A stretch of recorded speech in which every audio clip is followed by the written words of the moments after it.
Thank you, Your Worship, and I'll just do a bit of introduction setting. There we go.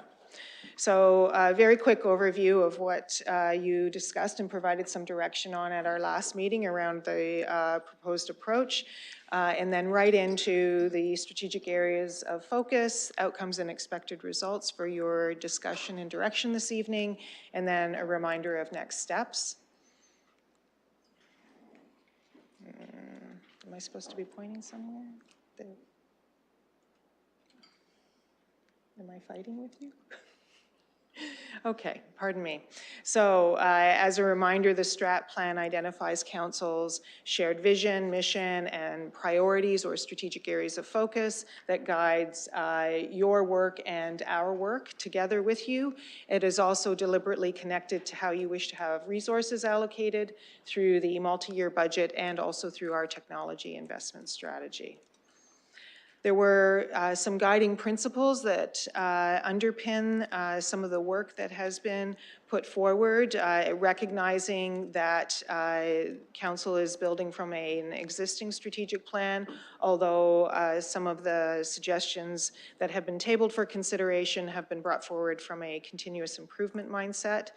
It's important that all service areas can see themselves within the plan, but most importantly, it is the strategic direction that Council wishes to set and the areas that you wish to have focus and priority on over the next 4 years. The plan should have upholding the commitments that Council has established around equity and inclusion, financial stewardship, sustainability and evidence-informed decision-making, and of course, driving the allocation of resources. This is a reminder of the timeline that we are working to support you through. We have added in, based on last day's discussion, the November implementation plan component. As a reminder of where we are today, last day Council spent time to begin to set the vision, mission, and values for your plan, and today time is being spent to articulate the strategic areas of focus, outcomes, and expected results. All of that is up for community feedback, and I'll talk a little bit about that in one moment. Coming back on February 7th to set those components, revisit what's discussed today, and the draft strategies or actions in support of those areas of focus and outcomes and expected results will be tabled. At the end of February, some additional information will be provided to assist you in your decision-making about the strategies that you wish to have in the plan, notably orders of magnitude costing, as well as some of the metrics. And then finally, a PPM on March 8th, where the public can weigh in on all components of the plan at a PPM, and Council would provide, ideally at that time, final direction on what you'd like the plan to look like. We would return that to you on March 28th for your consideration, targeting an April 4th Council approval. I think I noted last day that we have set aside an additional date in April should Council require a little bit more time in finalizing the plan.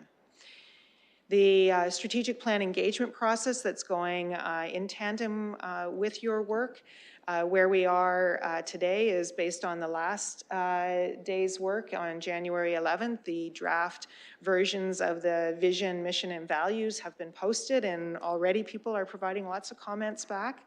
And as soon as we have direction this evening from you on the areas of focus, outcomes, and expected results, those will also be posted, and we will provide you with whatever feedback we receive through Get Involved, or some ward meetings are already happening. We will provide that to you, so you have that for your February 7th deliberations.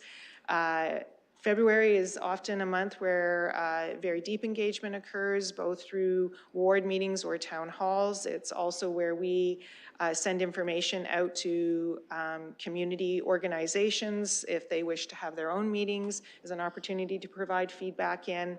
All of that will be provided back to council if we receive it in time for the February 28th meeting, but certainly in time, any additional feedback for the March 8th PPM as you look to provide some final direction on the strategic plan. So at every stage, we are bringing back to you the information that we've heard in terms of community feedback. This is familiar to you. We have added in the component of the implementation plan coming out of the strategic components, and that implementation plan will highlight the actions, tactics, timelines, and accountabilities with respect to delivering on that plan. And you'll recall this from last day, which is just meant to provide an example of how these components work together in terms of the outcome being the desired change, the expected result, what are the strategies in terms of the actions, the metrics in terms of unit of measure, how that drives towards an implementation plan, and the accountability components, both through our semi-annual progress reports, which is reporting out on did we do what we said we were going to do with respect to the implementation plan, and the annual performance report, which is have we met the targets that were ultimately set for that plan. So I'll pause there, Mr. Mayor, to see if there are any questions before we move to strategic areas of focus. Any questions on that recap? Councillor Trossau. Yes, I have a few preliminary questions, and I'm not getting into the substantive areas. I just want to ask some questions. First of all, when you look at the document that's available online that represents the 2019-2023 strategic plan, and you look at the strategic areas of focus, there are 4 of them. There are 5 of them. Yet when we look in the staff reports, there are 6 of them. And I'm not complaining about the 6th one because we very badly needed it. We probably should have done it in 2019. But why does what's in the staff report not reflect what's in the published strategic plan? How did that happen? Go ahead. We need your microphone, Councillor. Yes, through you, Your Worship, Council identified anti-racism and anti-oppression as a 6th priority in the summer of 2020, where they gave direction, and it arose out of the George Floyd, Black Lives Matter movement that occurred, and that direction was provided to staff at that time. Specifically, we were asked to do a couple of things. One, move forward with the establishment of an anti-racism, anti-oppression division, including bringing on a Black community liaison staff position, in addition to the Indigenous community liaison staff position, as well as move forward with the development of an anti-racism, anti-oppression framework and workplace metrics. So it wasn't specifically added into the plan, like rewrote, but we clearly understood at a staff level that it was a 6th priority of council. And so we moved forward to take those steps with every report to the community on council's strategic plan. In November of each year, we included a section on anti-racism and anti-oppression, as well as in the impact assessment. And that is why you see us bringing it back forward to suggest that it was a priority, although not specifically articulated in that document. Okay, well, that answers that question. And that's a good answer. I would just suggest through the chair that perhaps where you get to the link for the 2019 strategic plan and it sends you to this older document, that there be something there saying that this has been amended. And I take this to mean that council during the course of our term can amend the strategic plan if we want to do that. Go ahead. Certainly, Your Worship, council is absolutely in that position. If the last 4 years haven't told us that not everything is predictable and we might be facing events or things change, this being one and of course COVID being another, absolutely it is good practice. That's why the accountability documents of the progress report and performance reports and yearly report to the community provide council with an opportunity also to say if they want to make any changes. Further questions, Councillor? And my last question for now, through the chair, is what I feel is missing from this process is the participation of the advisory committees. And can I ask why that's not included? Go ahead. Through you, Your Worship, we are taking steps to include the advisory committees. I think, in fact, today, communication was sent to the advisory committees identifying how to contribute to the strategic plan. Maybe Ms. Wilcox can provide more detail for that. Thank you, and through the chair. Yes, communication was shared in December when the process kicked off, and we had indicated we were working to set some open houses in February. So communication went out through the clerk's office regarding open houses. There are 3 taking place on February 16th, and also highlighting opportunities to engage and provide feedback on the other components of the plan. There are 3 one-hour sessions, and I'd be happy to share those through a separate communication. Yes, that does not answer my question. My question is, why is this not going to the advisory committees? As advisory committees, they have regular meetings. They were set up to advise us. And it would seem to me that their piece of the strategic plan should be something they should be discussing. Yes, you can come to an open house. Yes, you can come to our public participation meeting in March. Yes, you can get involved on the Get Involved website. But my question goes specifically to this being something that is given to the advisory committees to discuss as part of their advisory committee work. And I think we should have been doing that, and going forward, we should be doing that.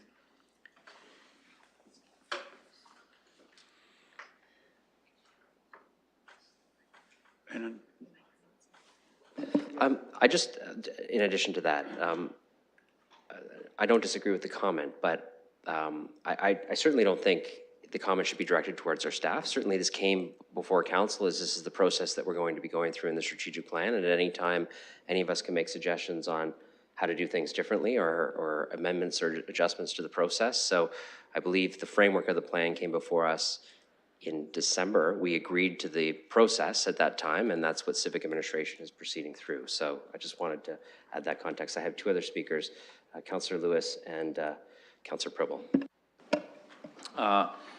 Thank you, Your Worship, and through you, it's not by desire to engage in cross debate here, but I would remind colleagues respectfully that advisory committees exist to provide direction on directions that council has set. We have to set a draft strategic plan, really, before we can engage in consultation. There has to be something to put before them. And right now, what we have is something that we haven't okayed to put before them. So again, it may be a matter of just folks getting comfortable with the process.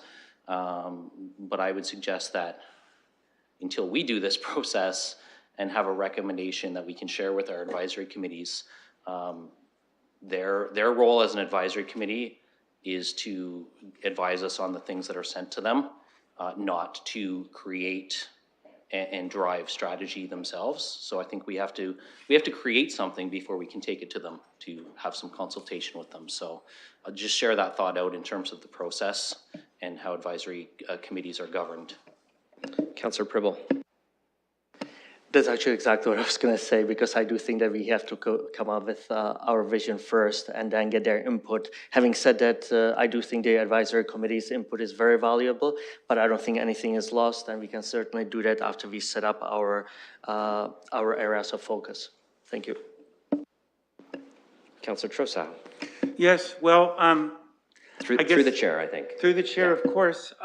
Yes, through the chair, I just feel as if we have the advisory committees to advise us, and I think we're going through a process where there's a lot of special expertise on the advisory committees, and to not be specifically reaching out. And yet, yes, you're quite right. I should have raised this at an earlier stage in the process.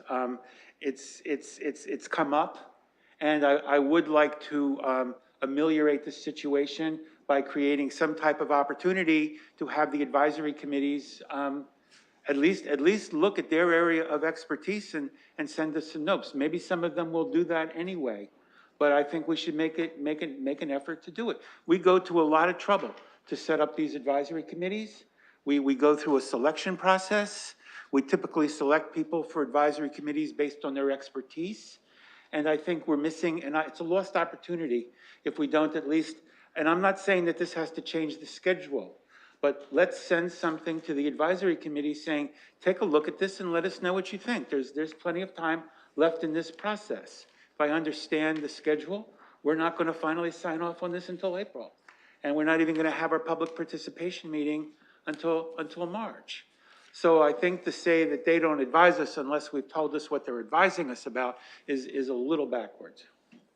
Yes, and I want to avoid colleagues getting into, as was suggested, cross-debate with each other. What I will say is we're at a point in the process where we can contemplate seeking advice. For the advisory committees are an important tool that we can use, whether it's the way that they are contemplated to work when we set them up, or whether it's additional duties that we want to assign to them. There's certainly, as was mentioned, ways throughout this process that we could engage them at the appropriate time. So I can put you on the spot and say, I see nodding, so I will put you on the spot to see if you have any thoughts on how we could do that.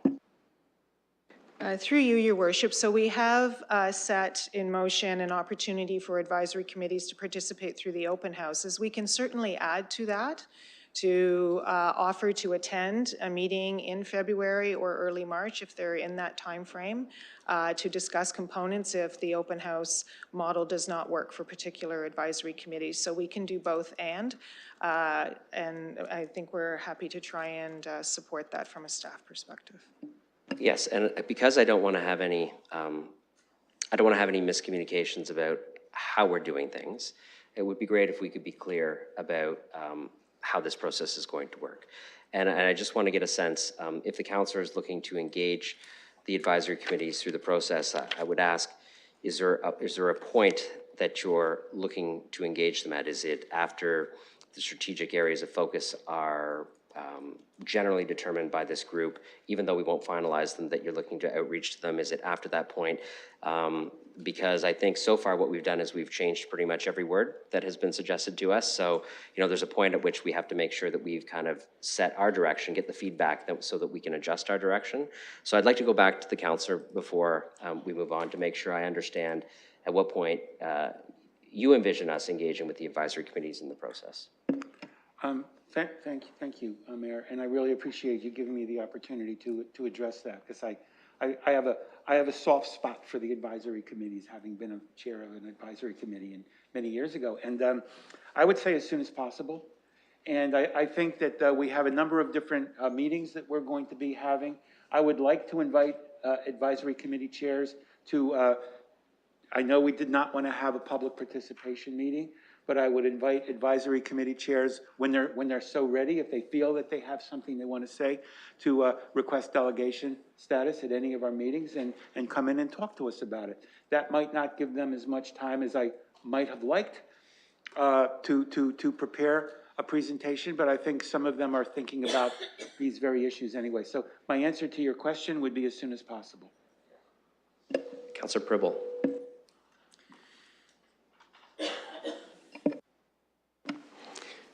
I would just like to add that I do believe that after today's meeting, the advisory committees will have a valuable feedback and to advise us on certain topics. So after today, I think that we could send them something to look at, yes. Yes, so I hope that gives you some direction on what our thinking is. We're looking to ensure that the advisory committees know that irrespective of the opportunities towards them, that we're looking for them to give their feedback on anything they feel that is relevant within their scopes. As they're outlined in their, I can't remember the document, but what outlines what their committees do. And as soon as possible, and as, after we hopefully set the strategic areas of focus today, there'd certainly be some meat there to provide some thoughts and feedback on. And do you have any further comments on that before we proceed? Does anybody else have any further comments before we get into the meat of today's session? Councillor Deputy Mayor Lewis? Terms of reference. That was the term you were Terms of looking for. reference, yes. We discussed it so many times at Governance Working Group, I've wiped it from my memory. Councillor Hopkins. Yeah, thank you, Your Worship. And my question, I do have two questions, and it's very similar to Councillor Chosso's question, not in particular as it relates to advisory groups, but it's how does community feedback work? And I know this is council's plan, but as a counselor, I want to hear from the public. And so how do we go through this process? This is my third time. And I really do think we need that engagement, because if not, we'll just sit here and do what we think is important to us. But I want to have a better understanding, because I will be doing an open house as well, strictly on this strategic plan. And I want to be transparent and accountable to my residents, to have them come out and have this conversation that is meaningful. And I want it to be meaningful. And I need to sort of go to them with an understanding that we are having conversations right now here at council about the strategic plan. Understand it's all draft, so anything can be changed as we go along the process. But I want to be as transparent as possible, letting them know that we are having these discussions. What do you think? And then having the response, and then having the conversations here to come up with our plan. We need a plan. That's what's going to bring us all together, to have that vision that also will align with our four-year budget as well.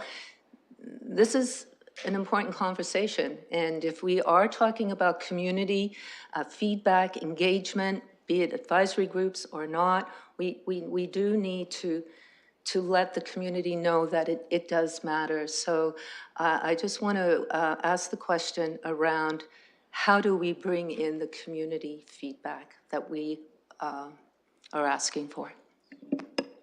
Yes, I'll go to Ms. Livingston, who I see has put up the engagement slide again to give us some more context on. Go ahead. Thank you, Your Worship. There are multiple ways in which the community can provide feedback to council. One, which has been up and running since December 14th, is the Get Involved site, where we post at every point the new information. So initially it was the background documents and the current vision, mission, values. So council had some very early input last time when you met. Based on the direction out of the January 11th meeting, we then again posted on Get Involved the choices or options around the vision, mission, and values, and we are getting some feedback. That will continue through the process. We will bring back to you at February 7th all of the feedback that we have received through that avenue, and that will continue until we close on the March 8th PPM. That's one avenue. A second avenue are the ward meetings and town halls that I know many councillors are wishing to undertake. I believe one has already happened.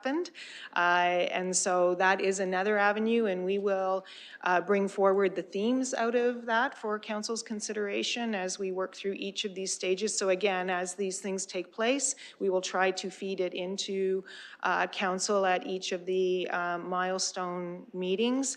There is also, as we just discussed, we have provided information to the advisory committees and now we will be adding to that, that there are open houses and opportunity to provide input into the components of the strategic plan that council has identified for that, and I believe those are occurring in February.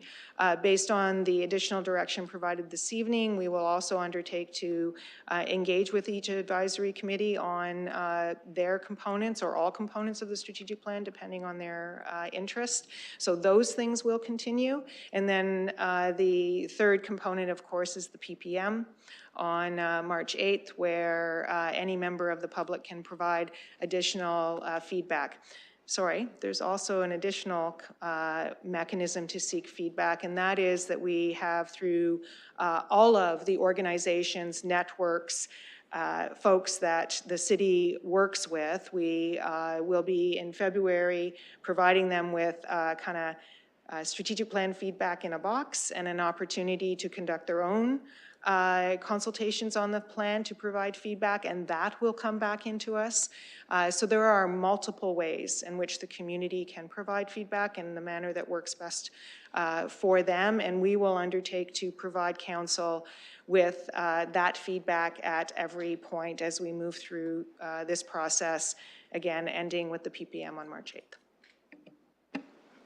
Yeah, thank you for that. I think what I'm really hearing and what I want to provide to the community is that these conversations that we're having are really conversations. We're coming up with our ideas. There's nothing set in stone at the moment. I just want to make sure that the public understands that. And following up with my second question, Your Worship, and that's what we're going to be doing tonight, I guess, is dealing with the key elements and having that conversation. And I know we've been provided in the report, and thank you to staff for giving us this information on many outcomes. And I'm not exactly sure there are a number of outcomes. Is that just to start the conversation? Because I know we're coming from a strategic plan. I really want us to, I think this is a wonderful opportunity for council to really revisit or re-envision, given the many changes that we've had. And we're not the only municipality coming out of COVID and the challenges moving forward, that this is a great opportunity to figure out what our vision is and how we come together. And the key elements, conversation, I think are pretty important. And and so I want to make sure this is coming. There's nothing new in this. It's coming from our strategic plan that existed. And now the conversation that we're going to have here tonight is going to be, how can we make it better? Have I got that right? Well, the next slide is approach for today. So I think part of this is what's coming next. And so if there's no other comments, I think perhaps it would be easiest for you to comment on anything you feel the councillor would need based on her comments, or proceed with, what our approach today is and what to expect. Thank you, Your Worship. Yes, we are going to move to council discussing the strategic areas of focus, outcomes, and expected results. In terms of the material that has been provided to you, it reflects both what the prior strategic plan stated, but also provides some additional thinking in terms of, we are 4 years later. We had the summary document from everything that councillors heard at the door when you were out during the election. It reflects an updated community profile. It reflects an updated PES document. It reflects what was achieved during the last plan. So it is tabled solely for council's consideration to assist in your deliberation for those components.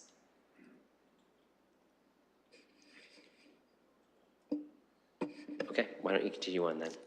Yes, Your Worship. So the approach that we're suggesting this evening is that first, council would spend some time discussing the strategic areas of focus as a full group, and once council has concluded on what those areas of focus should be at this time, we would then suggest moving through each section around the outcomes and expected results. I will note that that might require a little bit of finesse on the part of your facilitator, particularly as I anticipate that the strategic areas of focus will change depending on council's direction. So we'll do our best to try and position the outcomes and expected results in a way that makes sense based on the results of your discussion around the strategic areas of focus. But we're suggesting both of these would occur in terms of the full group discussion. Do you wish me to proceed? Yes, please go ahead. Thank you, Your Worship. So moving right to the strategic areas of focus. So of course, the strategic areas of focus are meant to articulate where council would like to focus effort and priority over the next 4 years, and they are really the functional elements of the plan. I would just like to make one comment about that, and while they look like independent buckets or pillars, there is a lot of interaction between each of these pillars.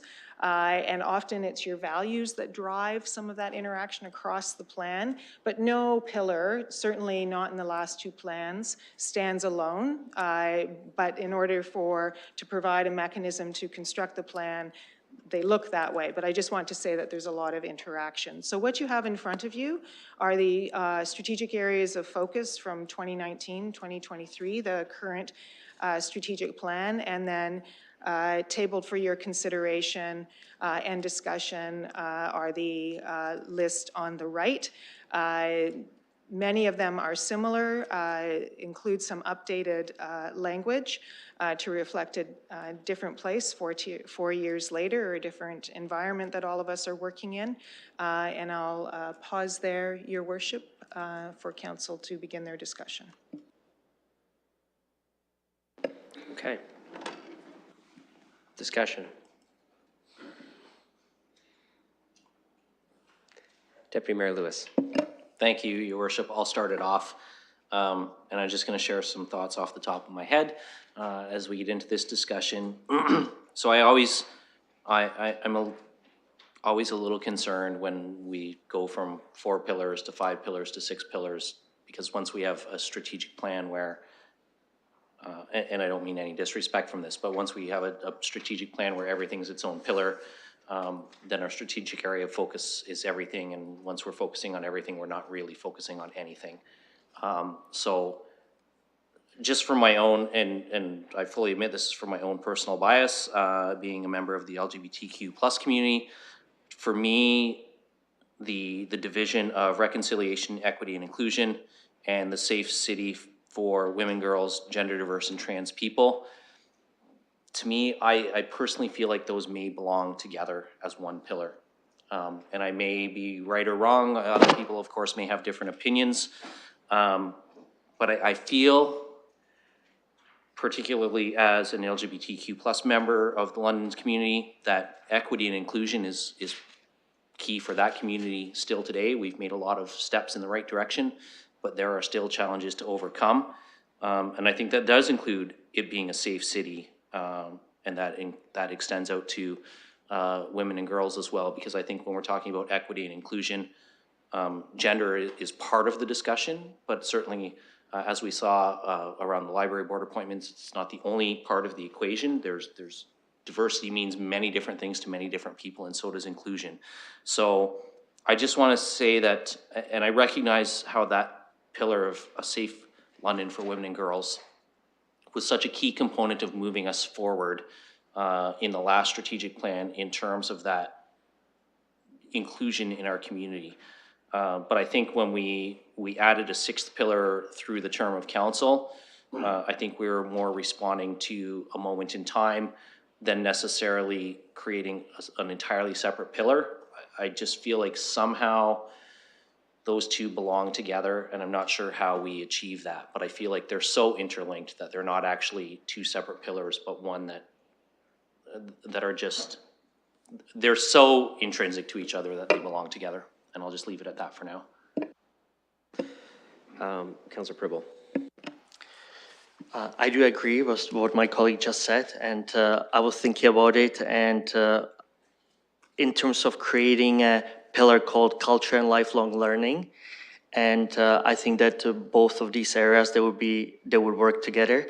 And I do think if we go kind of separated, we are going to come up with a lot of pillars, because at the door we did hear many other things like affordable housing, mental health, addictions, crime. And I know some of us might say that it is provincial issues, but so is reconciliation, equity, and inclusion, not just provincial and federal. But a couple of things, and on local basis, what Councillor Deputy Mayor just said, in terms of putting it together. Just last week, I was at Fanshawe College, and 49% of the students, full-time students, are international students. And when I talked to them, a lot of them, I said in terms of the inclusion and these issues, and everyone felt really comfortable. And the reason why I said why, and the first point was culture. Then I talked to the president of the Fanshawe College, and I said, how do you accomplish this, that the students, they feel really so good here, they're from all over the world? And his first word was culture as well. And one thing is from my experience, and I lived in various countries, somewhere I was expat, but in 3 of them I was an immigrant.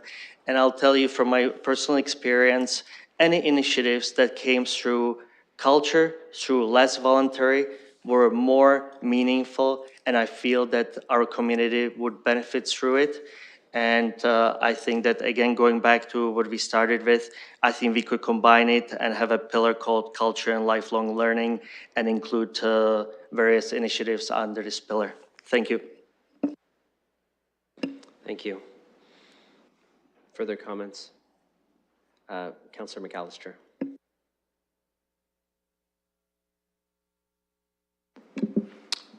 Thank you, and through the chair.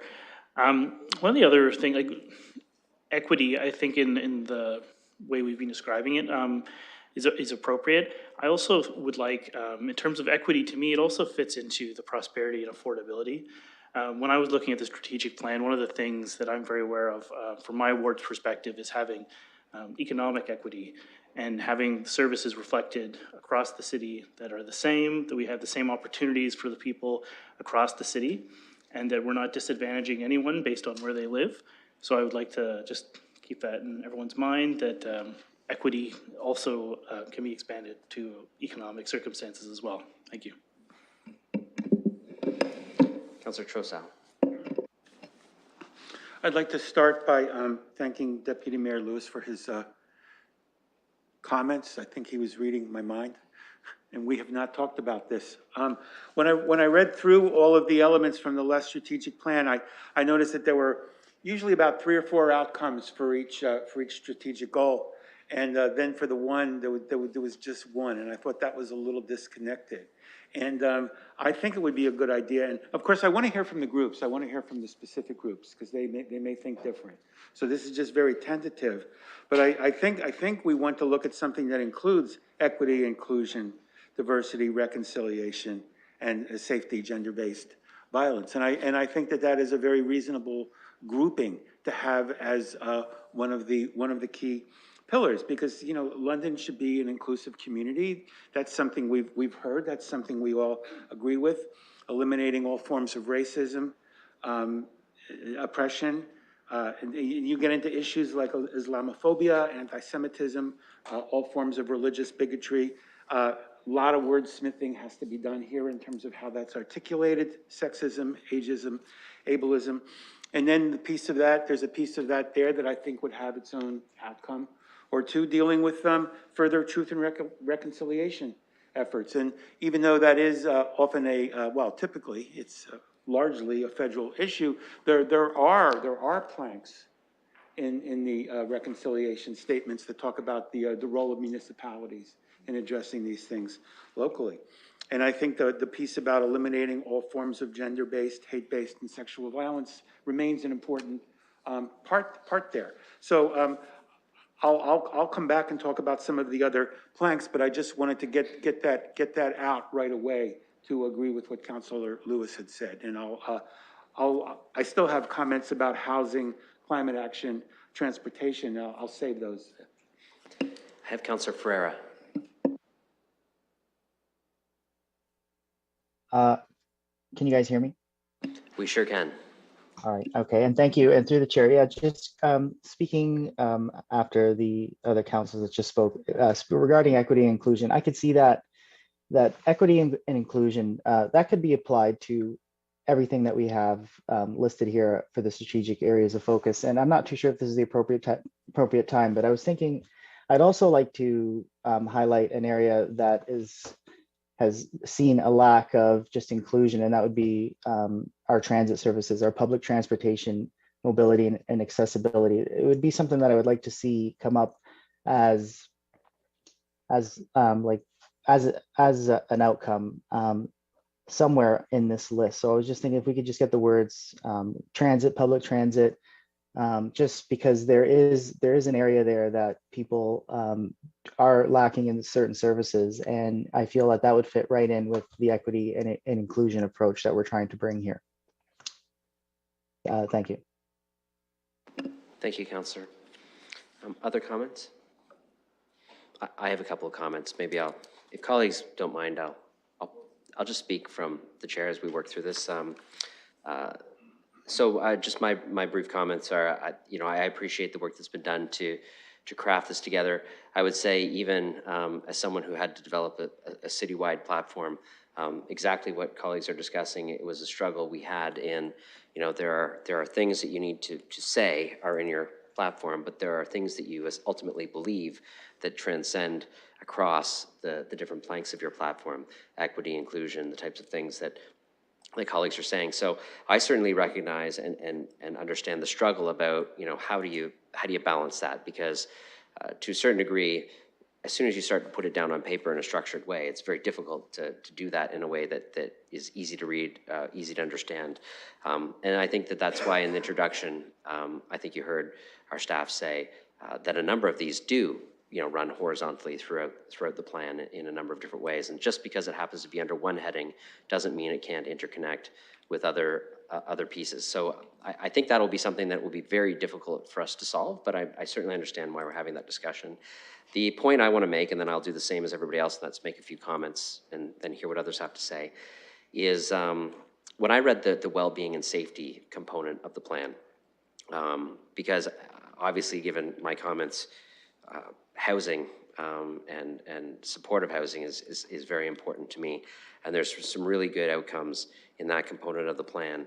And although I'm not one to get into a lot of wordsmithing, I do think housing, well-being, and safety, like putting housing kind of at the forefront as a major issue, and that includes, housing, supportive housing, tackling homelessness. I think it's important to try to say those words somewhere, specifically as a strategic area of focus. So perhaps there's a way that we can pull that component up, because that well-being and safety piece has, some very substantive components that I think are very important. Also, I see that's where, a lot of the work that's being done by the Health and Homelessness Summit would likely fall under that piece, particularly outcome 2. And so, we're talking about what will be a major focus for the community here, and it might be to our advantage to just be very clear in the heading of that section that this is where you find this really important work that council will be doing over the next few years. So, I don't have a specific answer to that, but that elevation of housing and the issues that are associated with housing, like homelessness and supportive housing, is important for me to be able to really be clearly defined in the document. But I do generally like the way that it's been constructed, but I'm certainly obviously open to the discussion. And I'll say we'll probably go through a process where we'll land on some stuff that I would say, that's not my preference or the way that I'd like to do it. But I recognize that this is an iterative process, that we're all going to contribute, we're all going to shape this, it's going to transform, we're going to get community feedback, and ultimately, to a certain degree, I'm going to trust the process that we're going through as colleagues, make my points, try to shape it as I can, but ultimately support what we have come out the other end, because again, the city does not agree on everything. We don't agree on everything. And so our contributions will be incorporated into this process, and we'll come out with something at the other end. And I'm looking forward to the dialogue that we're having tonight. And of course, the iterative process as we refine this over time. So those are my initial comments, and I will go back to who's next on the list. I have Councillor Stevenson. Thank you. I would agree with Deputy Mayor regarding bringing the Safe London for women, girls, gender diverse, and trans people into, I was thinking well-being and safety, but reconciliation, equity, and inclusion makes great sense there as well. I would really like to see housing right in one of these strategic areas of focus, given that we're in a housing crisis, given that it's, at least when I went to the door, a top priority for most people. If they weren't concerned about themselves, they were concerned about friends, family, or others. And also the core area. We have a pretty desperate need down in the core area we've got 30, the high vacancy rate in our offices. Our businesses are struggling, and I'd really like to see that be an area of focus. Councillor Hopkins.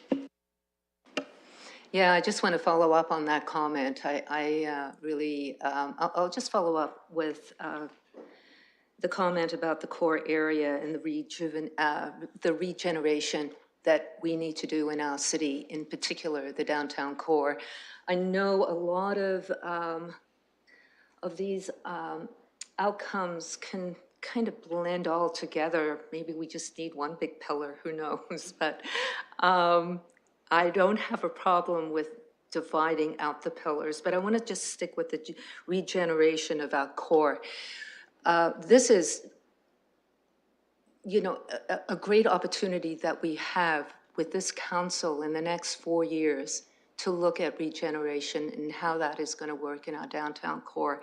This is the opportunity. We've never really had an opportunity like this coming out of COVID. It's changed everything, how we work, how empty our buildings are, how do we get people downtown, how do we get our neighborhoods vital again, especially downtown, and how do we build on the work the previous councils have done in bringing back the downtown core, like transit, like the Dundas Flex Street.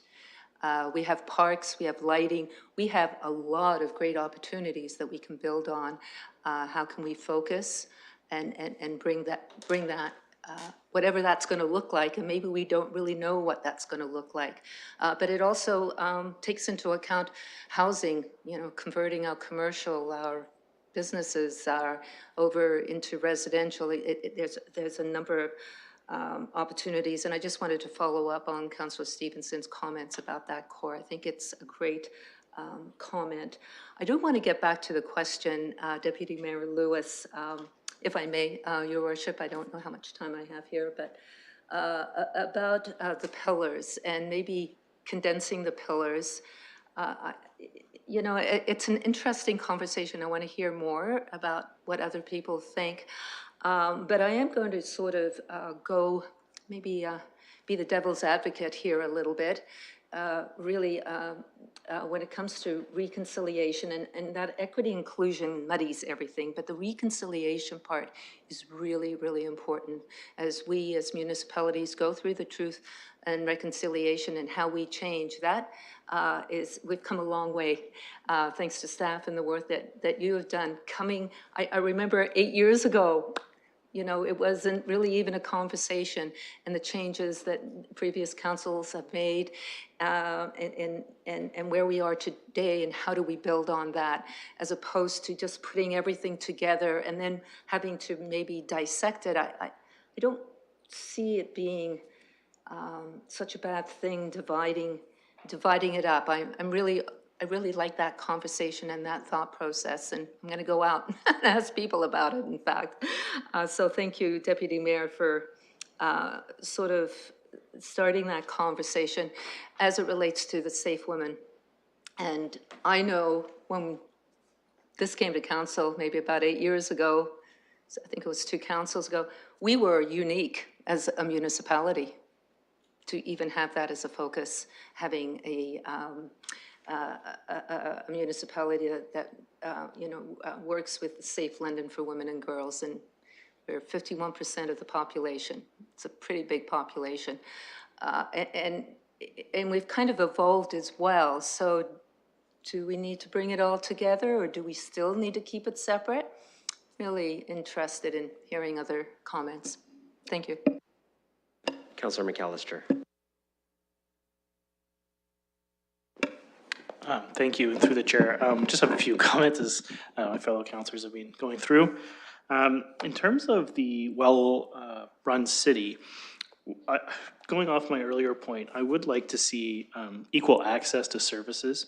I realize that not every area is going to have the same, but it would be nice when we're putting things together that we look at whether they have access to centers within you know, reliable transit times, that the networks we have in terms of cycling, the things are connected, because it does feel like there are parts of the city sometimes where that isn't fully fleshed out. So I would like to see that in terms of the well-run city. And going off of that in terms of the transit as well, we are a larger city, and I do think that we need to shake off the car culture, which is pretty much being our calling card for a long time. So I would like, as a council, for us to embrace being a large city and having reliable public mass transit. And, sorry, I'm just reading through my notes here. Yeah, actually, I'll leave it there. But those points, yes, thank you. Councillor Pribble. One thing I want to mention is that when we talk about the area of focus, it doesn't mean we are looking at those pillars, but again, under those areas of focus, we could have a prioritize in those areas. And when I looked at it, the prosperity and affordability, I do believe that they are very valuable pillars. I believe they should be separated, as prosperity is about maximizing revenues, affordability, minimizing expenses. And if we were to go with two of those pillars, prosperity could be economic development. It could be the core. Affordability, we could have number one, the affordable housing. But I think that if we go kind of stick to the 5 pillars, what was already said, we don't want 10, 20, 30 pillars. It doesn't mean that if the housing is not one of the pillars, that it cannot be number one under affordability. And I do think that if we separate them and if we prioritize them under the pillars, we don't end up with 20 pillars. And we will have still the higher ranking, because I think all of us, if you look at when we talked about it or in our platforms, affordability housing was up there. I did think, I did hear, for example, here with, we have issues with cars, bikes, LTC, could one of the pillars be mobility? And put everything under this area. So a couple of things that were said. I would recommend prosperity, affordability, separate them, prosperity, maximizing our revenues, opportunities, economic development core, affordability, housing, etc. And then all the transportation and everything under mobility. Thank you. Councillor Pelosa. Thank you, Mr. Mayor. As we discuss reconciliation, certainly it's more, we've made great progress, absolutely, but it's more than reading a land acknowledgement at our meetings. It's more than wearing an orange shirt once a year. There's 94 calls for the Truth and Reconciliation Commission of Canada. Some of those specifically deal with municipalities. Those are in the works. Also realizing our neighboring First Nation communities. Absolutely, nation to nation would be the First Nations to the federal government. Recognizing also that their councils change every 2 years and they're not on the 2 years rotation cycle. It has been a long endeavor to build those relationships with our neighboring First Nations communities and helping them tie into services like the London Public Library that can go out and service them, as well as potentially tying into our water systems. There is lots of work to be done there. I believe it's important work to be done, and it's our work to do. Recognizing there's no word for reconciliation in the Indigenous language. That's our word, and we need to honor that. Also recognizing how many urban Indigenous residents we have in London, and working for things for them. So for me, that is an important one to stay in there. Also the Safe London for Women and Girls, if it's believed we don't need the gender-verse and trans section of it, that's fine. But recognizing London is a human trafficking hub for the sex trade in the south end of the city, along the corridor. Recognizing that during the COVID pandemic, the police have reported a greater number of calls and a higher severity of those calls they're responding to as it pertains to women. And recognizing that women are also the ones at a greater proportion of the ones who are gonna rely on public transit, the ones to be taking care of the childcare, and the ones trying to get to and from more training and retraining as we emerge slower for the pandemic, and usually at a lower wage rate as well. That is an important focus on the work that I've been doing on council, and it remains so. Thank you. Councillor Ferreira. And thank you, and through the chair. I also wanted to point out a little bit further back, and I do echo Councillor Pelosa's suggestions, especially with reconciliation. She did point out to me earlier that there is no word in the Indigenous language for reconciliation, so maybe that's something that we should maybe discuss a little bit further and consider. For the well-being and safety, speaking to you, Mr. Mayor, what you pointed out with the housing, you wanted to be specific with housing, well-being and safety. I think maybe consider also putting housing affordability just to get a little bit more specific. It's obviously something we can discuss, housing affordability, perhaps homelessness, well-being and safety as well, just to have that as a consideration, just because with those specific words, we can kind of more narrow our focus on what is it that we're trying to do. And I have to speak on Councillor Hopkins' suggestion for the core area as a separate area of focus. I obviously do like that. And I do want to point out also that we do have a huge vacancy for commercial space. And I see that as an opportunity. Just, as we do need to increase our numbers of housing, that those areas that are open, those are already built areas. So I feel just with the speed of things and how we could convert when we consider the actual building of it all, everything kind of will come down to zoning and just the work that would go prior to that. And then once we get to the level where we can actually start converting these units, it would be more digestible the way I see it to the communities around, because those buildings already exist. So thank you. Thank you. Deputy Mayor Lewis. Thank you, Worship.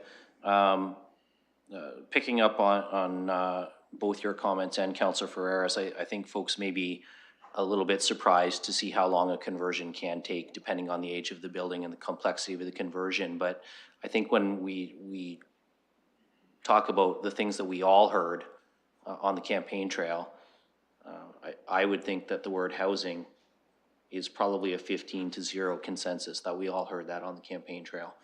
So I do think that when we're talking about housing, I think there's a couple of opportunities here. And I want to be careful because, and I started this out, so I fully accept responsibility that I got into the weeds a little bit about my comments too. But right now we're kind of talking about the 6 sort of overarching themes, and then we can get more into some outcomes. But as I was flipping through here, I was thinking, well, Councillor Pribble raised the prosperity and affordability, and your worship raised housing going under well-being and safety. And I thought, oh, well, if we move outcome 4 from prosperity and affordability to the well-being and safety, I could see how that becomes housing, well-being, and safety. And so I think if we change a couple of these pillar focuses, we may see some outcomes that are listed in the draft that may actually move under a different category, but are still included in the strategic plan. I did hear Councillor McAllister talk about transit. I know that Councillor Pribble mentioned mobility. And I think that perhaps, I'm just going to throw this out there as a food for thought, but I think a strategic area of focus being housing, well-being, and safety as one heading really would work nicely together. And I wonder if perhaps prosperity and mobility belong together. And I think about the announcement that you made, your worship, at the State of the City about the alternate service delivery coming to Argyle Mall, which is going to start getting people the ability to book a transit shuttle ride to a job site later this year, and how exciting that is. But I think about how much, and Councillor McAllister mentioned all neighborhoods having sort of equal access to opportunity and services. I think about how much that depends on people's ability to access mobility, whether it's by walking or by biking or by taking a bus or by driving. Are they connected in a way that they can share in our prosperity? And that prosperity can be a lot of different things. We mentioned the UNESCO City of Music in that category. Prosperity can be the ability to participate in community events. Prosperity can be the ability to get down and enjoy Sunfest and the quality of life in the community, not just the quantity. So I'm just going to throw that out there that I've penciled in right now, that we maybe move prosperity and affordability to prosperity and mobility, and that we take that piece that was in the prosperity and affordability pillar that was really focused around housing and move that into housing, well-being, and safety.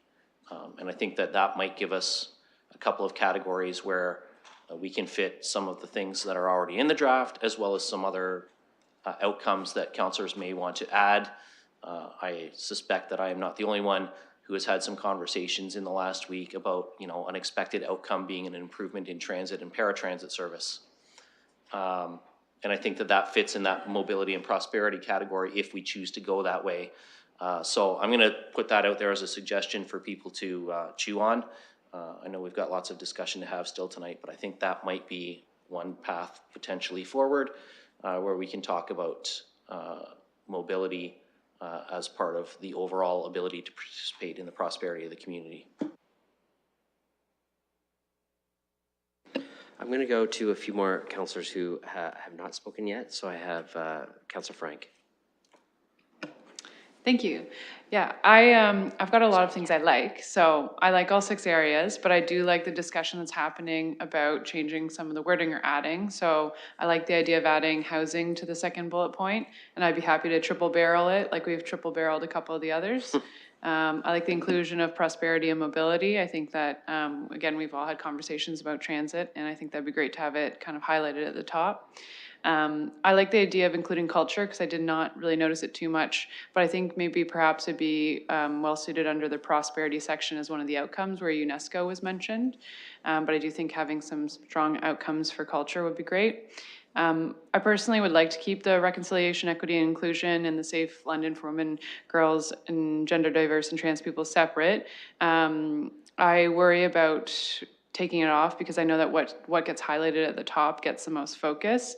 I do know that a lot of the agencies that support women, girls, gender diverse, and trans people use that it's included as a pillar in grant applications and in communications with provincial and federal government to try and get more resources allocated to that issue.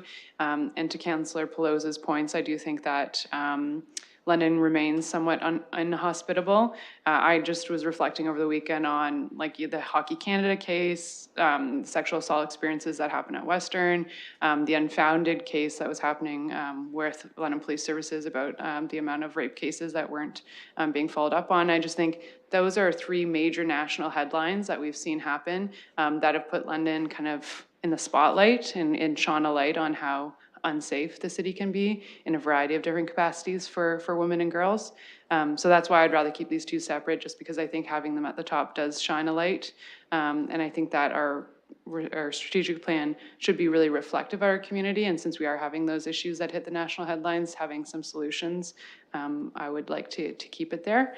And I personally don't think that 6 is too many, and 6 is my favorite number. So it's good vibes for me when I see 6. Thank you. Look out, next election, Councillor Trosau. 6 is her favorite number. Yeah, I would rather not set an arbitrary number, whether it's, the 4 was clearly too few, whether it's 5 or 6, certainly not 20. But let's get these out there, because what I just heard was really important, and that is people are saying that having their own pillar may help with funding and may help with bringing attention to the area. So let's not tonight try to pigeonhole these into no more than 5. Let's let the important ones out there as a pillar. Let's let them breathe. And if we see that there are too many, 9 or 10 maybe, then I think at some point we could figure out how to combine them, because I hear some very compelling arguments for allowing some of these to stand on their own. There are 3 that I think really have to stand on their own, and I think they should stand on their own as pillars. And the first one is housing affordability and homelessness. I think that one has to stand out as a pillar. We've acknowledged that there's an ongoing crisis. Some people are talking about an emergency. And a couple of things, it's housing affordability. 1, it's housing affordability, which number 2 is homelessness.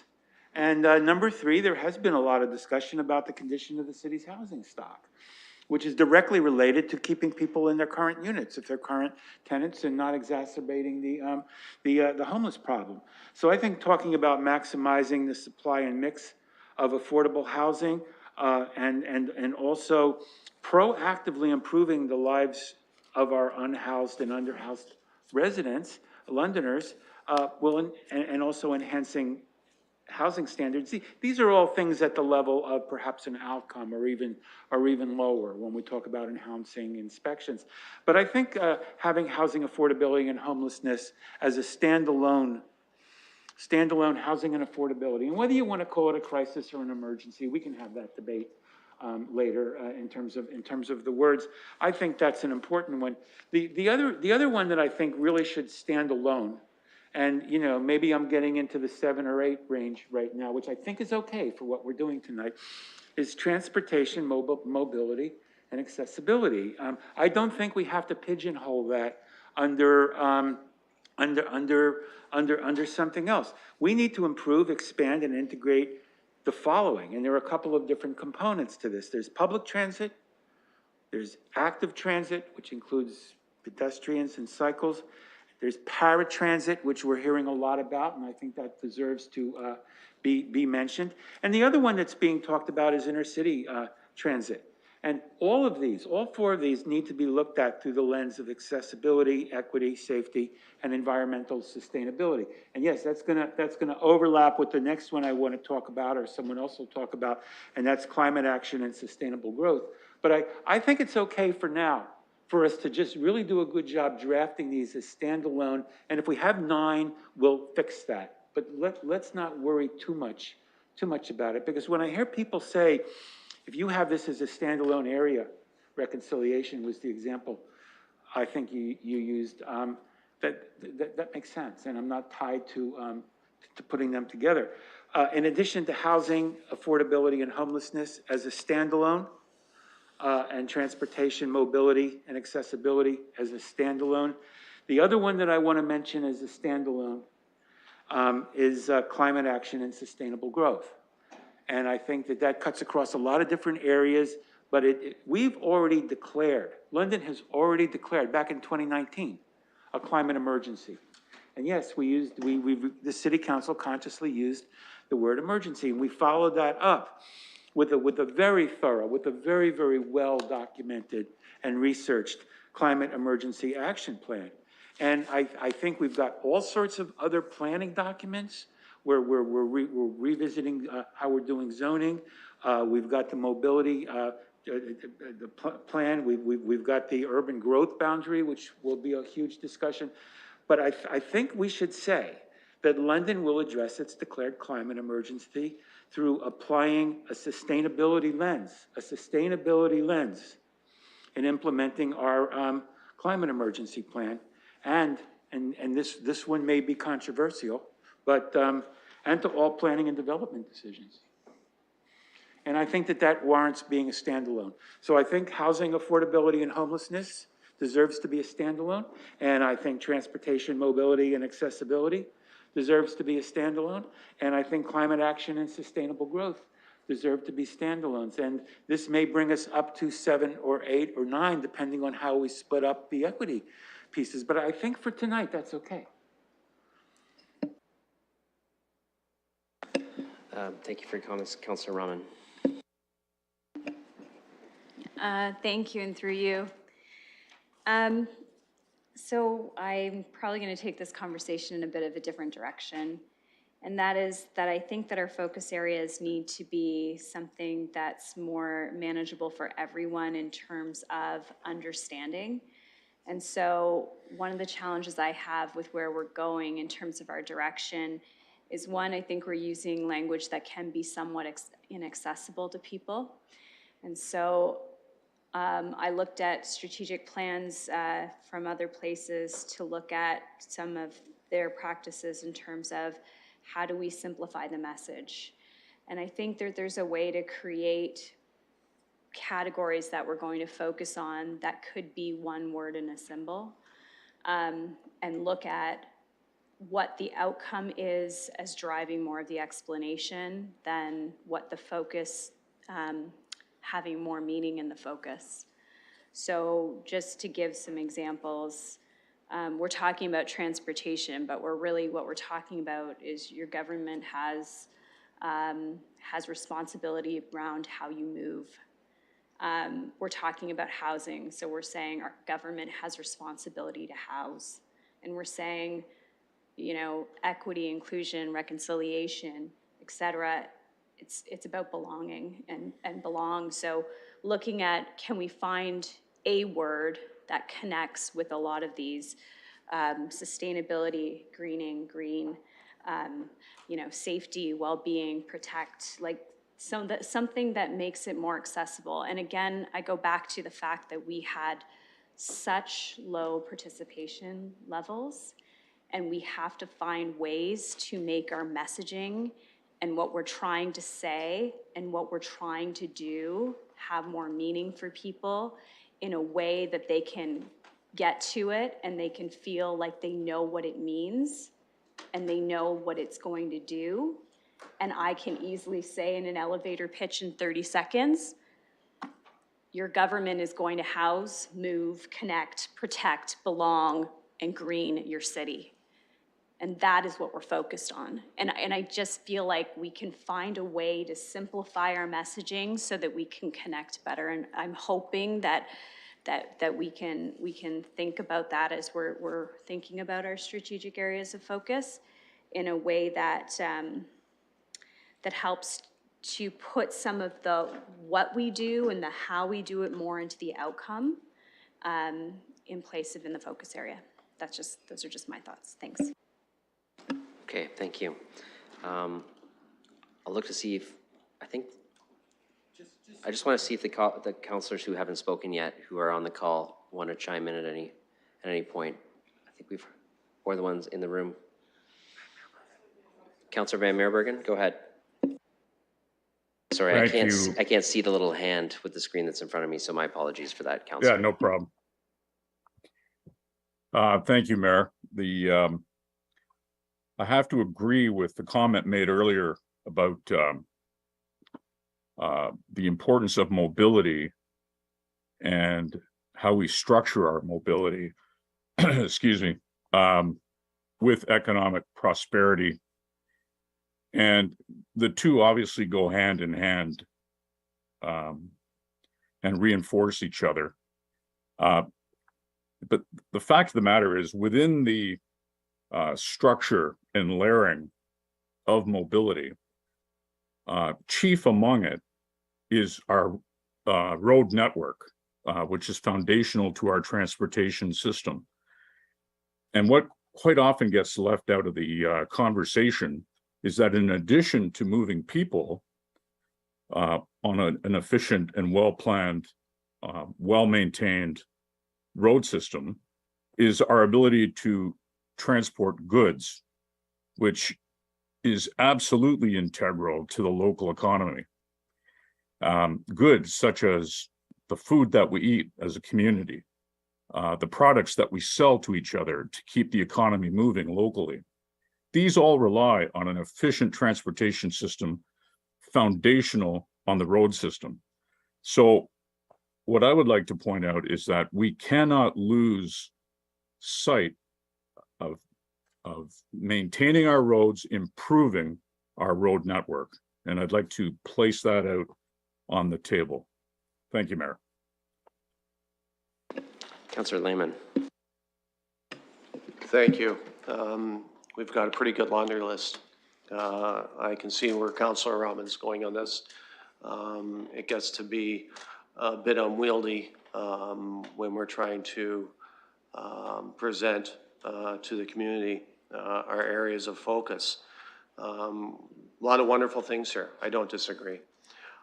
One thing I just want to add to this, under the affordability context, the last two terms of council have been in a very low inflation environment. What we've seen in the last couple of years, and it's coming down the road, we're moving into a high cost of affordability, high inflation, and with that comes high interest rates as central governments try to battle that. We see that every day. Our Londoners see that every day when they go to the grocery store, when they fill up with gas. Pretty well all aspects of life are stretching our dollars considerably. And I think of our people in our city on fixed incomes struggling to keep their homes. We can't forget that property tax is a regressive tax. And there's wonderful things that we need to do, but we have to have the financial wherewithal we're gonna have to make some hard decisions. And so I think we have to acknowledge somewhere, and either it's an affordability or it's in a well-run city, of the financial constraints our citizens are under. And we have to be good stewards because we set a property tax rate that Londoners will pay, and they have no choice in it. I think we have to be aware of that context when we're discussing how we're going to meet challenges. And in some cases, I think we're going to have to make some hard choices in regards to that. Okay, let me just see, Councillor Hillier, I hate to put you on the spot given your digital, but I'm looking to see if everybody has a chance to chime in before and that's not that we can't chime in some more, but I just want to pause for a second after I've got everybody sharing some thoughts, and there'll be opportunities to share more thoughts. So Councillor Hillier, do you have anything you want to add at this point? Not at this point. Thank you very much. Okay, thank you. Just wanted to make sure. So, and I know colleagues still want to chime in, and but I just want to take a second just to pause. So I think everybody shared a bunch of really thoughtful, incredible ideas and approaches to how to go at this. And some are mutually exclusive, some aren't. So what I'd like to do is pause for a second, maybe go back to Ms. Livingston and her team to see if they have any suggestions on how we should approach this tonight. Certainly, it's up to us on how we want to take a go at this. I know previously we'd broken into small groups. This time we're doing it all together. But you've heard us discuss a whole range of options, and I think a lot of things we're on the same page on. Some we probably have to discuss. Do you have any thoughts on how we can progress through kind of this process tonight as we engage? Because I think so far what we've done is we've shared a bunch of great ideas and thoughts on the strategic areas of focus with each other. We've shared some of our own ideas on new strategic areas of focus, and now we need to kind of take that next step of crafting it together. So maybe this will give us a chance to pause and reflect. Well, I put you on the spot and say, how should we proceed next? Yes, Your Worship. I think sorry, Nick, if we go back to that, I think there's a way to kind of move through each one to say, and reflect on what's been heard to see, because I think in some instances there is a coalescing of ideas and could probably readily get to whatever that is. There is the decision of the how that gets said that Councillor Rahman has tabled in terms of the elegance of a single word versus a couple of words, but perhaps if we can get to the categories and then we can decide whether that is the approach. But I think it's going honestly section by section to say, and then in doing that, I'd also like to understand if some of the comments are meant to be actually that needs to be an area of focus. Some were very clear to me. Or is this an area that needs to be considered as an outcome as we move into the next piece? So if we go section by section, we might be able to deal with that. Let me just pause so colleagues are looking. So if you're looking at the presentation-based screen, you'll see what staff have been doing as we've been kind of working along is making bulleted notes in the column that reflect a number of our comments. It may not reflect them perfectly as you've stated them, but just some refresher points for us to kind of remind ourselves of what our colleagues said. So that's what I'm looking at right now as Ms. Livingston makes those comments. And that's an approach we can take. We're certainly open to other options. At some point, we will have a break, which is always helpful for settling your thoughts too, and we can do that at any time. We don't have to do that for food. We can do that at any time. Anybody wants a 10-minute break to settle their thoughts or think about the way that they want to present their idea. I think, slow and steady is better than, fast and people feel like they didn't get their idea out in the way they wanted to. So I'm open to a number of options by colleagues. We can go through one by one these areas of focus, address the notes, see how to proceed. We could take a break right now as you reflect on what was just suggested, or we could do something different. So I'm kind of open to your hands. We don't have something specifically planned for this, but maybe I'll get a couple of comments and then we'll make a decision. I see Councillor Trosau, and then I'll go to Deputy Mayor Lewis. And then thank you, and I'll address this directly to you then. I like the notes. I think the notes reflect a lot of the discussion. I don't want to go back to the draft 2023-2027 strategic area of focus column and use that as how we're going to organize this, because I think what came out in the discussion were a couple of different ideas. I think a number of us were talking about things like transportation and housing and the environment, and possibly others as standalone areas. So I'd like to organize the discussion more programmatically. And I did want to respond to, I think, the very, very clever statement that Councilor Rahman made about keeping it short. Perhaps we should go back and revisit at some point what we're putting in the much shorter mission statement. Because what I was hearing in terms of that very short elevator speech was the foundations for what could be a good mission statement. Personally, I believe, and I know I talk too much, and I know I write too much, and I know I use too many footnotes. That's just what I do, and I'm trying to deal with that. But I do think that the 5 or 6 or 7 or 8 top-level areas of focus, it would be important to have some text accompanying them in some way, since these are often looked at by potential partners, funding agencies, and others in terms of what we're all about. So I would caution against simplifying the language too much at that level. Yet there are places where the simplified language can really be helpful. And I think we have not finished, and I hate to raise that, but we have not finished with the mission values. And that, you know what I mean, from the last meeting. But that string of London verb, and verbs really has a place. Yes, and we're certainly not finished with those, because right now we're getting feedback on the work we've done, and we have 2 or 3 of each. So that's obviously going to come back to us. And I think having had this discussion, it might even help us work through that process fairly quickly. So thank you for your comments. I'm going to get 2 or 3 more, and then we'll decide how to proceed. So I have, just so you know that if you're on the list, Deputy Mayor Lewis, Councillor Hopkins, and Councillor Ferreira. Thank you, Your Worship, and through you, first of all, I want to say thank you to both Councillor Pelosa and Councillor Hopkins for giving me some more food for thought about my preliminary comments.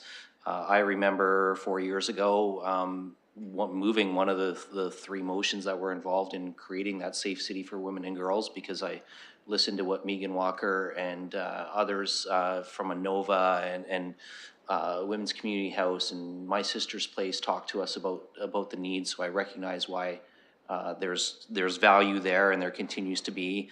Likewise with reconciliation and Councillor Pelosa's comments, I appreciate those very much. I will continue to think about those, as well as what we hear back from the community as I mull this over, because I still wonder whether those are outcomes or pillars, but I take your points very genuinely offered and meaningful, and appreciate that. Through your worship, I will say that I do think perhaps we're at the point where we might benefit shortly from even just a 10-minute, go grab a beverage, clear your heads, and come back and jump in again. But I also really appreciated what Councillor Rahman said, and through you, I'd like to ask if she can just repeat that sentence that she offered, because it was really good, but I only got half of it jotted down because I was writing furiously, and I'm hoping she'll share that with us again, because it just really resonated with me. So if, through you, Chair, if I could ask Councillor Rahman to repeat that, I'd appreciate hearing it again. To Councillor Rahman, do you think you could repeat that? Thank you. And these are just kind of examples and some things I found elsewhere. So move, connect, belong, protect, green, prosper. Just trying to think of some key words, but again, not an extensive list by all means. And then from there, you would have like your subheadings and then your outcomes. So that way, it just provided something where you can kind of quickly give an overview of what we do, what we're focused on, and then from there, go from there. But thanks. Okay, Councillor Hopkins. Yeah, I just, Your Worship, I wanted to thank Councillor Rahman for those comments, because you got me thinking about plain language. And you got me thinking about that last pillar where it says a well-run city, and we haven't really discussed that much, and I will keep it short. I know we all want to move on, but just listening, and I really appreciate everyone's comments. I've really enjoyed the conversation.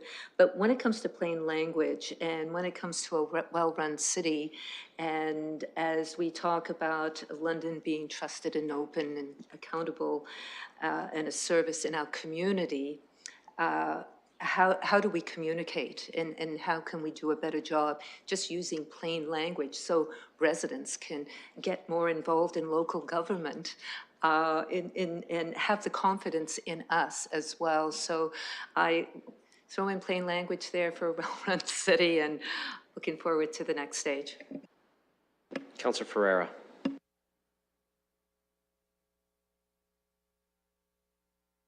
Thank you, and through you, I just wanted to point out, just for the top one, reconciliation, equity, and inclusion. I see that, I think from one of my points, reflecting public transit. I was just trying to point out that like we need to have public transit services in transit that kind of reflects the equitable and inclusive transportation options, especially for equity denied individuals. I didn't necessarily mean to put that there.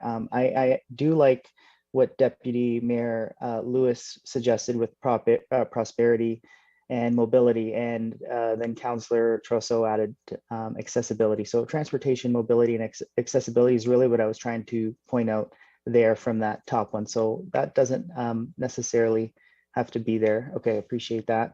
And speaking, I guess after Councillor Hopkins, for the well-run city, I do have some suggestions that I thought might be plain language, but that can be up for discussion. But public services, good governance, and civic engagement, I thought, like it's not as concise as I think Councillor Rahman was looking for, but just maybe just to help us steer us in a direction for some better language. So I thought I'd put that one in there too. All right, thanks. Okay, so did everybody, right now we're at 5:30. If we took a 10-minute break, and I mean 10 minutes, like it's a refresh your beverage break, and then we go at this for another hour, then we can take a dinner break at that time. That would be a 6:40 dinner break. Does anybody object to taking just a short break now? It seemed like people wanted to do that, so if you don't, we can keep going.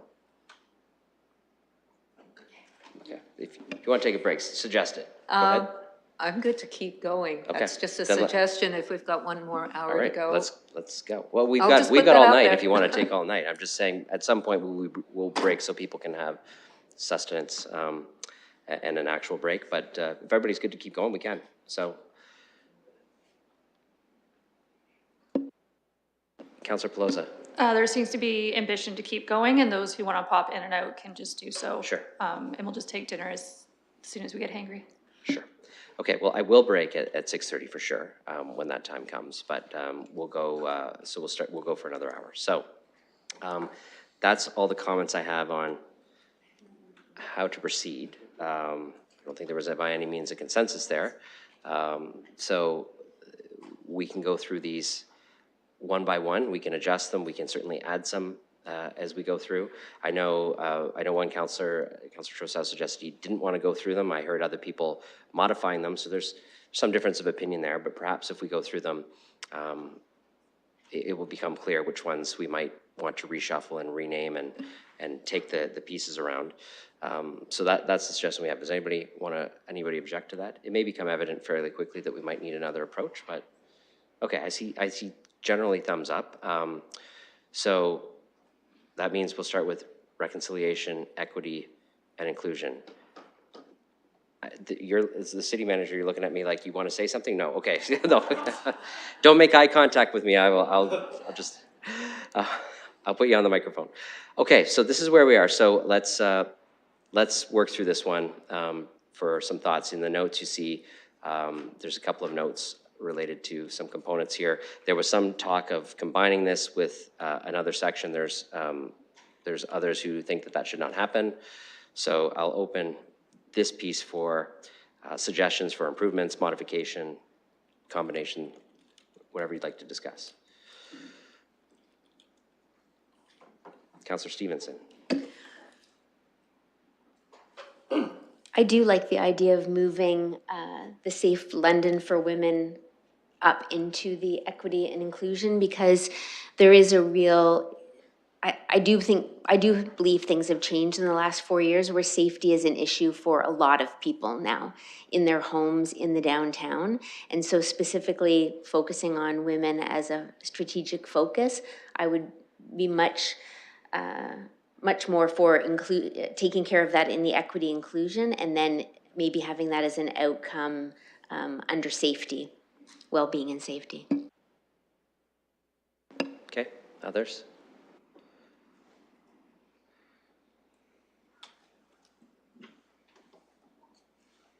Councillor McAllister and then Councillor Trosa. Thank you, and through the chair, I actually agree with what Councillor Rahman said earlier in terms of having just a word, because I do think a lot of the areas of focus fall into the outcomes. So if we went with something even for the first four, inclusion or equity, depending on, what the wording or which word we as a council like, a lot of these could fit into outcomes, and we could have tangible outcomes that are tied to our strategic area, and it is much more easily digestible for the public. That's just my thought. I don't know if anyone else wants to have just one word, but. Okay, I have Councillor Trosa and then Deputy Mayor Lewis. I'll yield for now. Go ahead. Well, one of the words through you, Your Worship, that Councillor Rahman suggested, which really resonated for me, and I think speaks to the title of this pillar, is belong, and perhaps we want it to say belonging.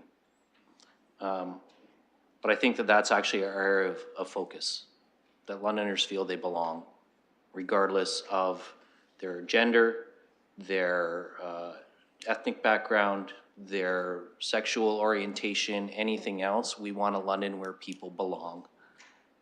And so I'm going to put that out there as a, and then obviously the language underneath. I think that the committed to taking meaningful steps towards reconciliation, building an equitable and inclusive city for all makes sense to stay there as the descriptor underneath. And perhaps we want to include there, and I'm open to ideas that, that we strive to eliminate all forms of violence against women and girls and gender-based violence, like that might be part of the descriptor as well. But I think for the header, what really resonated for me is belong.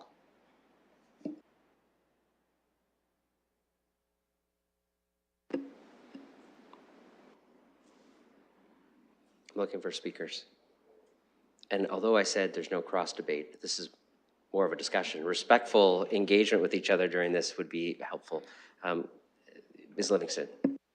Your Worship, we just want to capture the comments accurately. So what we heard was belong, is it Deputy Mayor, belong or belonging? Belonging. And then would you be asking us to move the sentence that's under there just as a descriptor and move up the sentence around safe women up to that category as a place to start for this area of focus? Is that what you're suggesting? Okay. I just want to make sure we reflect what you're looking for. Okay. So I'm looking for comments. Now, Councillor Trosa, go ahead.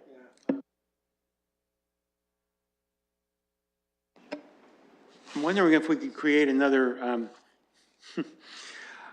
another line on the left of this for some of the things that were very, very crucial to some of us, like housing and homelessness. And I think that the word there would be house. Or transportation and mobility, and the word there would be, well, the problem with that is you get a notice from your landlord saying to move, and that does not work well with a lot of people. There might be another, but move something, and I'm still not sure.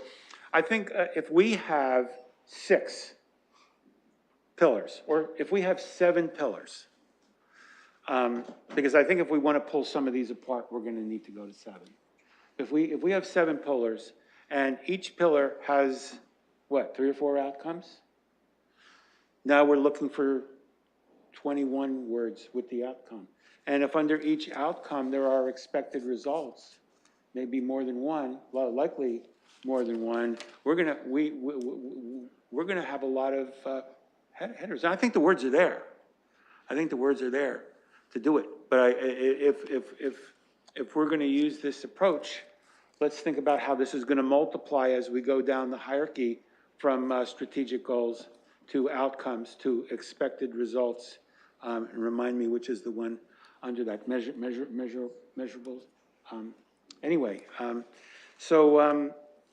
How's this fine with me? I feel very strongly that housing affordability and homelessness needs to be stressed. I think there are a couple of areas here that people really expect us to really fortify in this strategic plan. There's quite a bit, by the way, that I think we did not get to in the first part of the discussion. And I don't want to reopen that a lot, but one word that didn't come up that I was meaning to use was poverty. Poverty reduction, which does cut across a lot of these areas, because it's people who are living in poverty that have the hardest time with transportation, have the hardest time with housing, and are often the victims of different forms of discrimination. But I don't think there's a lot of I don't think there's a lot of disagreement here at the table in terms of the values.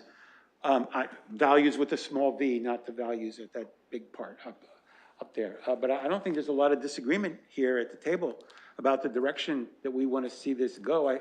I think now where we are at is how do we construct a strategic plan that is on the one hand, very readable and accessible to all sorts of people, but on the other hand, has a lot of substance in it. I think both of those values can be, there I go again. I think both of those ideas can be well accommodated. I think we've made a lot of progress. Councillor McAllister. Thank you, through the chair. I think the other two big ones, which we could bucket, are safety and sustainability. I do think safety, there's quite a few things on there, and the sustainability, I think, tackles a lot of with the climate, environment, and infrastructure in terms of the outcomes. Thank you. Okay, I put myself on the list. I was kind of hoping to score myself a break so I could think through these comments a little more, but everyone denied me that. So here's what I see. I actually think I see a lot of agreement, and it almost feels like we're in an exercise of adjusting the headings, moving things around from the headings. But when I hear people's comments, I almost always can go, with a couple of exceptions, to an outcome or an expected result that aligns with the comments. For example, what Councillor Trossau just said, there's an outcome that says London has a robust community system of health, homelessness, and housing stability services in place to support individuals and families at risk of experiencing homelessness, an expected result of decreasing the number of individuals and families at risk of experiencing homelessness. Now that could be modified a little bit, but generally there's comments that are being made that seem to line up with expected results. And I think we're in a process of kind of, at the top level, adjusting the headings, and then we're going to eventually slot these expected results in. So perhaps another approach to this is to think about what outcomes or expected results do colleagues feel are missing or should be added from the drafts. Because I think we could organize this in 6 different ways. But if you don't think that we're going to achieve an outcome or an expected result that you think is really important to the city, then we should probably at some point make sure that we incorporate those into it. So I know we're starting from the top down, but I almost feel like it feels like we might have some agreement from the bottom up, and that it's a function of how we want to organize this to emphasize what council's really clear priorities are in a way that the public can quickly and easily digest. So I throw that out there for colleagues to consider is perhaps another approach to this, rather than creating more columns and working through this, is to first go back and let our staff hear, what do you think is missing from an outcome and results perspective that we need to see very clearly in this document. And then again, even my own comments tonight, as I reflected on them, I wanted to add housing, well-being, and safety, but I agree with Deputy Mayor Lewis, that requires reshuffling some of the expected results in areas of focus under that to realign them. Even with the changes to mobility and transit, they get shuffled around. So that's my thought is perhaps colleagues want to share, do you see outcomes or expected results that you don't feel are reflected yet that you think are really critical to the strategic plan. And then we can, you know, that might help us with this wordsmithing that we're in now and reorganizing of the strategic areas of focus that they fall under. So I see lots of nodding, actually. So let's see where that carries, and I'll go to Councillor Hopkins. Yeah, thank you, Your Worship. I agree. I think there's a lot of what we agree with. I guess we're just trying to put it into place. And you asked the question, what is missing? We had a brief conversation about our core, a regeneration of our downtown. I see that missing, prosperity, and I'm not even sure where it should go. I don't think we have really agreed on the two pillars. I hear two comments, and this is I'm really interested in this conversation about reconciliation. I know equity and inclusion is kind of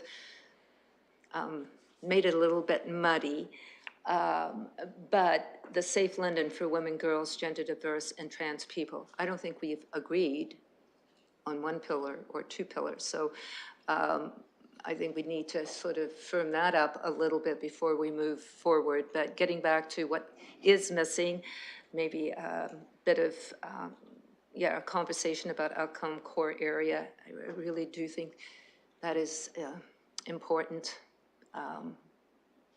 And I think that's it for now. Okay, so we made a note of that additional outcome. I missed who had their hands up. My apologies. I think Councillor Trossau.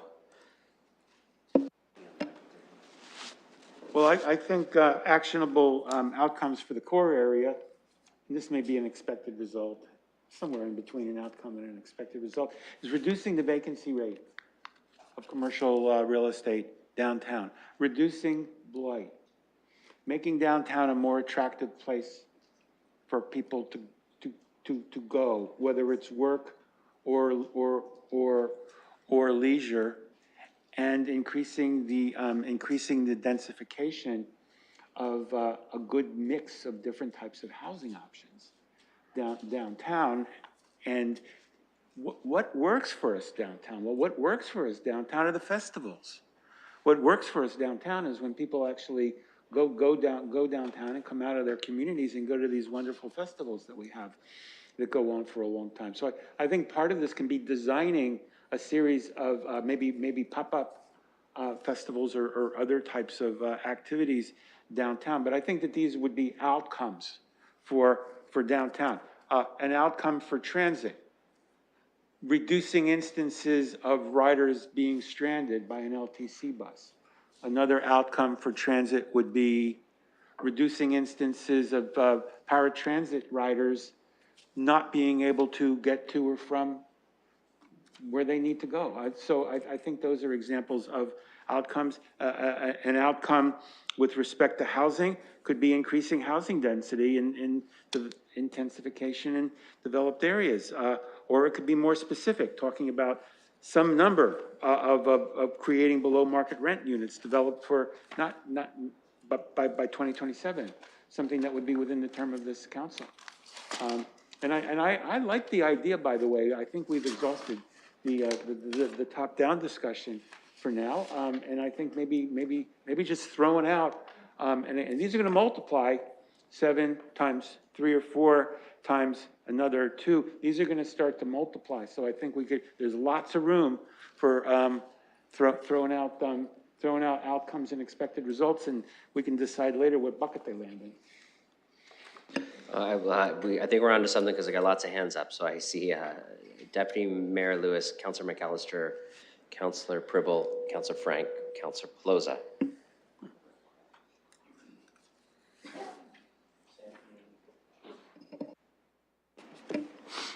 So I'm going to start this with just a little bit of a cautionary note for me. For me, a strategic plan needs to be focused on things we can actually accomplish. And much like the budget, where we don't backfill provincial responsibilities, I just want to underline that because budget debate's coming up later this week, and I see our city treasurer smiling that I referenced that piece. But I think the same thing has to be part of our focus in our strategic plan. So I will share that I do get concerned when I hear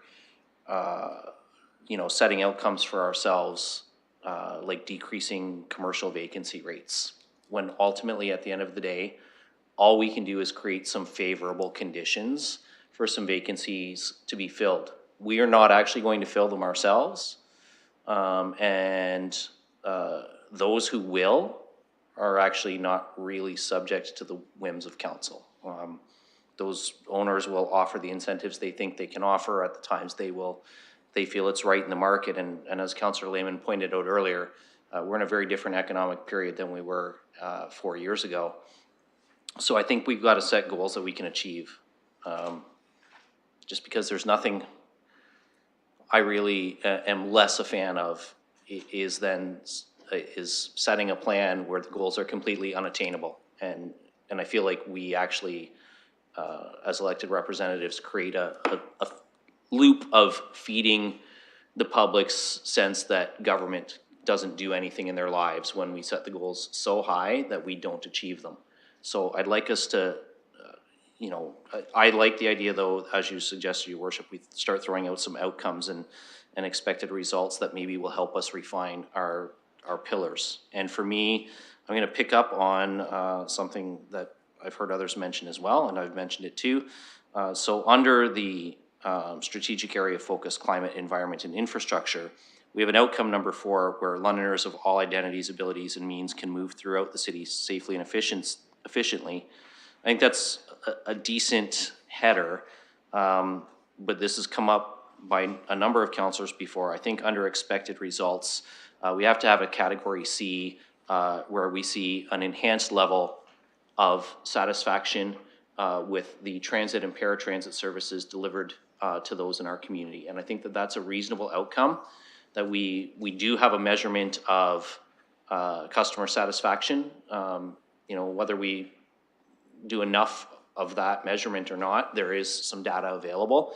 And I think enhancing customer satisfaction with our transit and paratransit service delivery is an outcome that we could certainly target in this plan.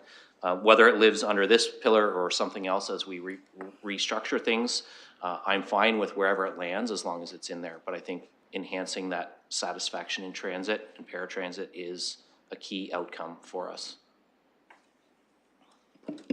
Okay, we'll make sure that gets noted. I have Councillor McAllister next. Thank you, and through the chair. To your question about what outcomes may be missing, so the 2 that I still had on my list, one of which is community regeneration.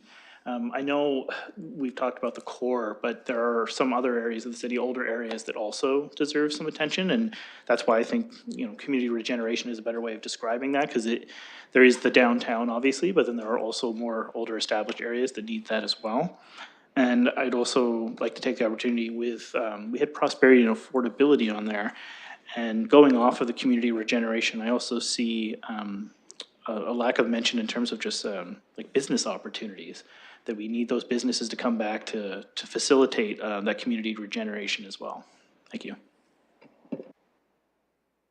Thank you. Councillor Pribble. I just want to make sure one came up, but certainly from this column we missed I don't want to lose it, the prosperity, or I don't know if maybe business, instead of business opportunity, economic opportunities, if you can put both of them there, because I don't want to lose that from the beginning. So prosperity and economic opportunities. And one thing is, which I started with, one of the things is that I really believe that if we can put somewhere high as well is the culture area, and it is because of the UNESCO designation we just received. It is because of, I really believe the cultural events will, if we get it right, will take care of a lot of, in terms of the reconciliation, inclusion, discrimination, and I think the culture is a key, and it's proved in other places throughout the world that whoever gets this area right resolves a lot of the other issues. So I just want to add into this because I don't want to lose it in the 3rd column here. Thank you. Okay, thank you. Councillor Plaza. Thank you. Following up to a couple colleagues' concerns or comments. I appreciate the thought of sustainable growth, recognizing we have the south end of the city, and as the north end hits its boundary and the urban growth boundary, this is where our new friends are coming. But realizing some of the provincial mandates and what they might be doing, and how that might conflict with how we feel and the priorities that we set as a council, that's my concern there. Hearing some other colleagues say, make sure that what we're talking about we can actually do or control. And one thing that I believe we can tie into the climate, environment, infrastructure is resilient infrastructure, realizing the climate change that we're seeing and mitigation measures of just making sure that we've done everything possible to have resilient infrastructures and a resilient community, that we're proactive in planning for these things versus reactive.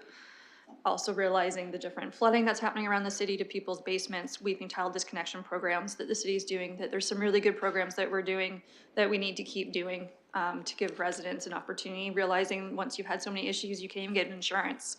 And that doesn't make London affordable or livable either. I'm gonna keep repeating it all night. Safe London for women and girls. I still believe it needs to be its standalone, that one, it helps with funding and that community conversation.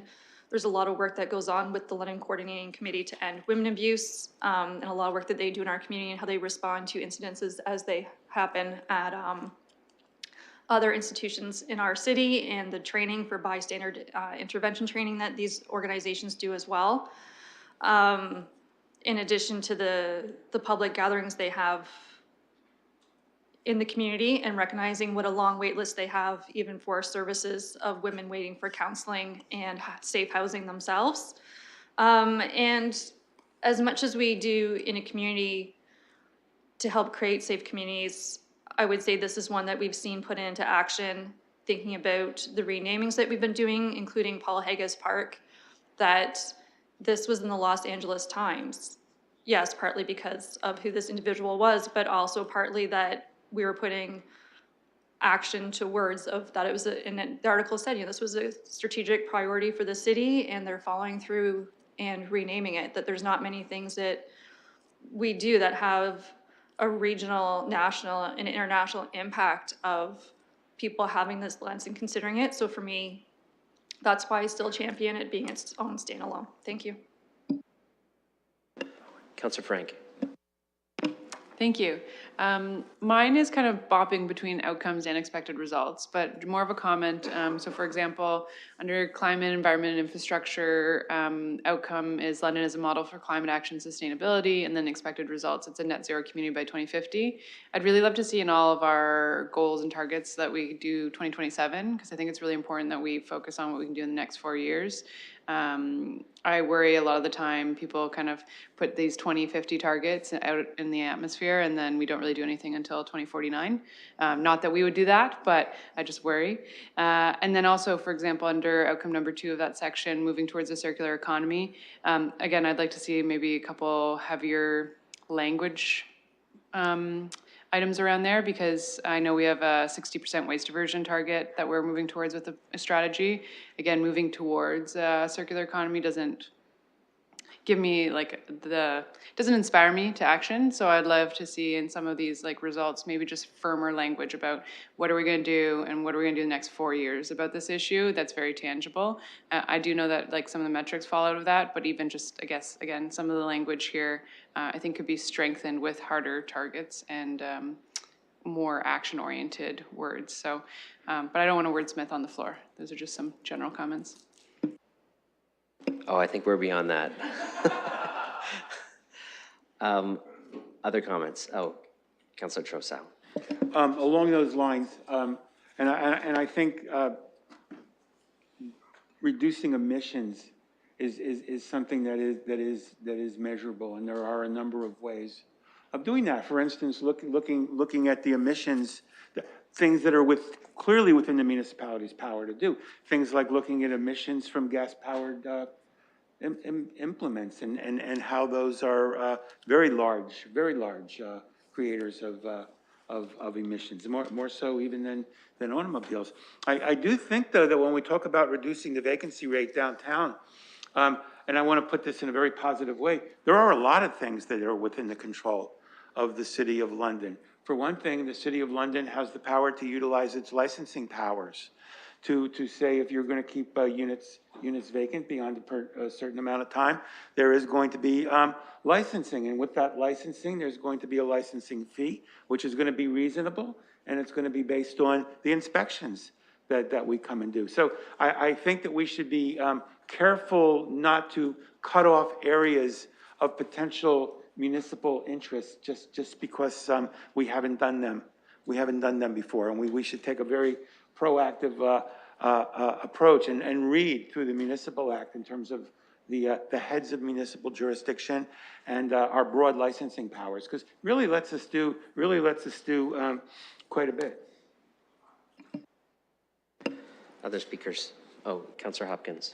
Yeah, thank you, Your Worship. I think Councillor Pelosa got me thinking about changes that are coming to us from the provincial government and what is in our purview and what is not. I'm not exactly sure anymore because of all these changes that are coming down. And that makes me look at our strategic plan and the conversation that we're having here this evening. As a municipality, it becomes even more important that we sort of speak to some of the changes. And I would like to add to the climate, environment, and infrastructure part, and it could be an outcome, but the protection of our natural areas and our waterways, it's starting to become even more important as we are looking at changes. And I don't know how much power we do have, but I do think we owe it to the community to protect some of our natural areas. It should be there as an outcome. Even the intent to try to do it should be recognized within our strategic plan, that it is important to Londoners, just like everything else here is important, but that could be a missing piece to just the protection, the overall sort of when it comes to protecting and enhancing these areas is important, natural areas and waterways, given that we have a river that runs through us. Thank you. Councillor McAllister. In terms of an outcome for the safety, I think we've heard it from a number of the services in terms of reducing emergency response time. That would be a good one. Thank you.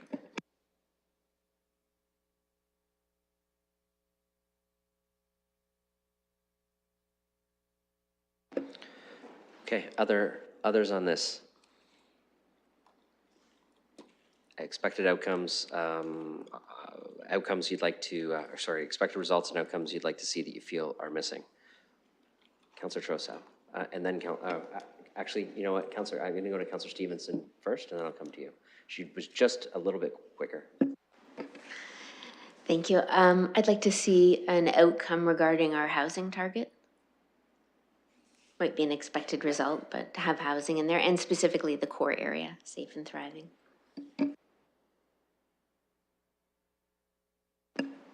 Councillor Trossau, go ahead.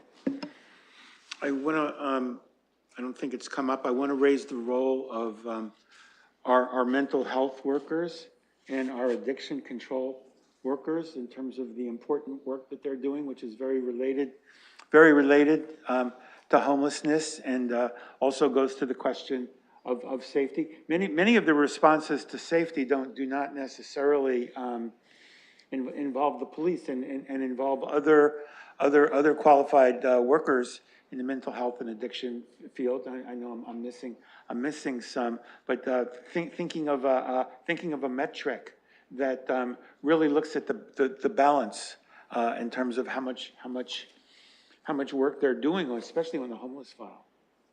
So I think recognizing the role of mental health, yeah, that's good the way you put it, yeah. And addiction workers, I would say, yeah. Okay. Anyone else? Okay.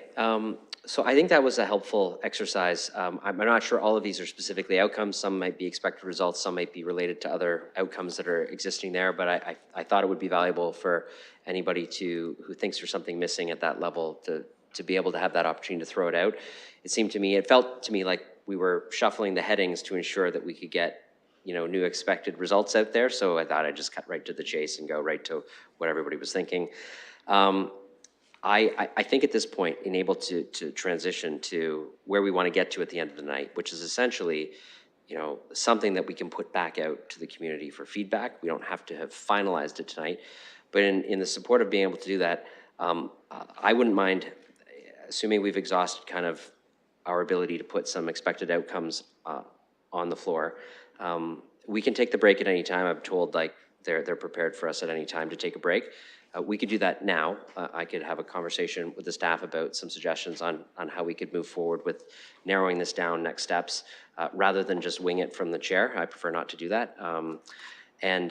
So we could take a break. We could have a regular half-an-hour break now, and then that would give me some time to come back with some suggestions for council on how to move forward with the stuff that we put on here. I think this is a great document. It's got a lot of ideas, it's got a lot of thoughts. There might not be everything there, but in order to transition this to next steps, I wouldn't mind a little bit of time with our staff to make a suggestion to council. Councillor Hopkins. Let's do it. Okay, Councillor Hopkins would like to take a break now for half an hour, which will be our regular break that we normally take at 6:30, but we'll do it a little early. They're ready for us. I see thumbs up, so let's just make that a motion. Motion to take a half an hour break right now. Moved by Councillor Hopkins, seconded by Councillor Frank. All those in favor, by hand?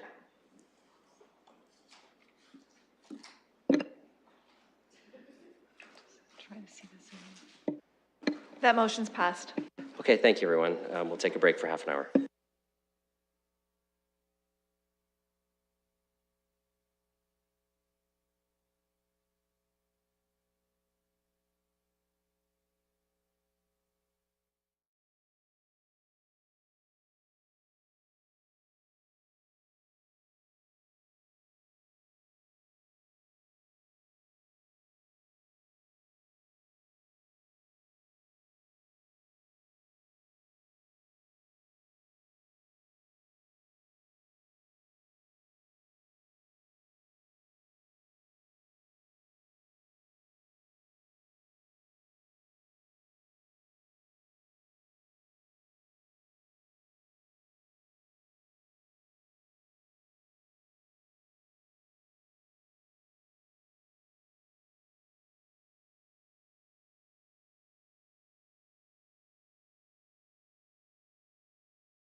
Could the colleagues who are participating digitally just turn on their screen so we can make sure you're back and account for you in the official record?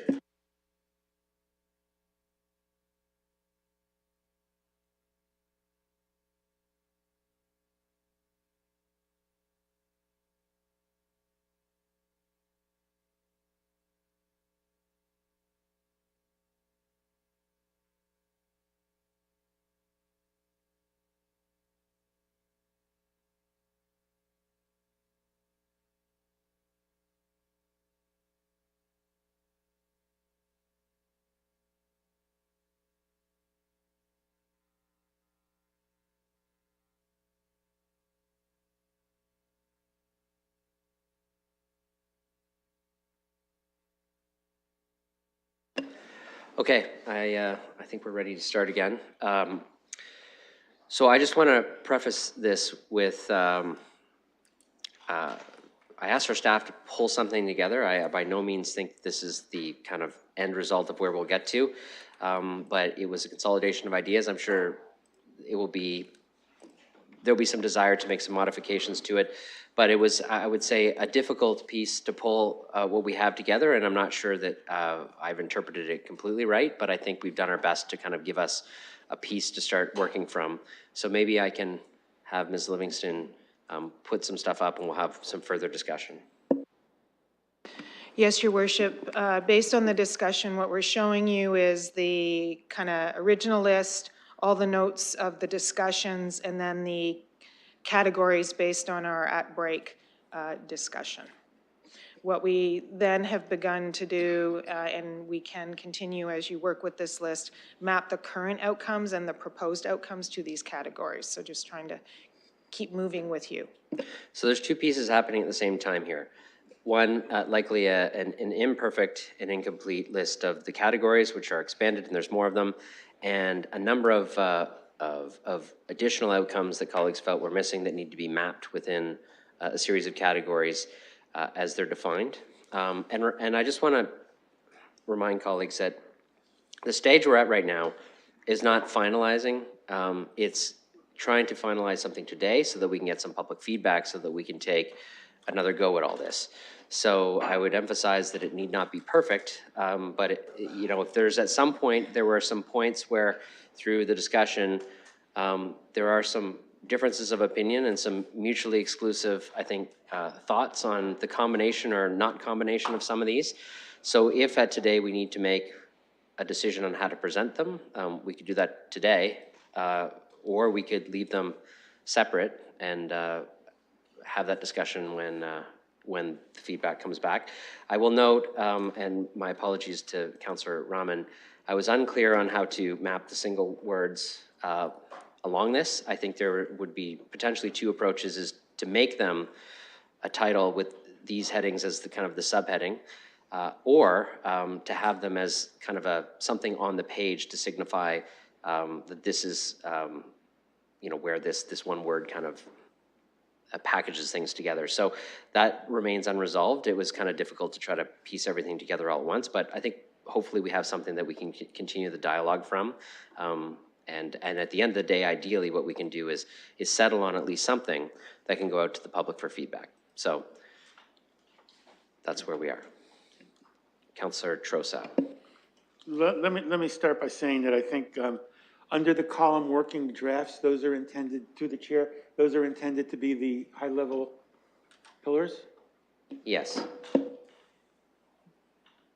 Is that, yes, okay. So I think an incredible amount of progress has been made here from what it was.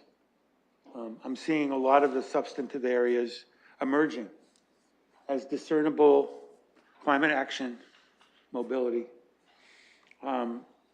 housing affordability, and something else. I'm seeing a lot of the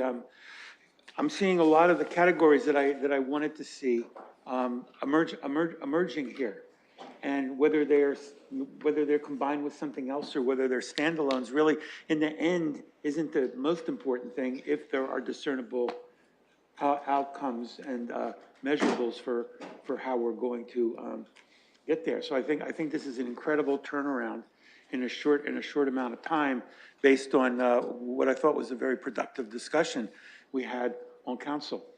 Now, having said that, I do want to, and I will continue to push, because I think it's very important to see a little bit more, attention given to the existing housing stock. I think that people are often one missed rent payment away from being homeless. People are often one rent eviction away from being homeless, and some of the conditions in the housing units that I'm familiar with and that I've heard about are not conducive to everybody has a good sense of belonging, and we're in a happy, inclusive town kind of frame of mind. So I'm going to continue to push on that. But I do think a lot of progress. Has been made. I would like to see a little bit more emphasis on poverty reduction. And one thing that did not come up a lot in our discussion, we did talk about music and art, but I want to see a strong commitment to investing in libraries, artistic programs, musical programs, cultural programs, and festivals. And finally, the last thing I want to say, and this was really brought home to me when I just did the wonderful tour at Fanshawe College, is our need to affirmatively engage not just with the school systems, but also the secondary educational institutions that have so much to offer to our city. So I'll leave it at that. Thank you for your comments. Deputy Mayor Lewis. Thank you, Your Worship, and I will echo Councillor Trussell's comments. I think staff clearly worked through the dinner break to take our word salad and turn it into something that was a little more plate ready, to continue the analogy a little bit. I will say, I still think we're struggling a little bit with what is an area of focus and what is an outcome in that area. I think it's very important for us to remember that these are not all the outcomes right now. We're just establishing the strategic areas of focus. I said earlier, and I'll say again, I think more than one of these maybe ends up combined, but I'm not entrenched in the idea of just using these for now and seeing what the public thinks as well. The one piece that I will say I'm going to get hung up on, and for those who were here at the last term of council, you will not be hearing this for the first time. I am not okay with core area being a strategic area of focus on its own. I think perhaps what that should be is perhaps a title of community regeneration. And I say that because there is no doubt that the core area is a key component of our economic driver, its value as its own neighborhood, but so too are the areas where we have instituted CIPs, where we have BIAs or nascent BIAs trying to emerge, where we have strong community associations in older neighborhoods that are trying to get things done in, some of our tired playgrounds and things like that. So I think community regeneration is really what that category should be. The core is one community that needs regeneration, pretty significant regeneration, one could argue, but it is not the only one in need. So I'm going to look for some support to change that to community regeneration. Okay, I have Councillor McAllister, and then Councillor Stevenson, and then Councillor Frank. Thank you, and through the chair, I agree with Deputy Mayor Lewis's comment in terms of community regeneration. I also think it would be important to break out housing. I still think housing should be its own. And even safety, I think, should be public safety as a separate category. I think prosperity and affordability actually go quite well together. And I think well-run, accessible city sits better with me, but those are just some of my thoughts. Thank you. Well, to some's chagrin, I'm sure prosperity and affordability were together before we took it apart. I also would say, actually, I'm going to continue with the speakers list. I don't want to interrupt the debate. I'll go to Councillor, Counselor Pribble, did I get you yet? No. Okay.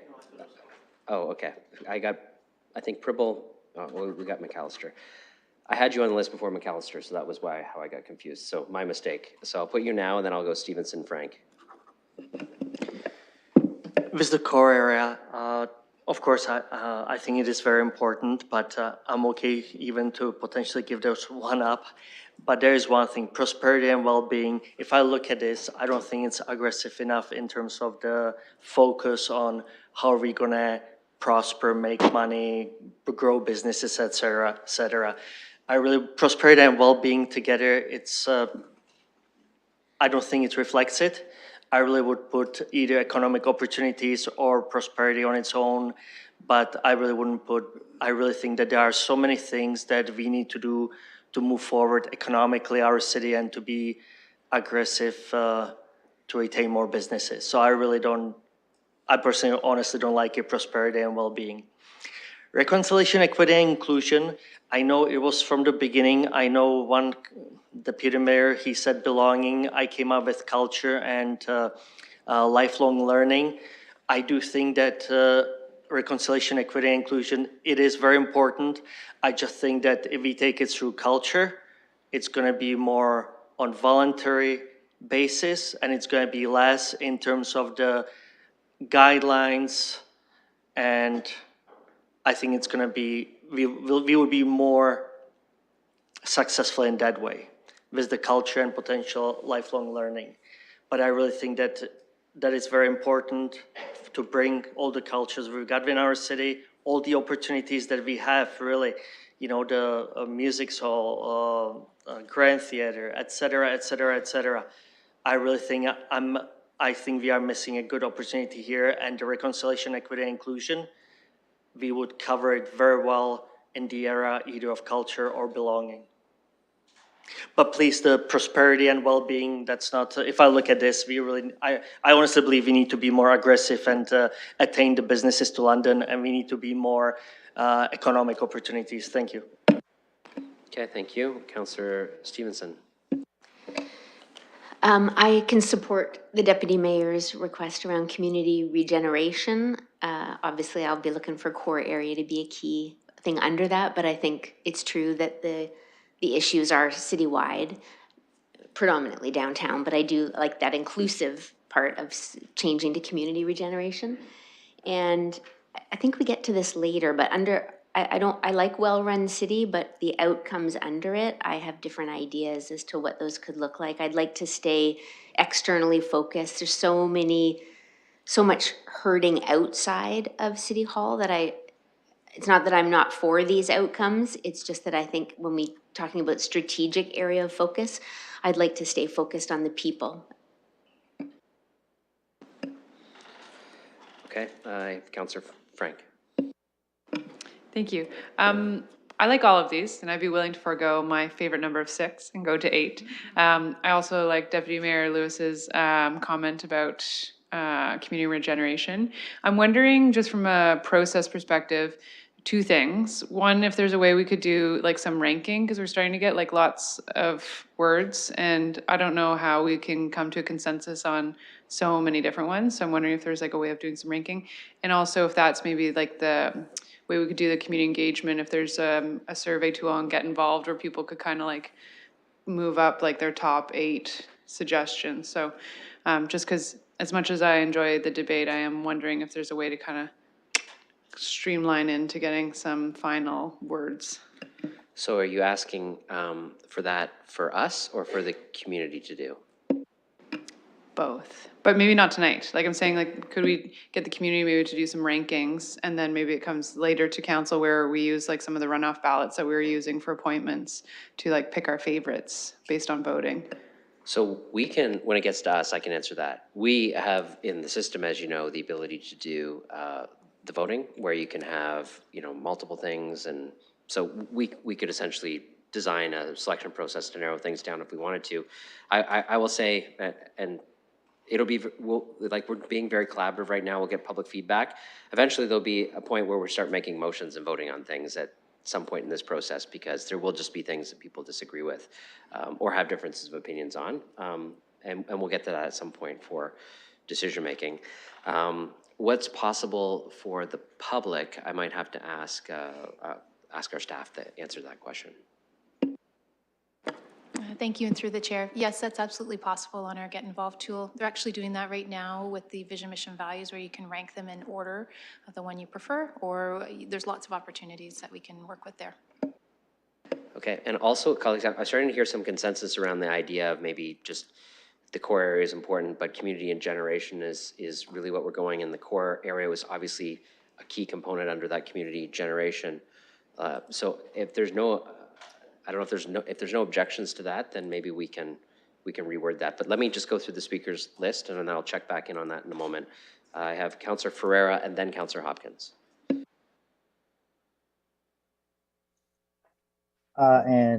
Thank you. And through the chair, I just I wanted to point out I'm pretty happy with the progression that we're making and this list that we have in front of us. It seems like we're all in the same boat. We're just looking to find our seats right now. I wanted to make some general comments, and basically that is we all just engaged in a very good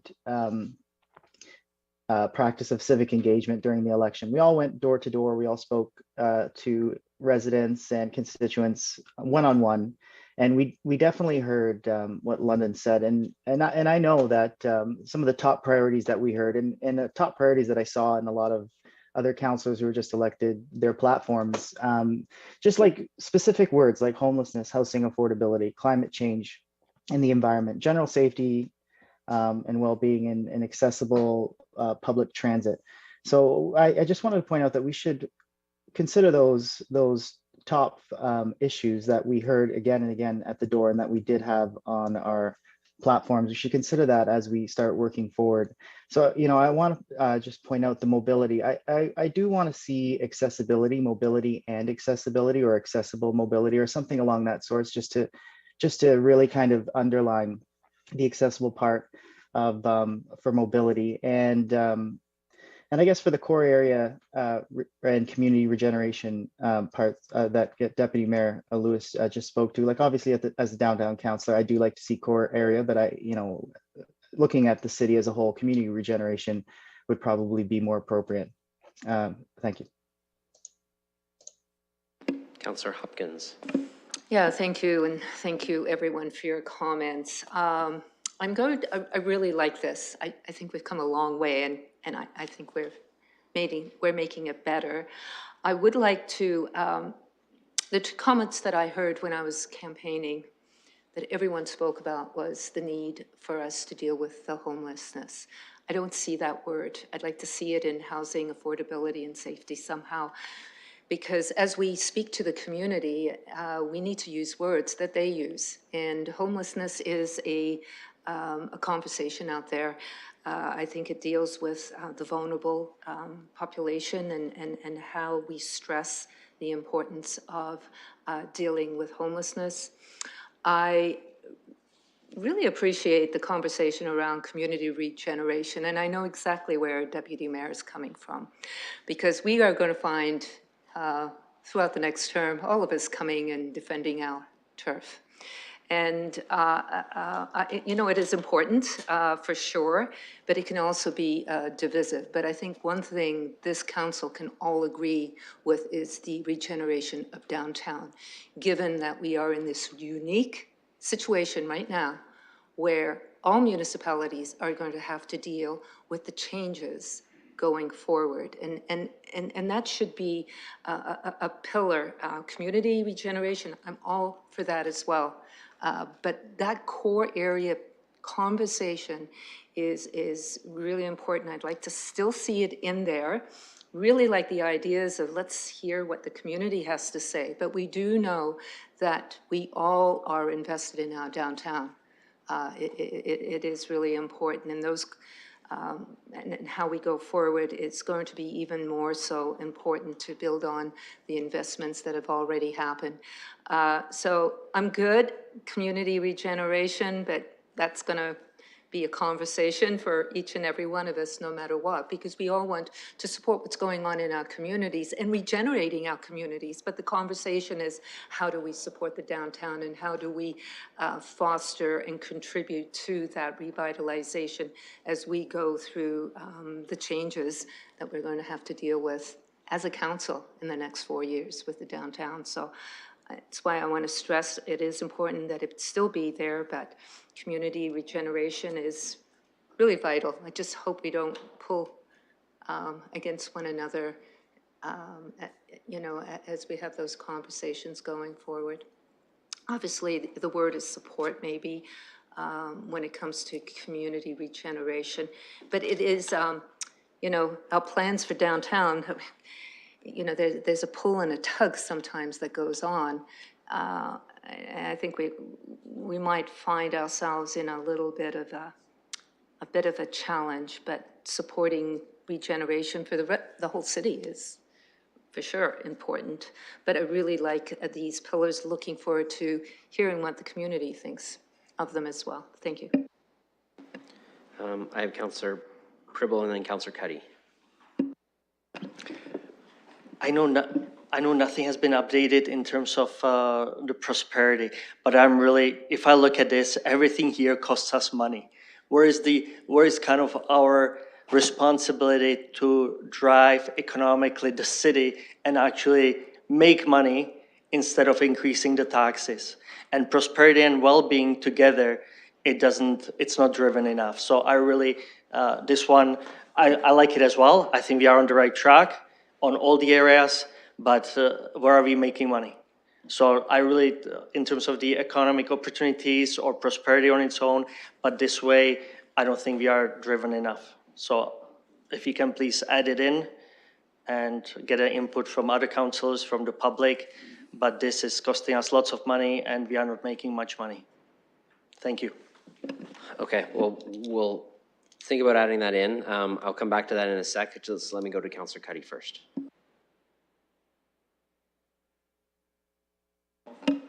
Thank you, and through you, Your Worship. I agree with Deputy Mayor Lewis that we should rename this community regeneration, but I'll add a caveat, and that is that, and I won't call it the court, I'll call it downtown, because that's what it is. But we have the greatest accumulation of municipally owned assets and business assets in the downtown area. And that's because council over the past 20 years have made the decision to make these investments. And they made it in the downtown, in the core. So I think to Councillor Hopkins' point, and also to Councillor Ferreira's point, I think the core should be broken out in some sort of separate format, because our investment in the downtown has been huge and continues to be a driving part of the city. And keep in mind that the city does drive from the inside out.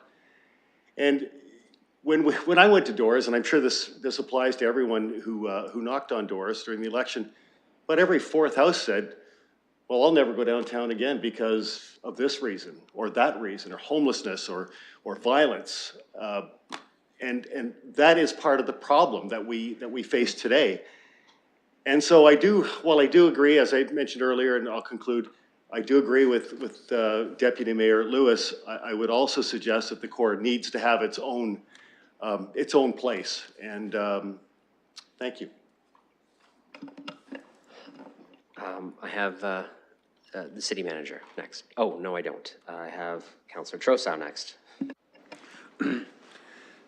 So the effects of a deteriorating and vacant downtown, the poverty, the homelessness, the addiction, they don't say, oh, this is Oxford Street, we're going to stop here. People who, and I'm going to talk about my ward and what I heard.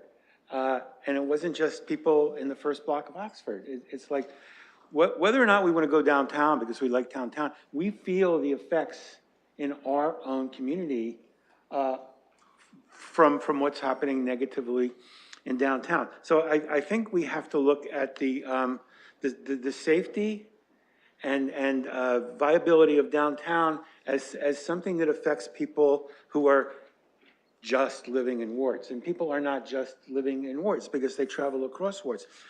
I do not want to see downtown counterposed and in conflict with the needs of people in wards. And I think they have to be reconciled.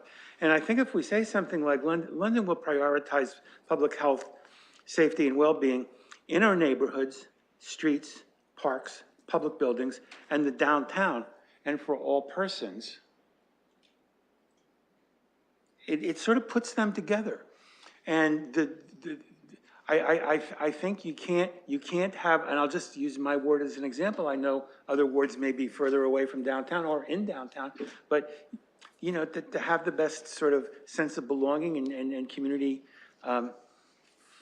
belonging, whatever the word is we're using now, in say Old North, for example, you have to care about what's happening. You have to care about what's happening south of Oxford Street. And we were warned about this when we drew the wards. And I think the people who have run as ward councilors over the years have to undertake a very special, very, very special obligation to look at the relationship of downtown to their areas. Because quite frankly, you can do a lot of your shopping in suburban shopping malls without having to go downtown. And I think in terms of the overall quality of life, especially when you think about some of the things that others have been talking about, the music, the arts, we can't write off downtown. And the word regeneration is fine, but let's look at the symbiotic, organic relationship between downtown and the surrounding neighborhoods outside of downtown. Okay, thank you. So I want to revisit two things. It sounds to me like there's consensus that community generation is a good title. Core area is going to fall under that in some way. There's an outcome related to core area. So it sounds to me like we can make that adjustment based on all the comments that have been said. To the Councillor Pribble's comment about prosperity and well-being, I didn't hear a lot of people jumping on that. I would note under the prosperity heading, there are significant items related to what you're talking about, both in outcomes and some of the expected results about encouraging economic growth and diversification. I understand you want to make it stronger in the heading. Might be a battle to fight next time it comes back to us, unless someone else wants to jump in and support you on that. But again, these are by no means the final grouping and headings. They'll go out for public consultation. You may see people want to shift things around or provide recommendations. Could be that community generation and safety might make sense going together. Who knows? But if we have something to work from, we can get some feedback and some guidance on, and then we can have a whole nother run at this as well. Councillor Hopkins. Yeah, thank you, Your Worship. And I am disappointed to see the downtown regeneration taken out. I know it's a secondary part of community regeneration, but I would like to know, maybe it's a question to staff, about what does community regeneration mean here? When you read these two words, or maybe any councillor can make comments. Yeah, that might be not necessarily a complete question for staff. That's more a question for us because it's our heading in our strategic plan that we made up, and we're going to put a bunch of stuff under it. So community regeneration means a number of things, but essentially the way it'll be organized is there's going to be a number. Is this an appropriate heading for a number of things falling under it to achieve the outcomes in the strategic plan? So it's going to mean what we make it mean at the end of the day, I think. So I might not go to staff on that because I don't want to put them in a debate that clearly we're having about the headings. There was a bunch of hands up and I didn't. Councillor Rahman, and then just put your hand up again so I can start a list. Thank you. So community regeneration, I had kind of the same comment, and I actually just went to look it up to see what it meant before you asked the question. And I won't bore you with the definition, but it's long, and it, so I agree that it can mean whatever we foresee it to mean in terms of how we define it underneath the heading, in a way, because it does deal with economic and social rebuilding, right? So I think there is opportunity there to have further discussion, but it also goes and speaks to a lot of these other headings. And they mean different things to different people, and some of them, because they're buzzwords, they mean different things to different people. And so, again, when we're talking about how we're reflecting back to the community what they asked us to do at the doors, I didn't have an extensive conversation with staff about what people said to me at the doors and the 2 or the 3 times I went to doors. My conversation was quite quick. But I will say that some of these items on this list, they never came up in conversation. No one talked to me about these items. What I heard a lot of was a disconnect between the community and City Hall, and the fact that they felt that they didn't know where they were getting the value for the dollar in terms of what they felt they were contributing to the city and what they felt that they were getting in return. I agree with prosperity and well-being being separated if this is the working draft we're working with, because I do believe that prosperity is a different conversation than well-being. And I do think well-being and safety were better connected. And I do see that we're saying safe and safety as well, as we're using those terms. So we may want to better define that as well.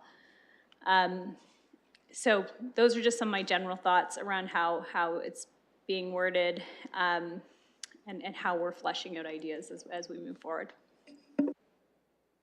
Okay, so there's certainly some changes there we could consider. I'll go through the list. Councillor Lewis, our Deputy Mayor Lewis, Councillor McAllister, and then Councillor Pribble is what I have. Thank you, Your Worship.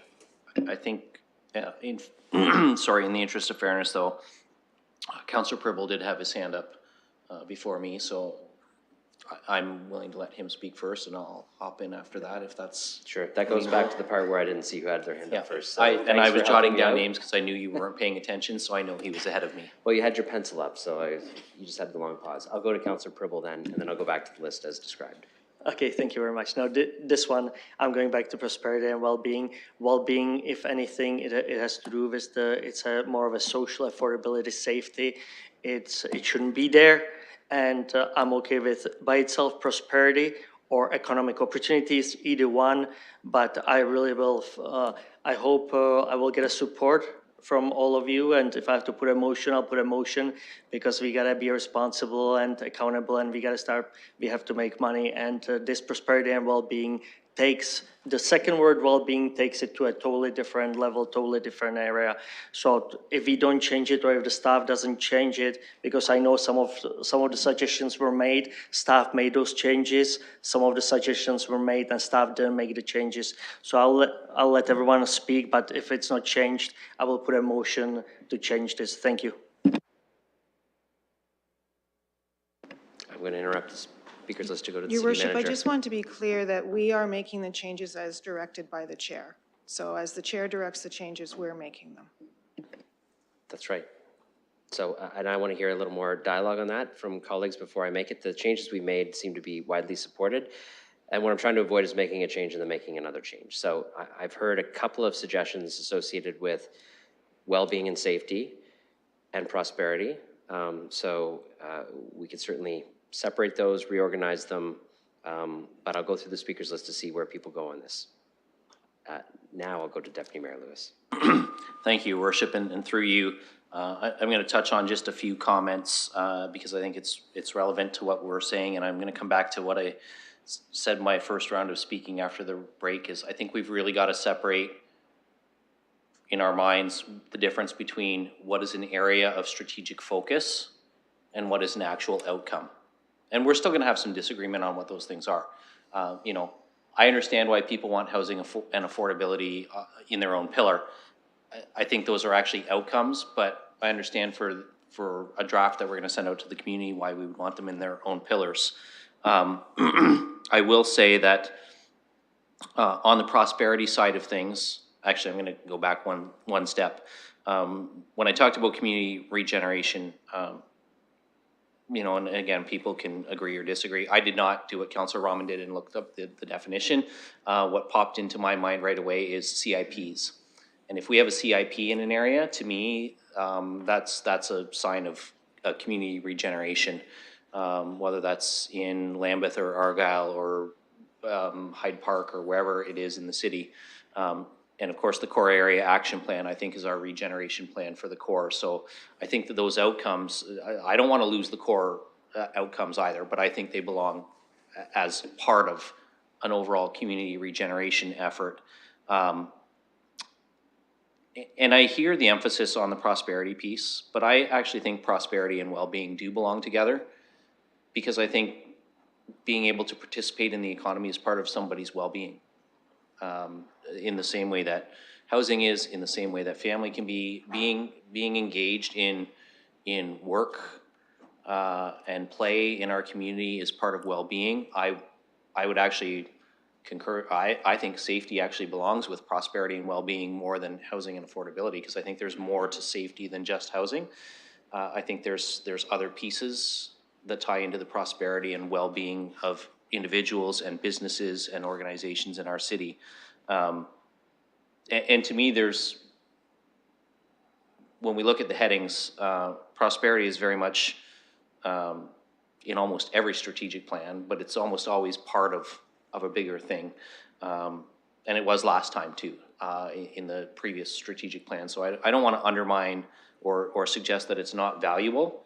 But I think prosperity goes hand in hand with someone's well-being. I think when you're enjoying the prosperity the community offers, well-being goes hand in hand with that. So, but I think we are starting to, myself included, kind of get off into the weeds a little bit about separating these up too much. I think as we continue this discussion, what I'm hearing a lot of agreement on really is the outcomes that we want to achieve. And I've heard people reference various outcomes in here. I've referenced a few. But I think we could be here until 11 o'clock tonight trying to get these, just the headings to where everybody's in consensus, or we can recognize that we are working with a living draft document that's going to change again. And instead of letting perfect be the enemy of good, that we might want to consider, if we're reasonably comfortable with these as a starting point, and just as a starting point, that we might want to then start to move our discussion more towards the outcomes that we want to achieve. And as we start to discuss those outcomes, I think it may better inform whether some of these areas go together or not, because we might find we have an outcome we really love, and then we get into, well, it belongs in both of these categories. And maybe that's an indication that the categories actually belong together. So I would suggest that even though I don't agree with all of them, and I know at the end of this whole process, there will be things in the strategic plan that I personally don't agree with, and that'll probably be the same for all 15 of us. But I think from a starting perspective, we've got eight subheadings that we might want to start considering the outcomes for, rather than trying to get these perfect. Because we still want to send them out to the public, and the public might tell us, you're wrong on 7 of the 8 of these. We only agree with this one. So before we get the cart too far ahead of the horse, I think we might want to start looking at what we're putting in the cart. So on that, because we went through and I asked the question, is there outcomes missing? What staff are going to do once we finalize this is map the outcomes that we've discussed under the headings for public feedback. I believe that's the way that they're going to, yes, I see nods. Again, knowing that we can shift these things around, and also once we map them, you may see some that are a little light on outcomes because we've separated some things out, and some that, so we may need to define that a little better later, but it's an iterative process and everything can still be adjusted. I have Councillor McAllister, then Ferreira, then Lehman, then Rahman. Thank you, and through the chair. I would still like to see housing and homelessness as a category, and I don't know, like, I heard this a lot. Honestly, like, during the campaign, 2 big topics intertwined, but I think it speaks to the importance of these issues. And even with your worship, your speech, it's a call to action, not only for us, but for our citizens. And that generous donation of 25 million, I think, also shows that our citizens really care about this issue. And I think we should add weight to it and really call it out. I do also think with that safety should be a separate one. And I think if we put this to the public, you'll see safety as one where people have a lot of opinions on what that means to them. And I think it warrants its own section. And I would also agree with Councillor Pribble. I think economic prosperity is one we should call out as well. I do think people have differing opinions in terms of what outcomes for that would look like. And I think it's a big part in terms of how people view their future in a city. And well-being, I find well-being is a tough word because you typically hear, say, health and wellness bundled together. And I think well-being is such a subjective term that it may be difficult for us to have tangible outcomes attached to that. So that would just be my thoughts on those. Thank you. Councillor Ferreira. And thank you through the chair.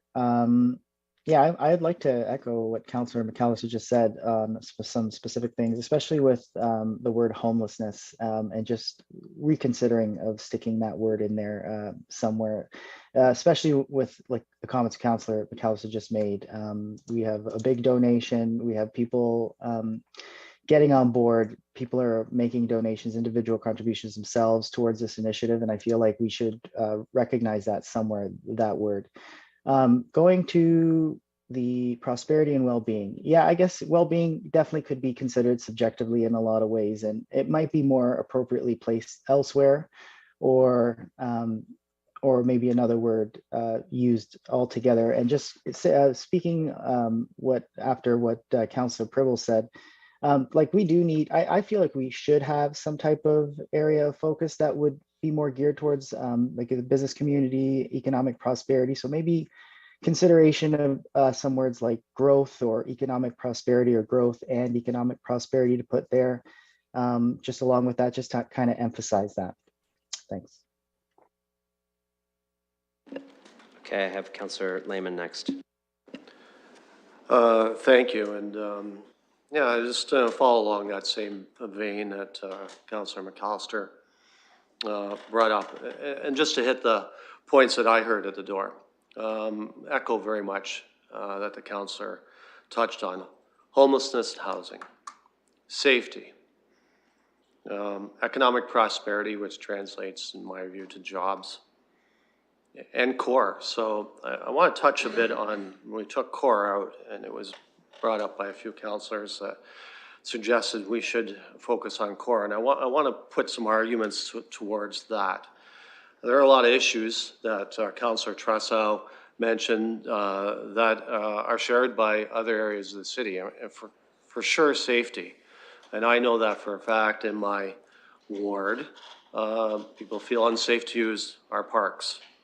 They feel unsafe when they're shopping, getting from their car to the shops that they're going. They feel unsafe when they're running a smaller shop on their own. They're having to lock their doors out in Ward 8 between customers, as they do downtown. Surely we need to, make that a focus. But having said that, for sure, these are issues that are shared, but we have an opportunity in our city right now to really focus on the core. And as has been said earlier, a lot has been invested by previous councils on making the core work. And we're in a perilous time, in my view. We have remote working, changing the number of people coming down to work in the core. We have a lot of buildings going up, there are a lot of cranes in the sky. But if people moving down to the core aren't getting the experience they expected, they will not live in the core, and will have defeated the purpose of these efforts. I think what I've heard at the doorstep is a real desire to see a healthy core, healthy heartbeat of the city that people expect in our city of London. And I think, so we look at what is a focus, because this is what our main focus is. I think as a council, we have to separate the core, make it a focus, core, downtown, whatever you want to call it. Because this is our chance. We have 4 years. On so many levels, that's important to have a healthy heartbeat of our city. People visit us, they get off the train, and their first image is of London when they visit, and it is our core. Do they want to come down to work or raise a family here? Do people want to shop downtown, or do they want to just stay in the suburbs and shop out there? I believe that people want to experience a core in which they can live and work in, not just come down for a night's game and then go home right after, come down to the Grand Theatre and go home after, but to experience the core on many levels. And again, to touch on with the cranes in the sky, there are people hoping to come down here to spend most of their day in the core. And we have to, I believe, make that one of our main focuses. So I would like to see it back in as one of our main focuses. Councillor Rahman. Thank you. And I'll try to be brief in my remarks, but I just want to bring us back to something that Deputy Mayor Lewis was saying around focusing on the outcomes. So one of the things I'm struggling with is tying some of these items back to what we actually have the ability to impact in and affect in a big way. And so for some of these, I'm like really trying to wrap my head around, well, how do we actually drive a decision or a change in that area? I know how we can in partnership with a lot of other organizations, but for some, it's not as clear to me how we directly do that. And so I guess when we're, maybe if I can ask a question of staff through the chair, is when we're thinking of outcomes, how do we decide whether or not we are the driver of the outcome, or if we are maybe a smaller player or participant in the outcome? Go ahead.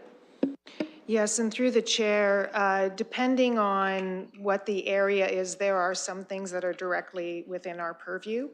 And there are others, such as addressing the health and homelessness crisis, where we play a partner, facilitator, funder, multiple roles to help move that forward. So that's how we consider it.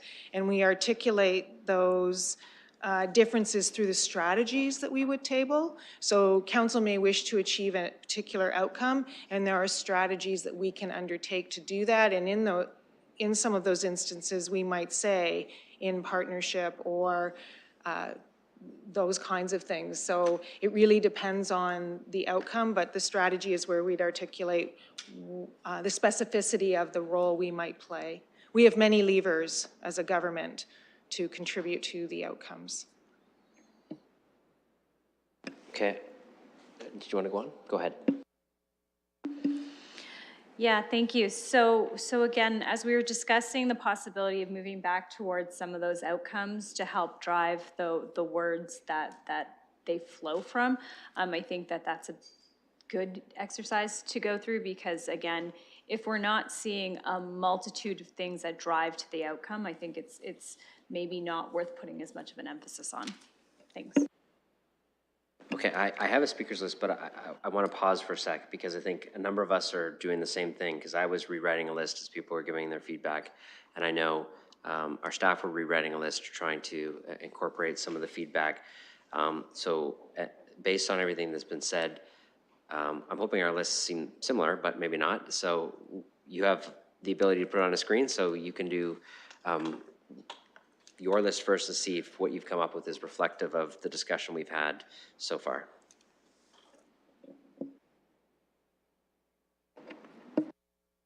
Would you like me to verbalize it while Nick is trying to Sure, write yeah, it? let's verbalize it. So if I need to look at the list again, Nick. Sorry, I didn't mean to put you on the spot. So reconciliation, equity, and inclusion would stay.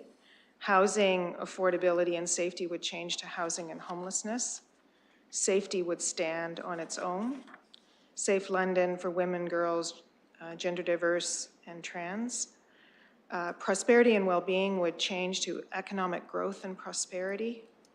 Mobility would stay as is. Community regeneration would stay. Core area would be its own. Climate action and sustainable growth would stay. And well-run city would stay. I also had a note about mobility and accessibility, but I'm not sure where that fits in. So those are where I was hearing common themes. I had very similar, but not completely aligned responses to that.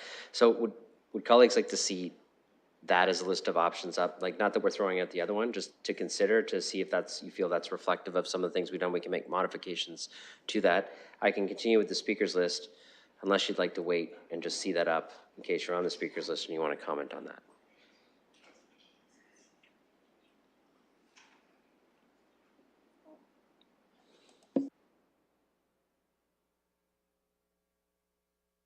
We're going to wait till it's updated. And if you want to follow along, you can switch to that screen.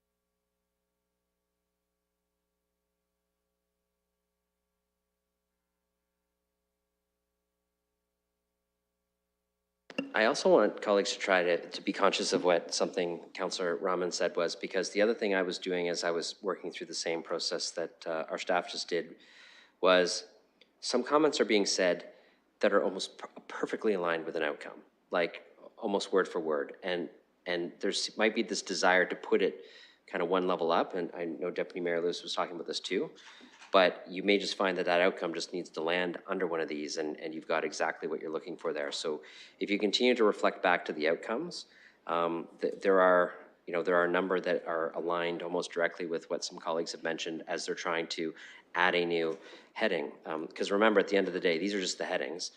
What's most important at the end of this whole process is not even the outcomes, but the actual impacts that we create with the results of our strategic plan. So, I mean, that's what we're actually driving towards. These are the high-level pieces. So now that we've got this here, I'm going to go back to the speakers list I had, and we can make some comments on this to see if this is reflective of where we've come. The list is getting longer. Again, we can combine some. We can also do that after the community feedback process. So I have Councillor Trosau, Hopkins, and Pribble, and Stevenson. Thank you. To the chair, I believe that mobility and accessibility lend themselves very nicely to transportation. Actually, transportation and accessibility lend themselves very nicely to mobility. So I think that those three concepts are there. I really appreciate what a couple of councillors said about housing and homelessness being standalone, which I firmly believe in. But I'm looking at this the small print under the notes, and I just wanted to check. And I do want to put in another pitch to add something along the lines of measurably lower poverty, addiction, mental illness, and food insecurity, because I think that when we talk about the general well-being and happiness, however you want to measure it, of our population, it's not just a question of creating more prosperity. It's helping people get out of the opposite of prosperity, and I think we have an obligation to address that. Okay, thank you. Could you put poverty reduction someplace? Poverty reduction is right there above the outcome intensification. Yes. So we could put the word outcome in front of it and decide how to. Okay, so let's try that. Just put outcome in front of poverty reduction, and we'll get some feedback as it's structured that way. Thank you. Councillor Hopkins.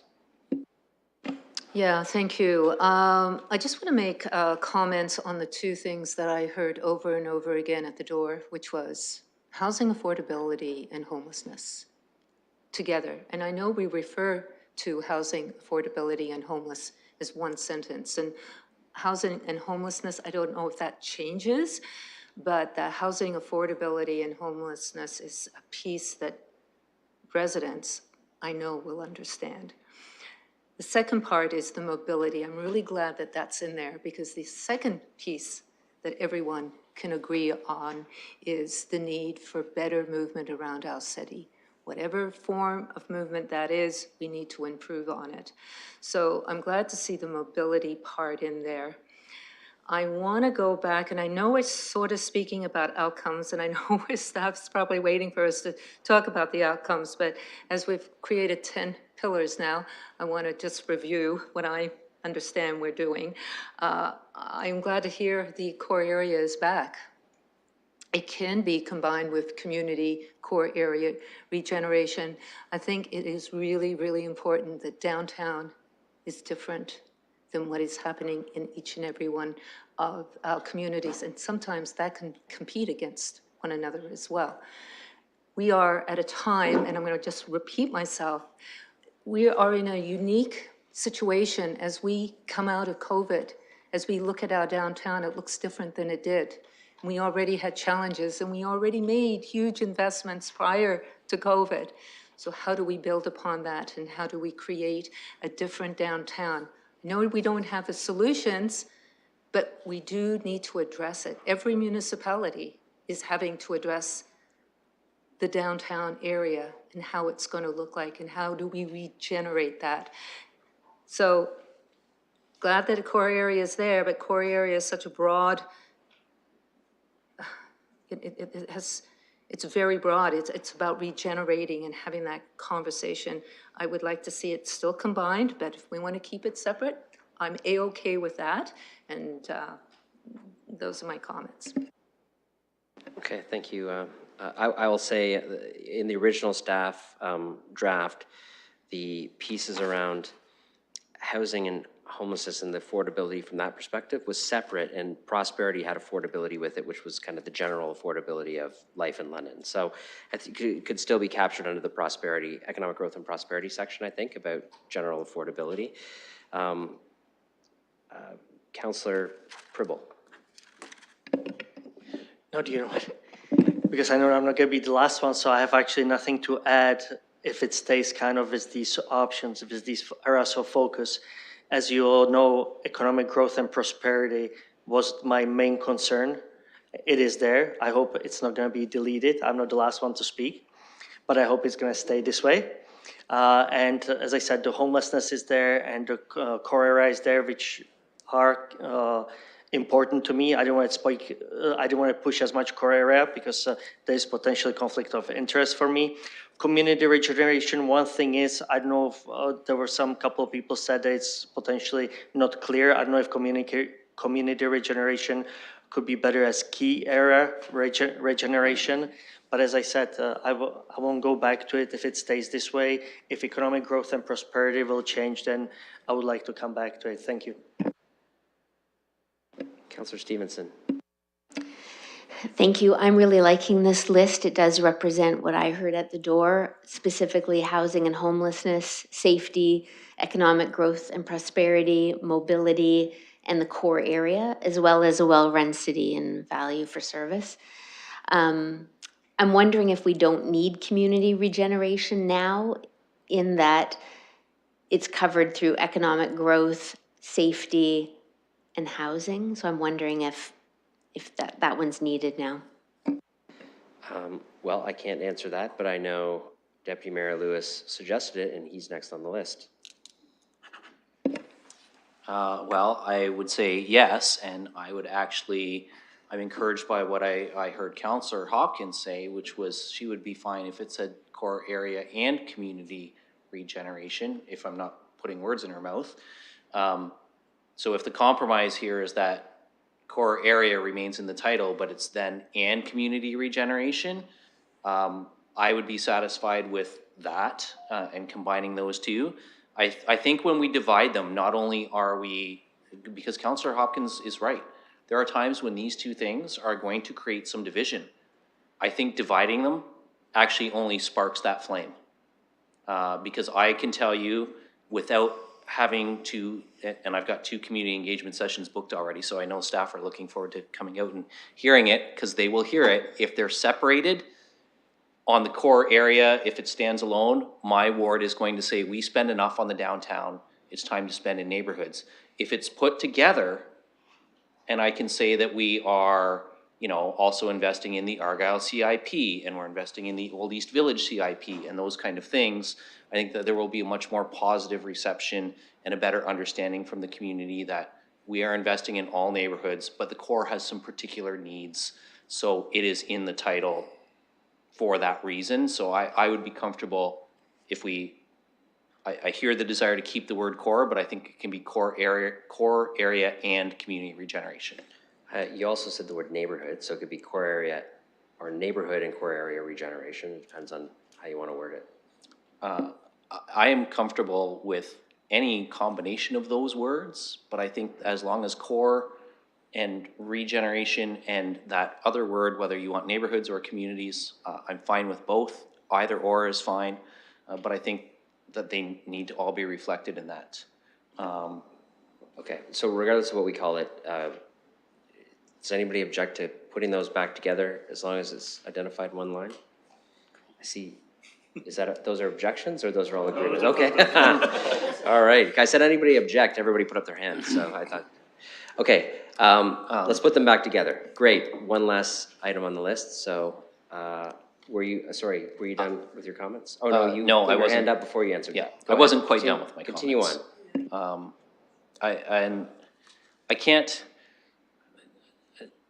I want to be respectful and diplomatic about this, but I can't stress it enough that we have to be very, very cautious about wading into areas where we cannot have an impact. And I think that it is great to want to play a role in any number of areas. And I think that there are areas where we can see local impacts that make a difference. And to me, you know, one of the arguments I hear all the time is, oh, well, you know, London can't do anything on climate change, so why have it in there? And yet I would respond, well, yes, we can. You're right, we can't do it alone. If only London addresses climate change, then we will still be at square one because the rest of the world is far bigger than London. But that doesn't mean we shouldn't do our part. Where I do get concerned, though, is when we start talking about weighing into areas that are very clearly provincial jurisdiction and very clearly healthcare jurisdiction. And that would be a matter of concern for me. So I think when we talk about outcomes, we have to be very cognizant. You know, and again, I don't mean any disrespect to former councils, but there was a poverty panel that at one time brought forward almost 100 recommendations, quite a number of which were communicate our displeasure to the province, communicate our displeasure to the province, communicate our displeasure to the federal government about this, that, and the other thing. And it's very easy to write a letter and say, there, we've done that task on the list of recommendations, but it didn't change anybody's life for the better.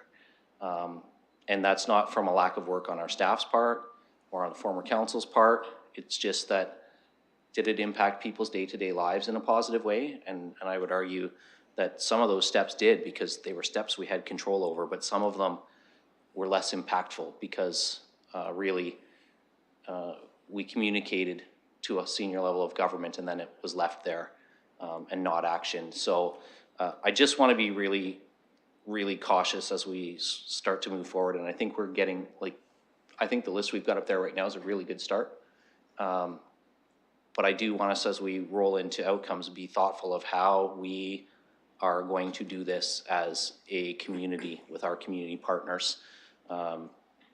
Because if we start to wade into too much areas of provincial responsibility, we create an unsustainable economic model for ourselves, because we can't possibly backfill the gap on all of those things on the property tax base. So I come back to what the city manager said very, very early on in the strategic plan process. If it's not in the strat plan, it's not in the budget. But if we can't ever possibly pay for it through the budget, then putting it in the strat plan maybe doesn't mean that much. So we've got to remember how these two things are interlinked, and our ability to actually have an impact through those actions. Okay, I have Councillor Frank, then myself, then Councillor Rahman, then Councillor Trossau. I just want to say I like all of these and I'd be happy to move on to outcomes. But these are great. I think we've done a really great job of capturing what everyone's been saying. So think about what outcomes you might want to add, because I think staff are going to map these in. So just kind of review the list and see what you think might be missing, and we can come back to that in a sec. I have myself on the list next, and the only thing I want to add, so I think this is good work, good combinations. I'd like to go back to the original suggestion when we had well-being in, and it was well-being and safety. And I think we should combine those two back together for two reasons. One, the well-being components were all of the healthy, vibrant neighborhood community pieces that are now need a kind of a nice place to land in the strategic plan. We also have a community and well-being plan, a community well-being and safety plan that we are obligated to do under legislation that kind of fits in with both of those components as well. So I actually think the way it was originally contemplated with well-being and safety works well, and I want to ensure that we have a place for those parks, recreation, neighborhood kind of level services to land, and I think that helps them land there while not compromising our ability to talk about safety in a way. So does anybody object to me kind of asking to put well-being and safety back together? No? Okay. Awesome. Okay, so that's good. You can add that back in. I now have Councillor Rahman. Thank you. I had a very similar comment on well-being and safety. And then I have a comment on, I wanted to comment on everyone's understanding of what the difference, what they saw around safety, because for me, when I was thinking about when Councillor Lehman said safety as a standalone, safety was a very high priority for Ward 7. When I was knocking on doors, it was probably the thing that came up the most. And I see that there's an opportunity for there to be well-being and safety and safe London for women, girls, gender diverse and trans people as an outcome of well-being and safety, as I see them as interrelated, as they both contain the word safe, and that those outcomes flow from a well-being and safety place. So putting that out there for discussion. Thanks. Okay, thank you. Councillor Trossau.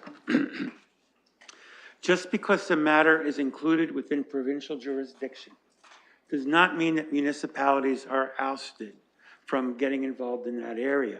And I would like to refer to Section 10, Subdivision 2 of the Municipal Act, which says a single tier municipality, that's London, may pass bylaws respecting the following matters. And I won't read all of them, but 5, economic, social, and environmental well-being of the municipality, including respecting climate change. 6, health, safety, and well-being of persons. And 8, protection of persons and property, including consumer protection. So using words like health, safety, and well-being, I think is very advisable, because it's right there on the face of the Municipal Act, and it's very explicit that this is within our jurisdiction.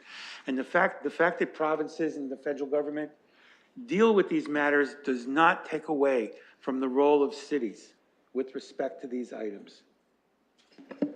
Okay, thank you. Councillor Hopkins.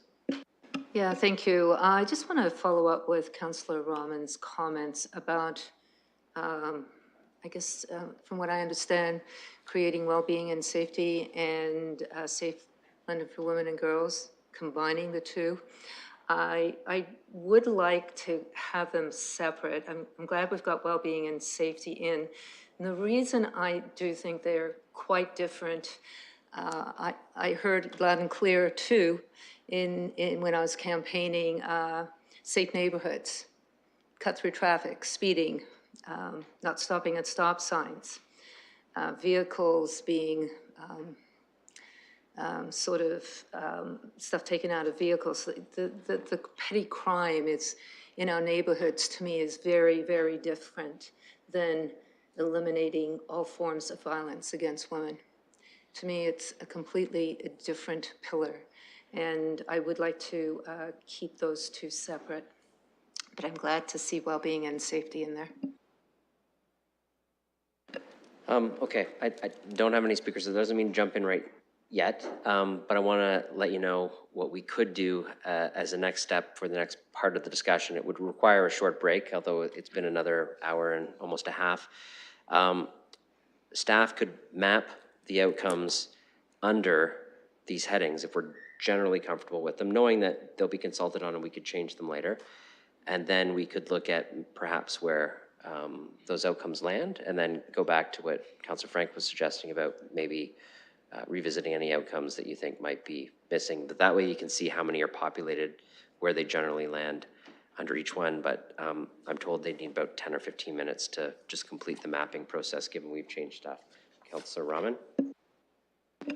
Thank you, and through you, Chair. I'm wondering if we might entertain the option of an exercise of voting these up or down and see where we land in terms of whether or not we actually do have consensus on all these items being here and on the list. Because I do think that would help to then create those outcomes that flow underneath, as long as we all think that these are the ones that should be prioritized and how they should be prioritized. I think that helps to then align those outcomes. I don't have any objection to that, unless Councillor Trossau, go ahead. Yeah, I'm sorry, with all due respect, I do. I mean, I think that this is an iterative process, and we still have a lot of ways to go from hearing from the public.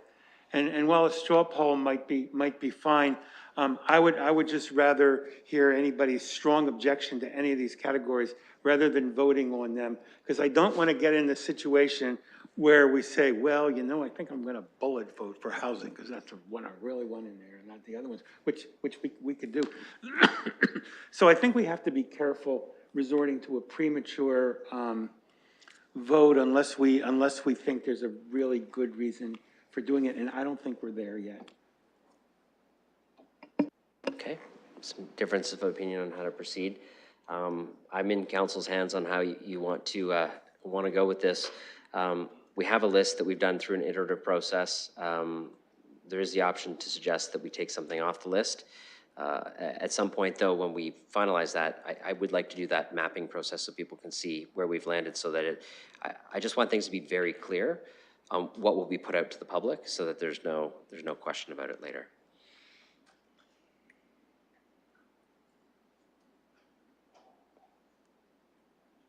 So I thought that would conclude a different way. Okay, so is there general consensus that we don't want to vote these up or down, or we just want to consider them? Yes, Councillor Pelosa? I'd prefer that we don't vote them up and down at this time, but we do the exercise of seeing what would fall under them, and maybe that would help to highlight if some of them are a standalone piece versus if they just start falling underneath each other. Because either way, we still have to flush out There might, yeah. what goes under them. Yes, and then move, if we drop one, we could see where the, it might be very clear after we put the outcomes underneath where, oh, there's just two outcomes there. They really could be under these other two pieces. So that might be helpful, and still give the opportunity to collapse some of these into other areas. Okay, there's some maybe general but not complete consensus on that approach. So unless there's strong objections, let's go that way. Okay, so that means I would like to have a 15-minute break, which means come back at 8:10 with all of these things will be mapped under that. Councillor Pribble, before we go. Thank you very much. Just 10 seconds. I think this is great, I think we are on the same page. One thing is, and challenge to the staff, if you believe that you could somewhere fit, except not into the economic growth and prosperity, word culture, it would be, I think, very valuable, because I do think that based on, again, we are on the right track with UNESCO, with all the arts we have. And again, we are going to go for a break now, but if you can put it anywhere besides economic growth and prosperity, it would be fantastic. Thank you very much. Okay, I don't want to kind of leave staff on the hook for doing what you just said. So are you suggesting you want to figure out where the cultural items are mapped under, or? No, actually the word, because we don't have, when we go through it, there's really not the word. If you're looking to add the word culture in, I'd suggest let's map them, and then you tell us where you want to put culture, and we'll decide whether or not we want to put that in. That way it's your decision, and not, I just don't want to put it generally on staff to say, can you fit this in somewhere if there might be some disagreement on that? Do you know for now if you can just then put it in as a separate item? If you can just put it in, because I didn't have to be honest with you, I didn't really go through it yet, but if you can put it in then as a culture, and if through your own brainstorming session come up with some great idea, it would be very much appreciated. Councillor Trossau, go ahead. Just to suggest language for just that piece without intertwining it with economic growth. Okay? Will invest in libraries, artistic, musical, and cultural programs. Okay. I'm not sure how we're going to handle that because that's kind of a tricky request just to say, can you throw it in? So I think let's proceed with the way we're doing. And then when we're going to deal with outcomes, you can make that as a suggested outcome. Mr. Mayor, perhaps while we're mapping, we can see where the outcomes that have been listed and the suggested new ones might naturally draw to where the culture piece fits. So we will try and do that, make a suggestion that is just respectfully put forward based on what the outcomes as we move them around. Okay. Perfect. Okay, so now I'm going to make it more like 8:15. So motion to break till 8:15. Councillor Pelosi, seconded by Councillor Hopkins. All those in favor by hand? That motion's carried.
Can everybody head back to their seats, please? And if you're remote, just turn on your camera so we can record your attendance.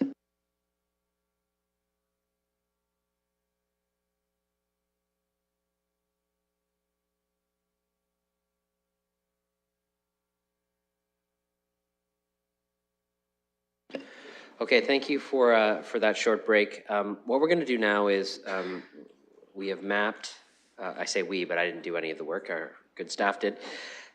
We've mapped the areas with the outcomes, and we're going to do this section by section. And what we're trying to move towards is this is what we're going to put out to the public. So I'm going to do this as a, do you see anything that you feel is missing? Rather than go through the things line by line. But the results have now been mapped. You'll see it's a slightly different format, a little easier to read as we move towards more of that public consultation. But I'd like to have the city manager walk us through a little bit of this first. Yes, Your Worship. And so what you'll see in each section are the originally tabled outcomes and expected results. And in some of the sections we've added in, so for example here, you can see where we took note of some discussion about a new outcome being required. So we wanted to capture that as well so that when we go through each section, you can tell us what you would like to have. But I just wanted to share that that's how we've captured what came earlier in terms of the note taking, and we've mapped it against these areas of focus. So if you want to, I'm in your hands, Mr. Mayor, in terms of taking us through the first section. Okay, so we'll go through this section by section. So you'll have to switch to the screen. I hope everybody at remotely can see things. Okay, I see thumbs up from remote folks. So we have reconciliation, equity, and inclusion. The section has 3 outcomes. Each of them have a number of expected results. Colleagues, if you just want to take a moment to look over this, let me know if you feel anything is missing from this particular section. And we'll go slow. Councillor Rahman. Thank you. Under outcome 1, could I just get more clarity on what's meant by B, the expected result B?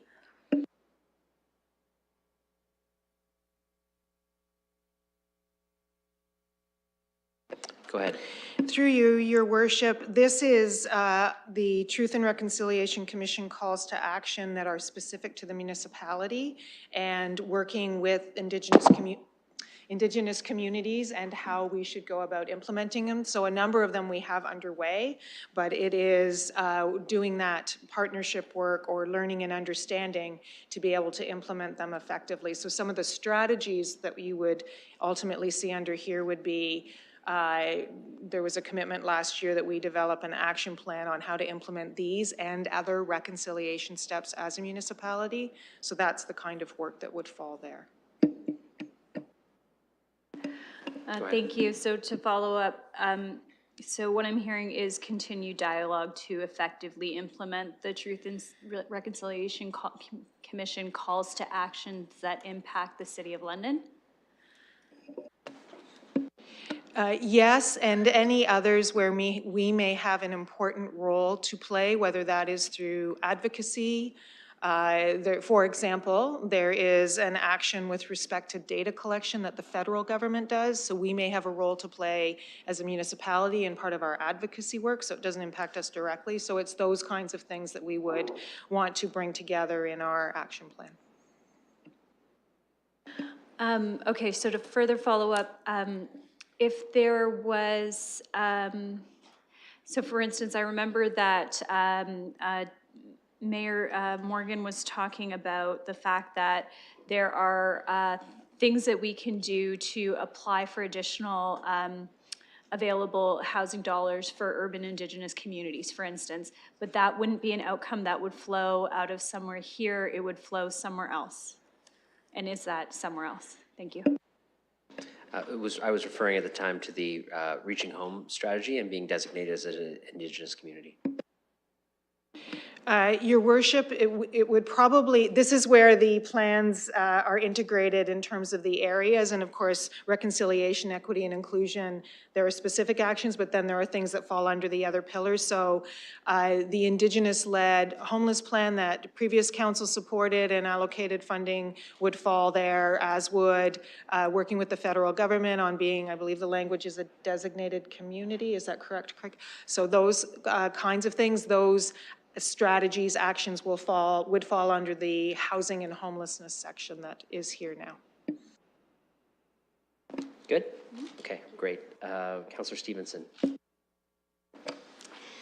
Thank you. As I'm looking at the outcomes and the expected results here, I'm a little concerned for two reasons. One is how measurable they are, and the other is knowing that the strategic plan, our budget then follows from that, and the fact that we've just created a new department for this.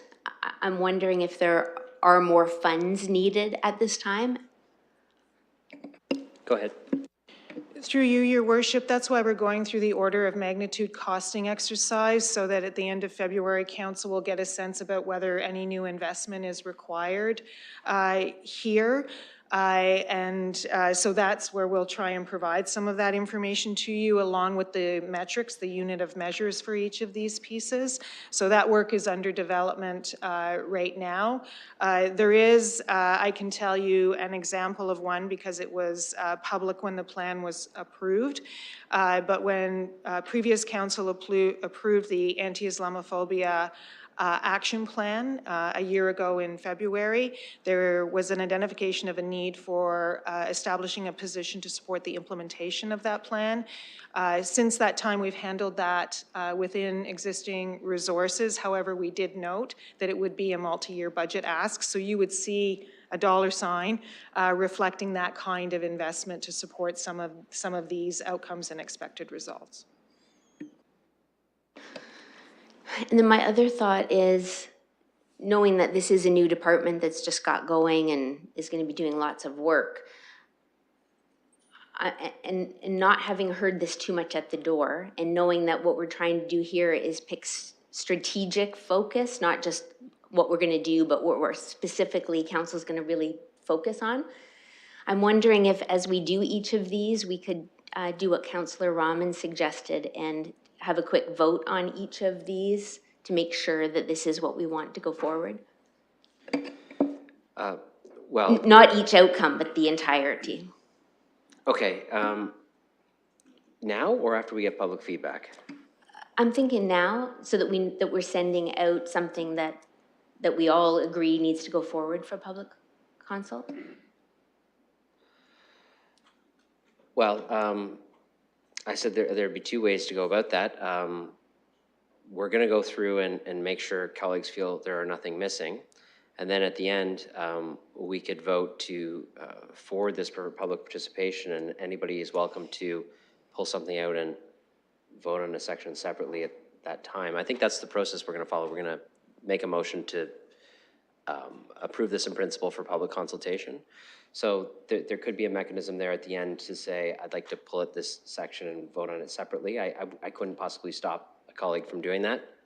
But I think for now, it might be advantageous, given there might be some differences of opinion on whether something should carry forward. Let's make sure if it does carry forward, people are satisfied with the components of it and deal with that piece at the end. Okay. Councillor Trosau. I see we're using the term equity denied in outcome 3A. I've seen the term equity seeking much more. Is there a reason why we're using equity denied and not equity seeking, or not both of them? Go ahead. Through the chair.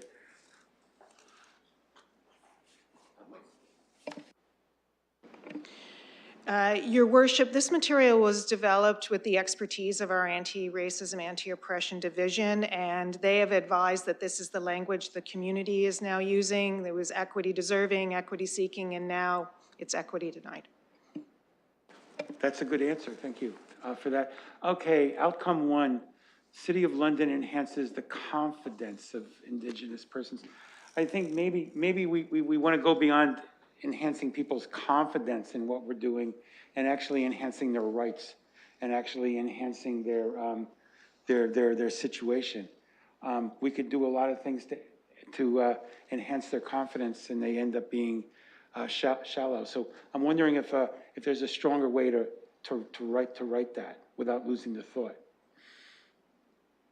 Because we are talking about the implementation of rights here. Go ahead. I need your microphone. Your Worship, there's no disagreement from me on your point, Councillor. Again, we developed this with the advice of the Indigenous Community Liaison staff person.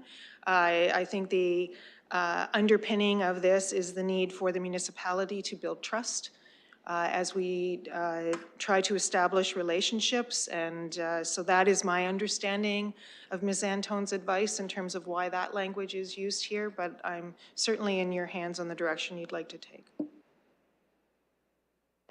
And the next one through the chair is not just on enhancing our understanding of the Truth and Reconciliation Commission calls to action, which is important, but actually enhancing our implementation of them more directly.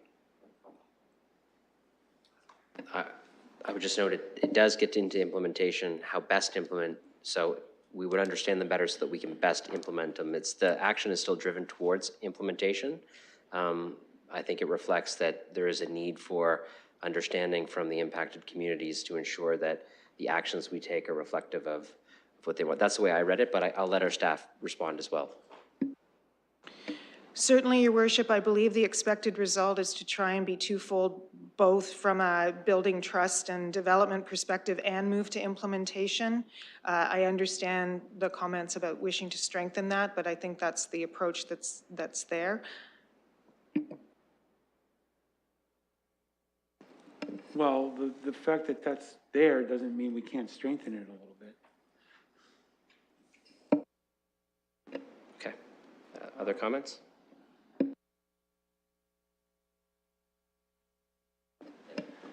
Yeah, that's it. Councillor Hopkins. Yeah, thank you, Your Worship. And I appreciate Councillor Stevenson's question around measurements, and I understand that we'll be getting those sometime in February with these outcomes. I just want to make sure I understood that, what those measurements will be. Go ahead. Your Worship, our intention is to table at the February 28th meeting some additional information as you consider all of the strategies, outcomes and expected results, and that includes the order of magnitude costing to support the implementation of strategies, as well as the metrics to deliver on the expected result, which is the unit of measure. It won't include the targets, it's what the unit of measure will be. Councillor Hopkins? Yeah, thank you for that. I think it'll be good to get some information. I'm okay with all three outcomes. Are we here to dissect each outcome? And I sort of really do hesitate if this is coming from the Indigenous community. I know we should partner with them, and if this is what they're using, I'm not sure, we should take that information and I'm just not sure how do we debate that. I might give an answer to that. This is what council will be putting out for public consultation. So it has been developed in consultation with the advice of our staff, but we still need to make the decision to put it out. And I think any councillor has the right to ask any questions about anything in here. But Ms. Livingston has commented on the process the staff went through to develop them and the work that they did, but that doesn't mean the councillors can't ask questions about this, because this is, again, what we'll put out for consultation. We'll get feedback, and then, of course, we could change or adjust anything in here. Great, thank you for that. I'm happy to support all three options. Councillor Rahman. Thank you, and through you. I'm just wondering if we can speak to outcome 2, item C, our services are informed and delivered by the communities we serve. Go ahead.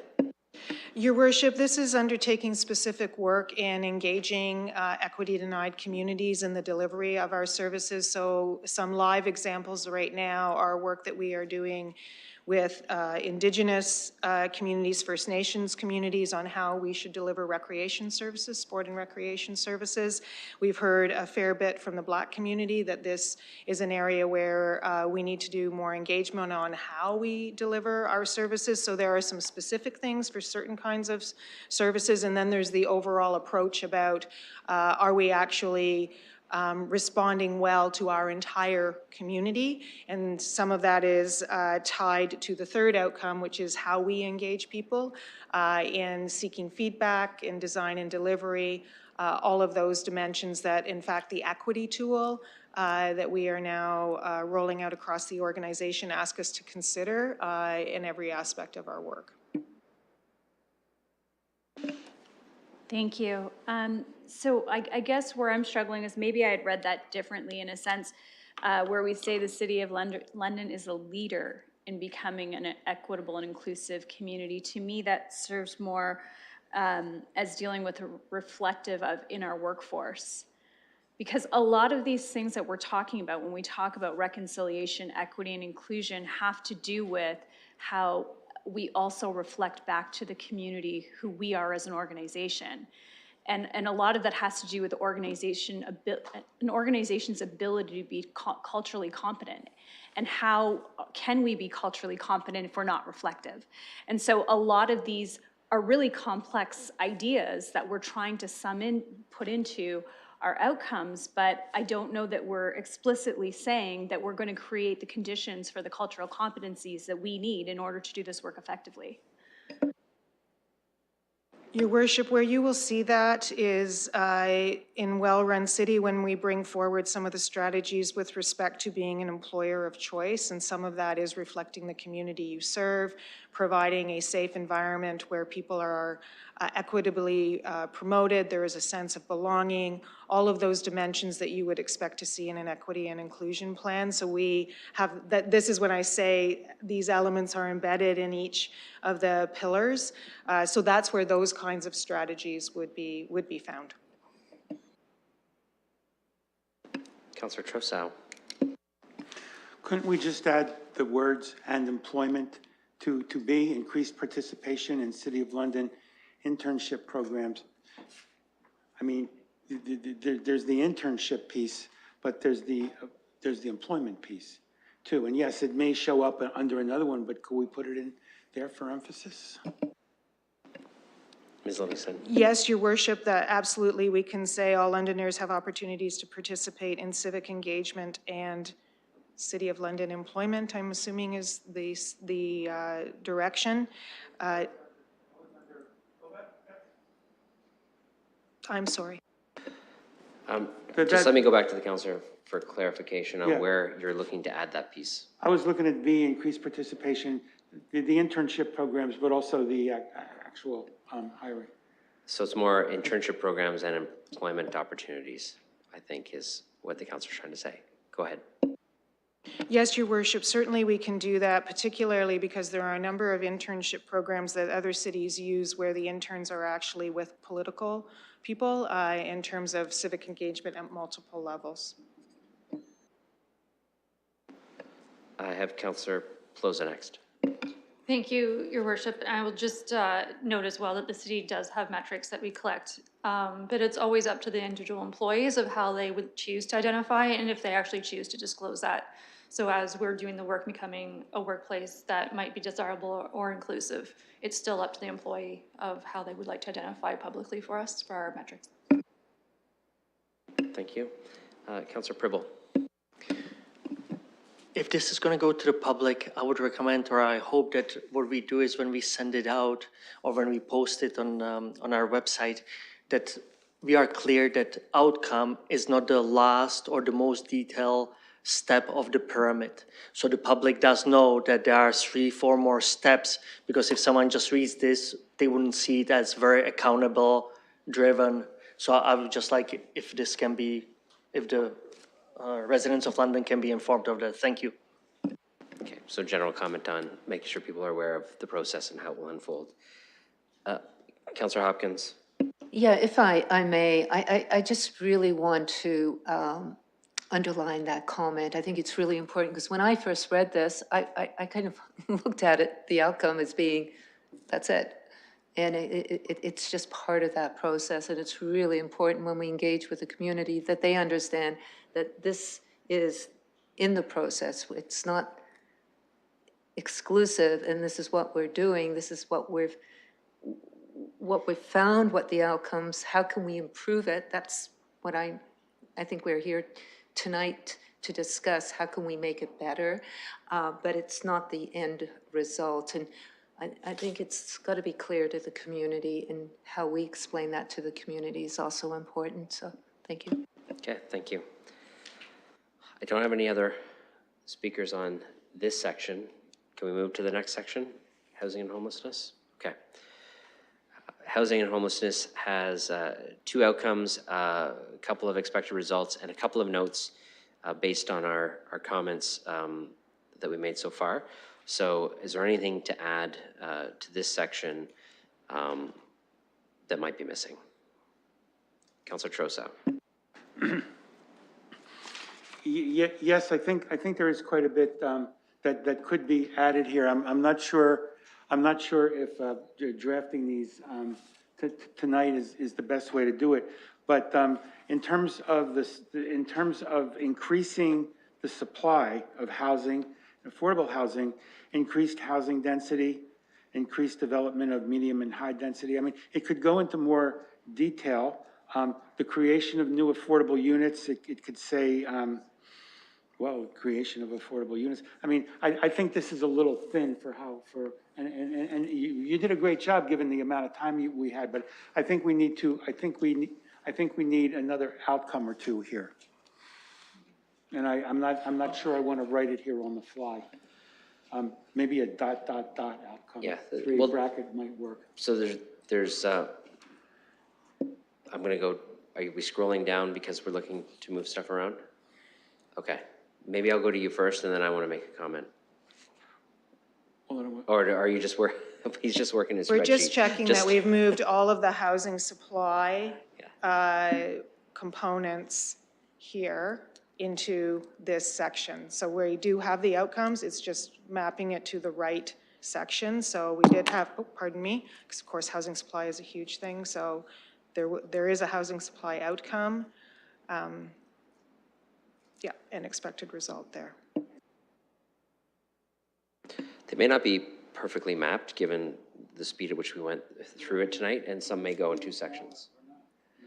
Well, we can do it now, or we can, because this will come back to us, I don't think we're the only ones who may see things or outcomes that may need to be added through the consultation process. We may get a number of feedback from the community, and we may need to go through and decide what we want to keep, what we want to change, what we want to remove based on that process. So it's not necessary for us to get it exactly perfect at this moment. It's just necessary for us to get it out in a state where the public can provide feedback, and that feedback will include things that they feel we're missing in this as well. So I think the big piece that's missing here, if I may, through you, Mr. Mayor, is decrease the number of individuals and families at risk of or experiencing homeless, and that goes to tenants who are already in rental units in London, and it goes to the need to enhance the code enforcement of health and safety standards. And I think that would fit under housing and homelessness as a reasonable outcome. And again, crafting the exact language of that is a bit beyond me. Maybe it could just be bracketed. I don't know. I just think it needs to be there.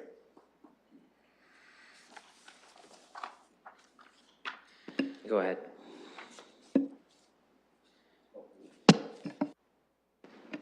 Your Worship, when I look at outcome number 2, it says London has a robust community system of health, homelessness, and stability services, but I think the councillor is actually referring to our policies, bylaws, those kinds. Is that correct? That we have those that would also contribute to this expected result as an outcome? Yes, and those would assist tenants quite a bit in terms of being able to retain their tenancies in safe, healthy units.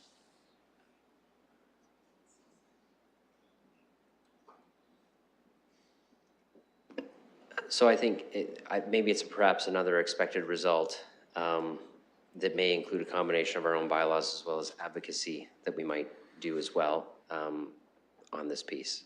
But I don't think we have any wording at this moment. Your worship, if I may, I actually think it goes with London has a robust community system of health, homelessness, and housing stability services, policies, and bylaws and procedures in place. I think that's the collective of the things that actually achieve decreasing the number of individuals. Would that be correct, Mr. Cooper? Yeah. I like that language. I just would put it here.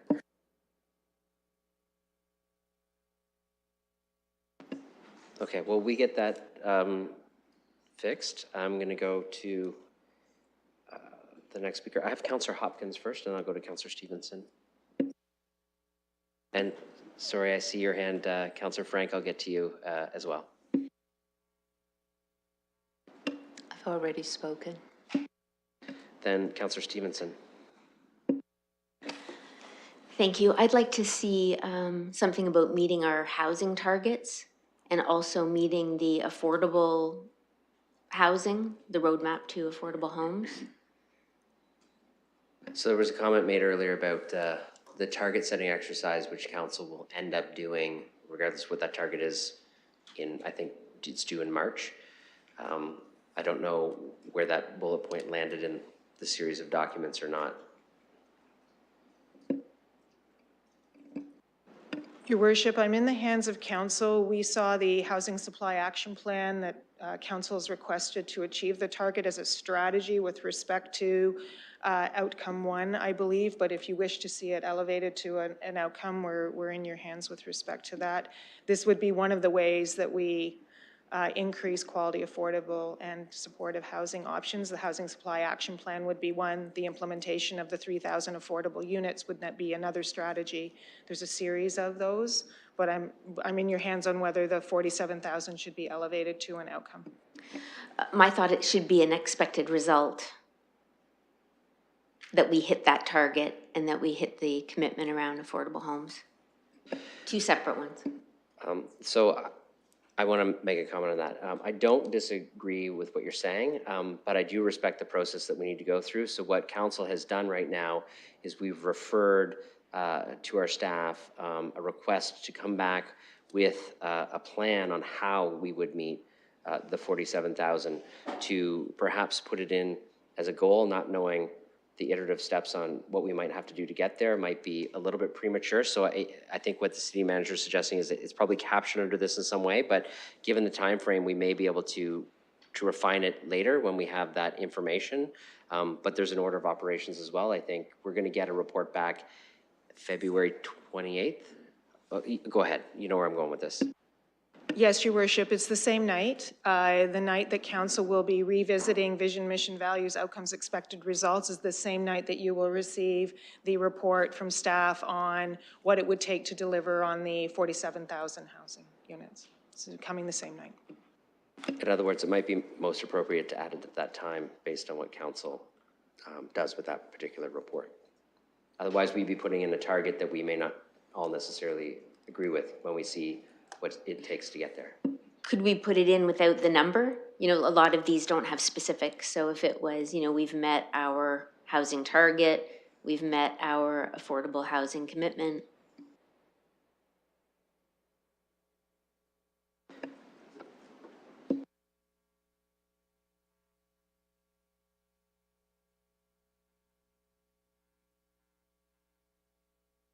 I just don't know if it fits under something that's already in there or not.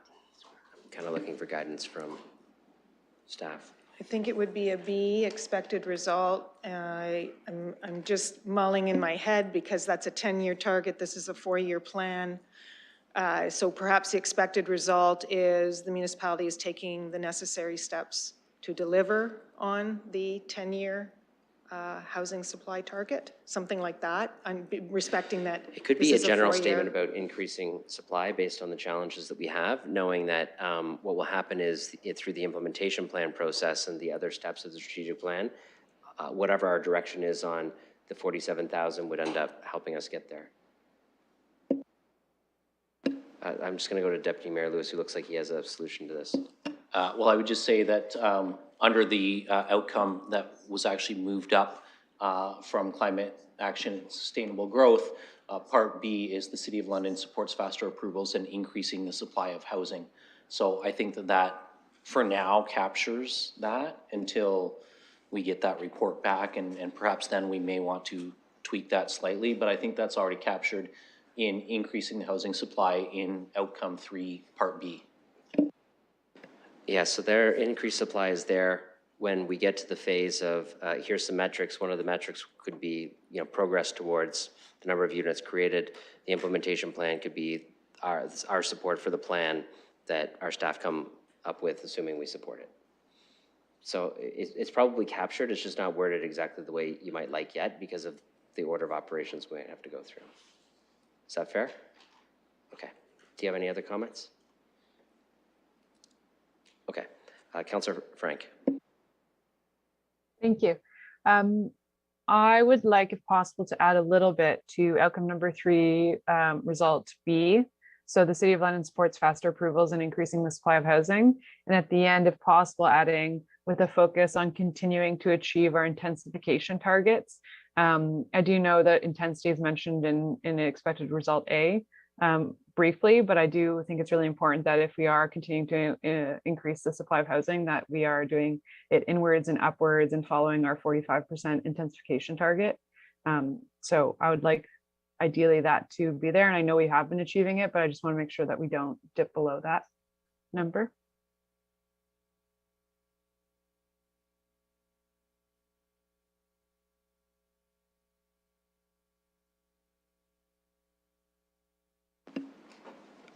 I see nods, given that's already a council-directed plan, so. Any other comments, Councillor Frank? Are you good?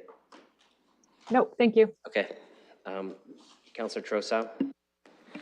I don't think the city, with respect to the chair, I don't think with respect to outcome 3B, the city undertakes to drag its feet with slower approvals.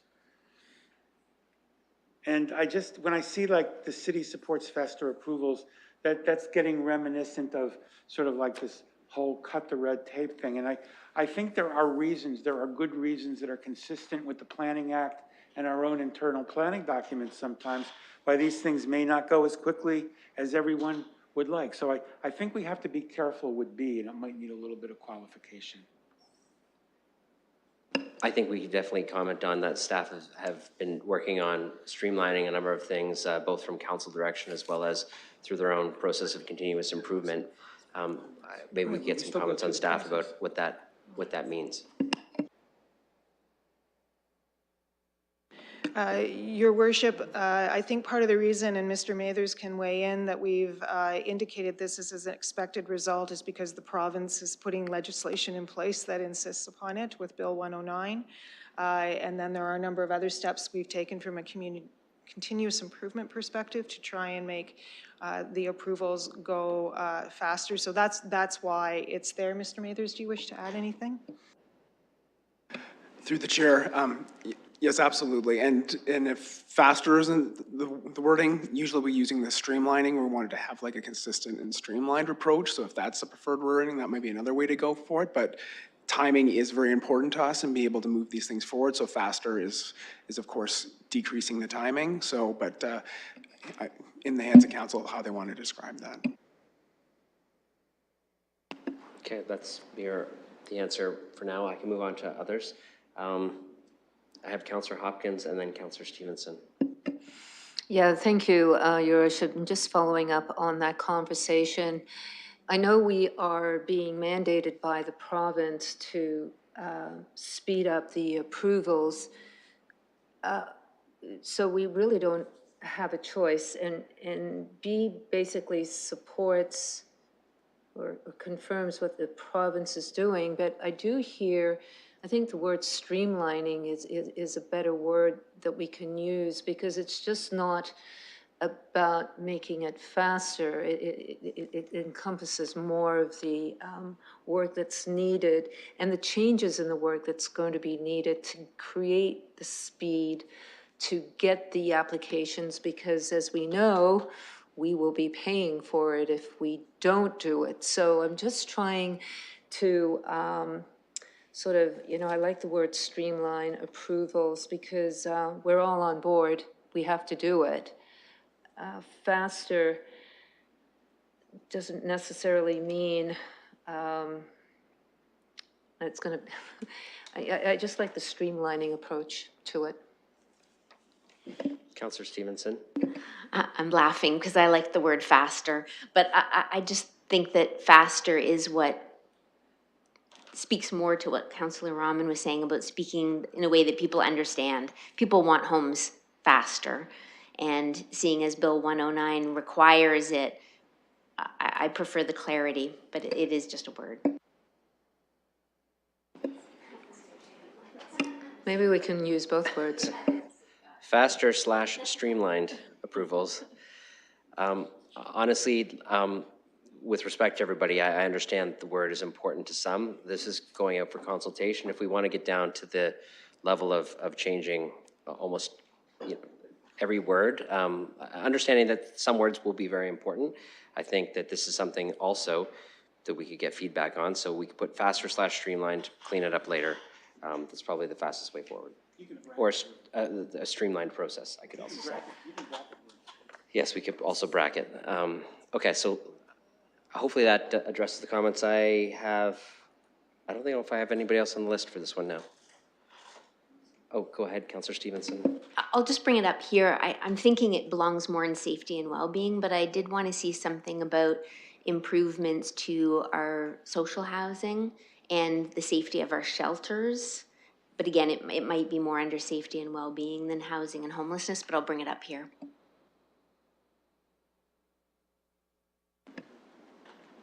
So is the improvement of, so there is a project going on to refurbish about 2,000 units using CMHC money within our GI stock mainly.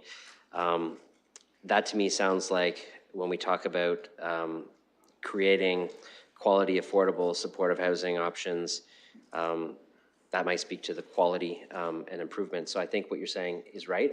I'm wondering if that's what we're executing is more of the implementation piece that falls under one of these. So could you identify where you think that it might fall under, or if you think there's a deficiency?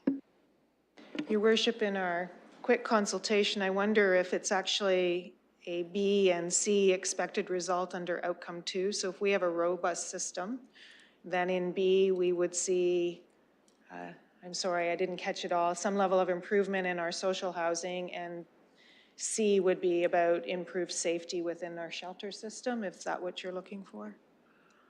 So those would be expected results out of having a robust system and the right policies and procedures in place.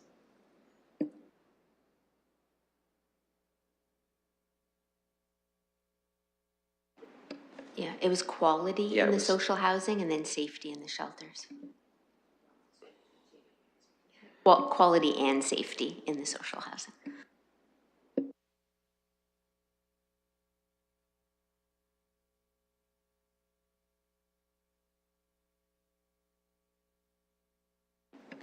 Thank you. Thank you. Any other comments on this section? Okay. Sounds like we can move to the next section. Well-being and safety. So there's 2 outcomes here.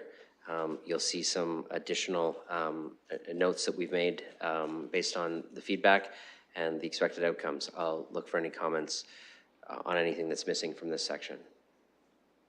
Go ahead, Councillor Stevenson. Thank you. For outcome number 1, I'd like to see expected results in something like reduced crime reduction or reduced vandalism, increased police response time.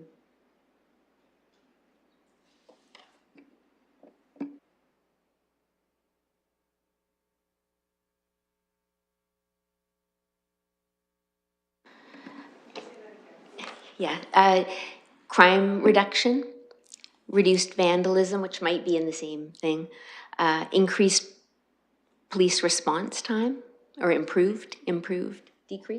decreased police response time.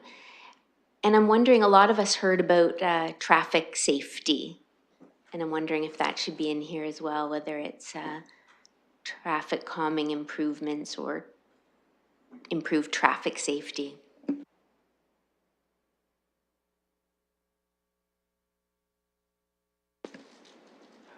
Okay, so we can potentially word up some of those. This is also an opportunity to get feedback from other colleagues on the suggestions as well. Deputy Mayor Lewis.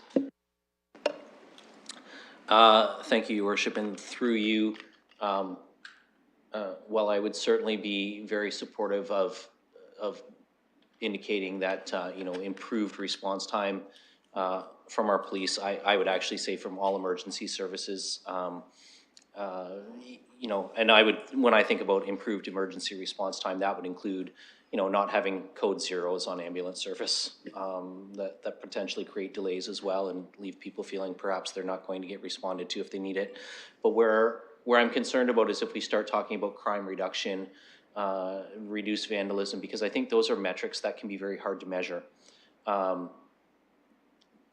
Especially if we're not getting into, you know, I mean, being mindful of the fact that we don't direct the police operating budget, the police services board does that. But also keeping in mind that our safety resources vary depending on the complexity of a crime.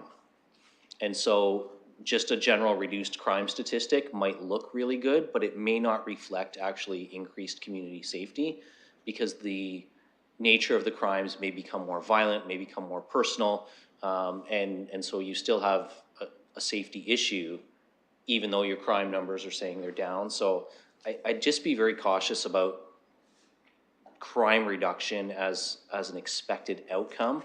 I think increased emergency responders, response time would be great. Very supportive of that.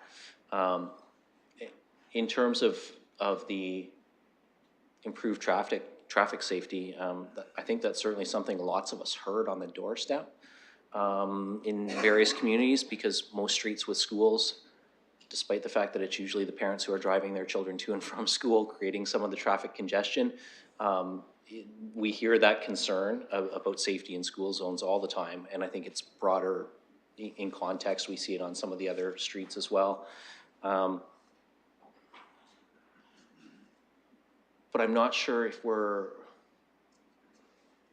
I'm not sure how we get there. Like, I actually like the fact that staff have actually reversed out traffic calming and just have improved traffic safety, because maybe there's many ways we do that. Maybe we let Ms. Scher buy some more red light cameras or some more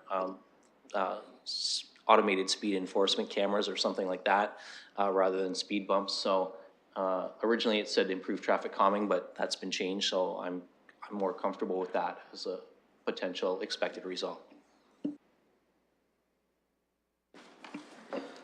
Councillor Pelosa, and then Councillor Hopkins, then Councillor Lehman, then Councillor Trousseau. Oh, you know what? Sorry, I actually had Councillor Rahman first before all of that. So, Councillor Rahman.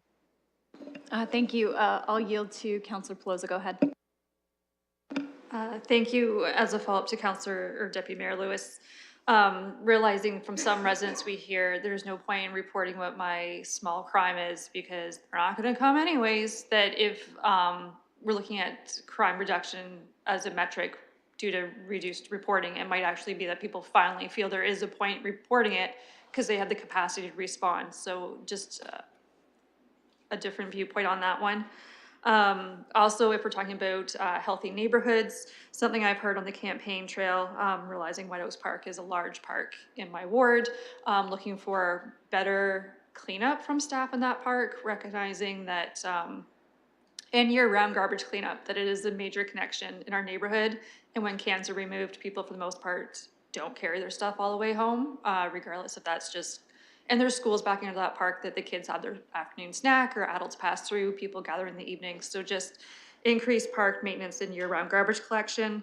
And if we're talking about healthy neighborhoods and safe community and walkability, something else I heard, we're starting to see it in the south end. I'm not sure how the rollout's gone to other ends of the city, but like how we see the wayfinding signs in the downtown saying which direction things are, of just in our neighborhood parks where there's connectivity saying, this destination's only this far away, consider walking there. That a lot of people don't realize how close things actually are on our trail system. And just for healthy neighborhoods, some residents have asked, like, actually, it is not that far if we maintain the trails as well. Councillor Hopkins? Yeah, I just follow up on Councillor Pelosi's comments. I definitely agree with the park maintenance and garbage collection and the wayfinding and walkability, without a doubt. Improved emergency service response time, I think, to me, is a better sentence than reducing crime, reducing vandalism, and decrease police response time. I know everyone in my community wants that, the reality and expectations. I'm not sure, even with the increased budget, that that's going to happen. And I worry about those expectations. So I have concerns there, but improved traffic safety for me, it's always going back to the community and asking them, as well as how can they release that gas pedal and do the speed limit as well. So I know we need to, have traffic safety and do that on our streets, but I'm not exactly sure. We should always be doing that, but it's a two-way street as well. So not sure if we're not doing everything we should be doing. And again, I don't want to create that high expectation either, but very supportive of everything else. Thank you. Councillor Lehman. Thank you. I just would like to see 2 words added to outcome 1C. Londoners have safe access to public spaces. Thank you.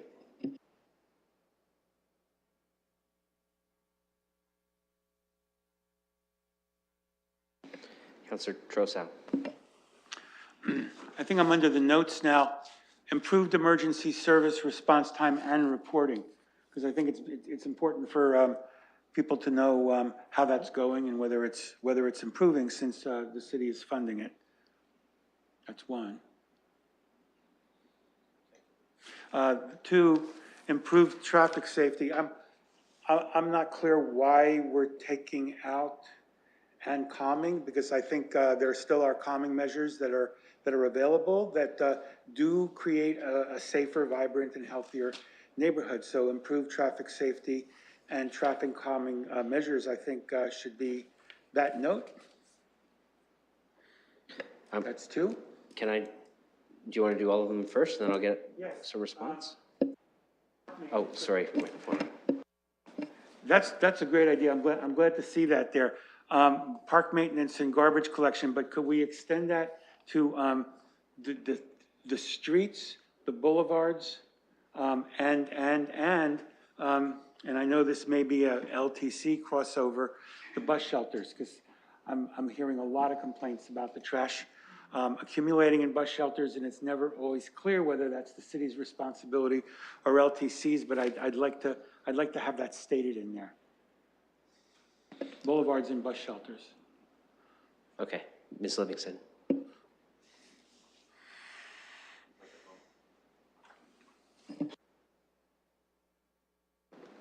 Your Worship, happy to put traffic calming back in. It is one tool, a strategy to achieve the result of improved traffic safety.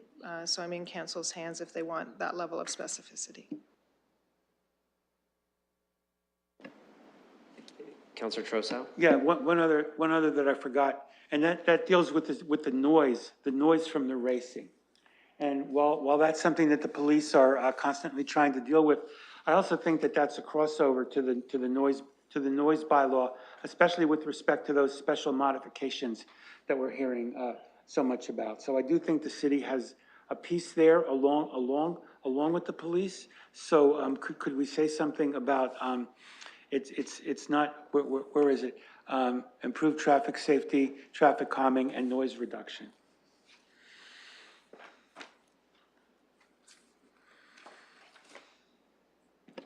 Okay, I have Councillor Rahman next, and then Deputy Mayor Lewis. Thank you, and through the chair.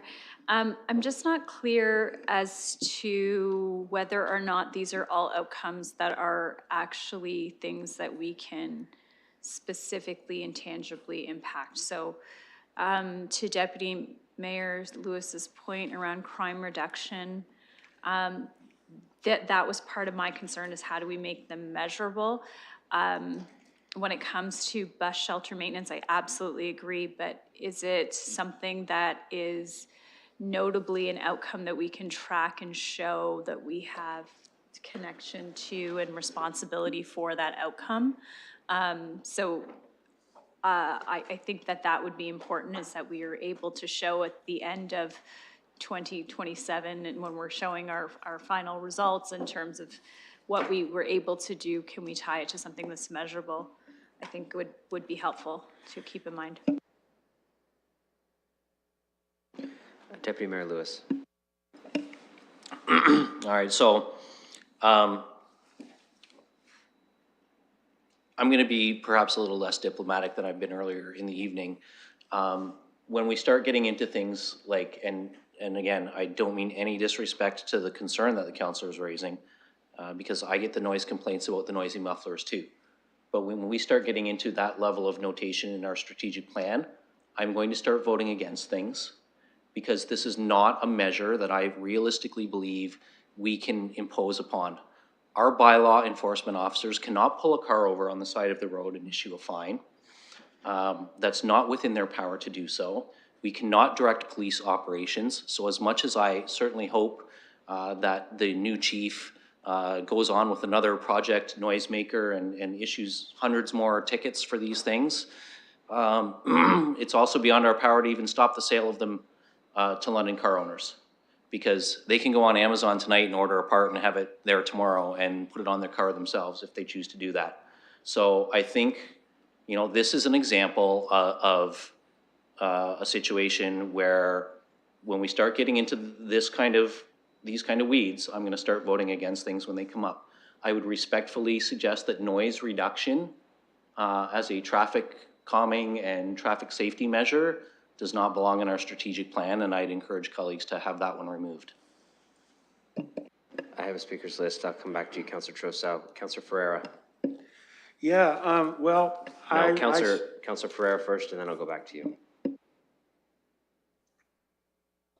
And thank you, and through you, I wanted to speak to outcome 2, expected results B. I would like to see maybe something added in that kind of speaks to like the time sensitivity or speediness of how we can move people from unhoused to housed in that one. So like maybe Londoners have a timely or speedier, or that word again, faster or fast access to quality affordable services, just to speak to that, because in the end, like there's been a lot of people you know, on the housing list. There's been a lot of people who seem to be waiting for long periods of time. So if we were to just add that in, which I see that you just did, I feel like that would be appropriate.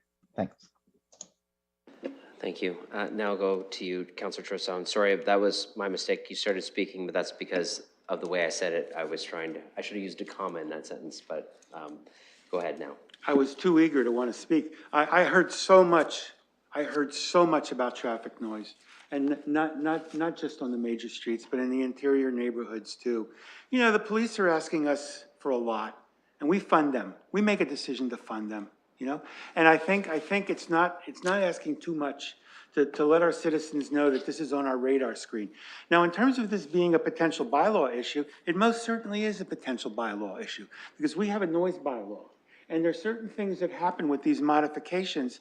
If a car is stopped and that modification is there, we could change our bylaw very easily to say if it's this type of bylaw, if it's this type of modification, we don't even have to bring out the measuring equipment. That could be a bylaw violation per se. And during the campaign, I heard a lot of suggestions from people about how we could do things to reduce the nuisance noise that results from living anywhere near Highbury or Adelaide or any of the Stroads we have here in London. And we have them all over, commissioners. So I think to get excited about wanting to take out noise reduction is a bit of an overreaction. And we should leave noise reduction in and see if we can work something out that's reasonable. Okay, I will now caution colleagues that it's great that we're going through this in some level of detail. I just want to remind everybody we're putting this out for consultation of the public. Feedback will come back to us and we can make additions and changes later. So what we need to do is get this to a level where we're comfortable going out for the feedback. In some cases that may mean we're adding things. In some cases that may mean we're getting feedback to add things. So you know, we'll take as long as it takes to go through this, but I just want to save the debate part for perhaps the debate part of the strategic plan, and if we could keep this as tight as possible and really add in those things that we feel we need to consult the public on, I think that would be most helpful for the process. Councillor Pelosi. Thank you. As a follow-up to what you just said, this might not be helpful at all. Having heard from Londoners and realizing the city already does work in the sections, I don't know if there's this proper place in here or a metric somewhere or something we want to consider in regards to, I would normally say childcare spaces isn't our thing, but we do run programming and subsidies on behalf of the government, and adult day programming space usually isn't our thing, but Dearness Home is, and we have adult day programs operating out of there, which have a tremendous wait list that I know as the population ages and people move to London with multi-generational families, they're having a really big barrier in being able to find care for their elders and their children. So I'm just putting that out there that they've been issues in the community that we've heard, and we already do implement some programs. So thank you.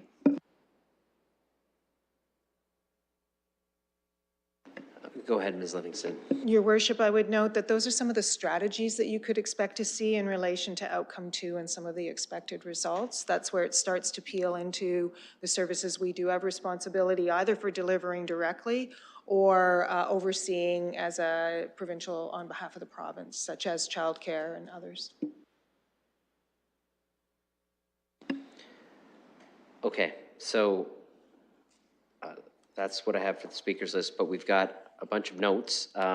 From my understanding of the notes, I thought we added the second bullet point, improved emergency services response times and reporting, because we were getting rid of the first bullet point. I see nodding because that was essentially the comment that was made, that's the measurable, the crime reduction and reduced vandalism is a function of the improved emergency services response times. So it seems like that one could be added in. There's a number of others that we can add in there for public consultation. Is there any objections? Well, I'll let you finish your work of flipping them over, and then we can see if everyone's okay with what's landed there.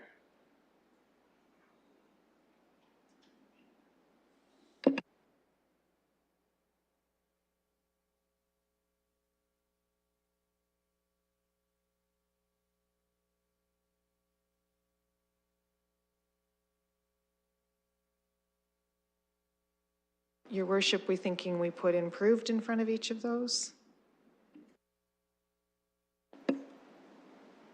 That makes sense for pretty much all of them.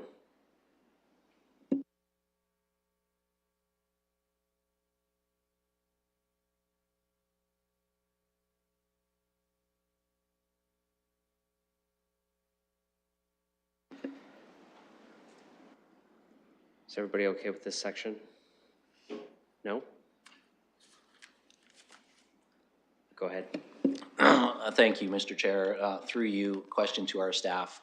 Can our MLEOs stop a vehicle or enforce highway traffic violations right now? We're going to go through the chair with the question and answers, not the cross debate. Go ahead. My understanding is at the moment they cannot.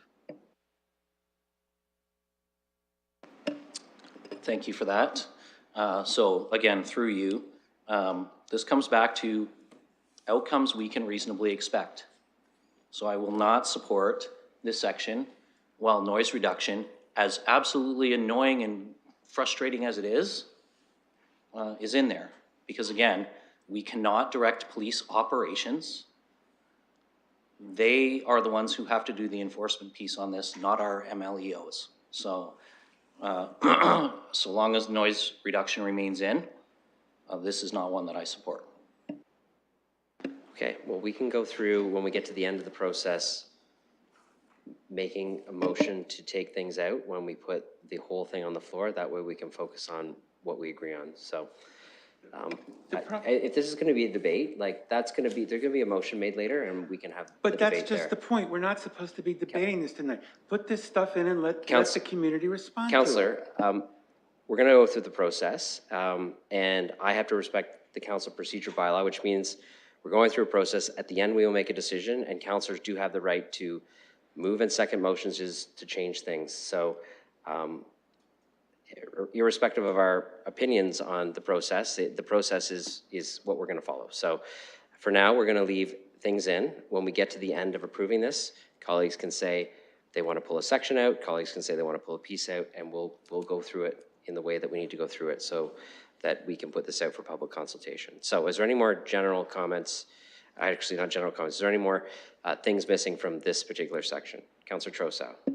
Yeah, and thank you for adding childcare because that's something that belongs there.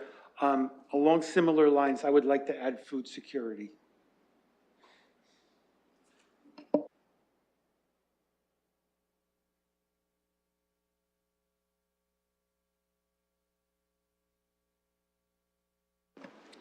Okay, so can you transition those? Well, on childcare, I want to go back to Councillor Pelosa. You received the answer from Ms. Livingston. So are you looking to have an expected result, or were you satisfied with the answer that it was strategy? I'm fine with what the city manager outlined. Okay, so the only potential addition is food security now. Oh, sorry, Councillor McAllister. I'm also wondering, sorry, through the chair, if we can also add something along the lines in terms of streetlight visibility, or that wording's not right, but I did also hear that some people feel uncomfortable walking in neighborhoods at night if they're not well lit. Thank you.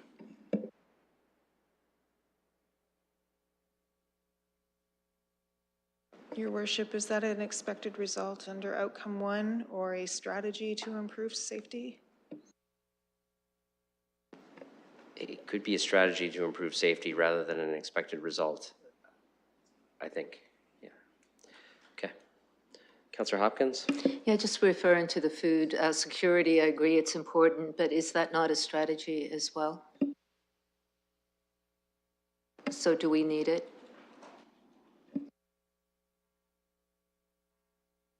It seems to fit the same criteria as the childcare piece. I'll let the city manager comment on that. Your worship, that's how we've approached the strategies. What are the actions that need to be taken to achieve the outcome and the desired end state of the expected result? Okay. Any further comments on this section? Okay, let's go to the next one. Can you remind me how many we have left? I think we're only at 4 of 10. We have 6 to go, says Nick.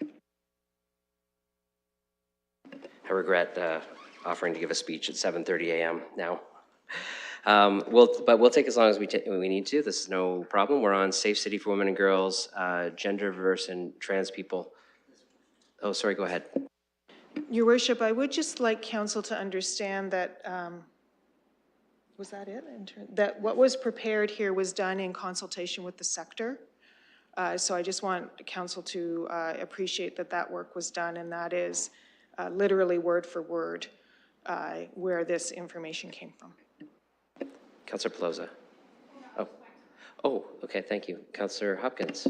Yeah, I'm really glad to hear that this is coming from the sector and am supportive. Any comments on this section, or anything missing from this section? No? Okay.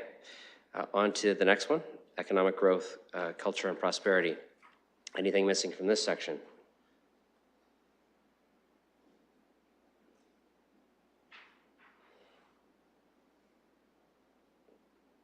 The word culture's in there. I see a smiling Jerry Pribble. You don't have to comment, though. It's okay.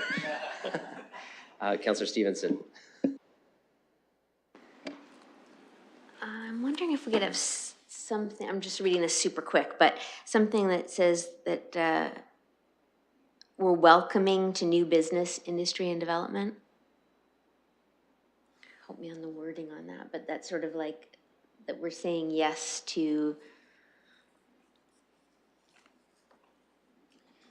I guess my question is, how is that any different from A? Just more small and growing businesses and entrepreneurs that are supported to be successful. That would be, I mean, the strategy would be to have programs that would encourage a welcoming new business, unless there's something you think is missing from Yeah, I'm thinking the it's the current new ones. things coming to the city. You know, versus supporting the ones that we have here, the smaller ones, but to be seen as a place that is open to and welcoming new investment and development. So there's D, London is a regional center that attracts talent, business, and investment. I'm just trying to figure out what you feel is missing based on what's there. And of course, if you're not quite sure yet, but you feel there's enough there to consult on, you could always come back when we get this back to and add something more defined as well to the section. Maybe it could just say attracts and accepts. Because we're attracting stuff and we're saying no.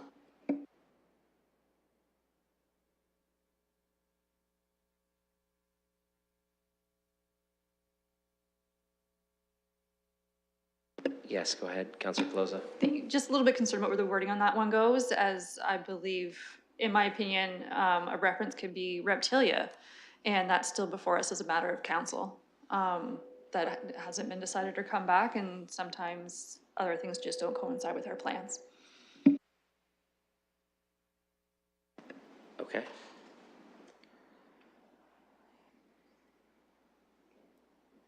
Sounds like that'll be something we'll discuss later when we get to the deciding on these. Any other?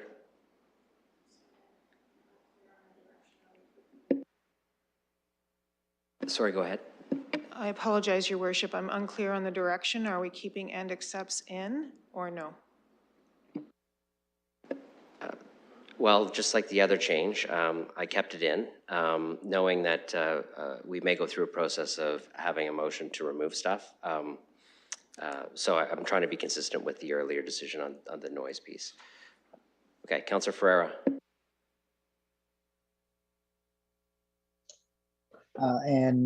Thank you, and through you.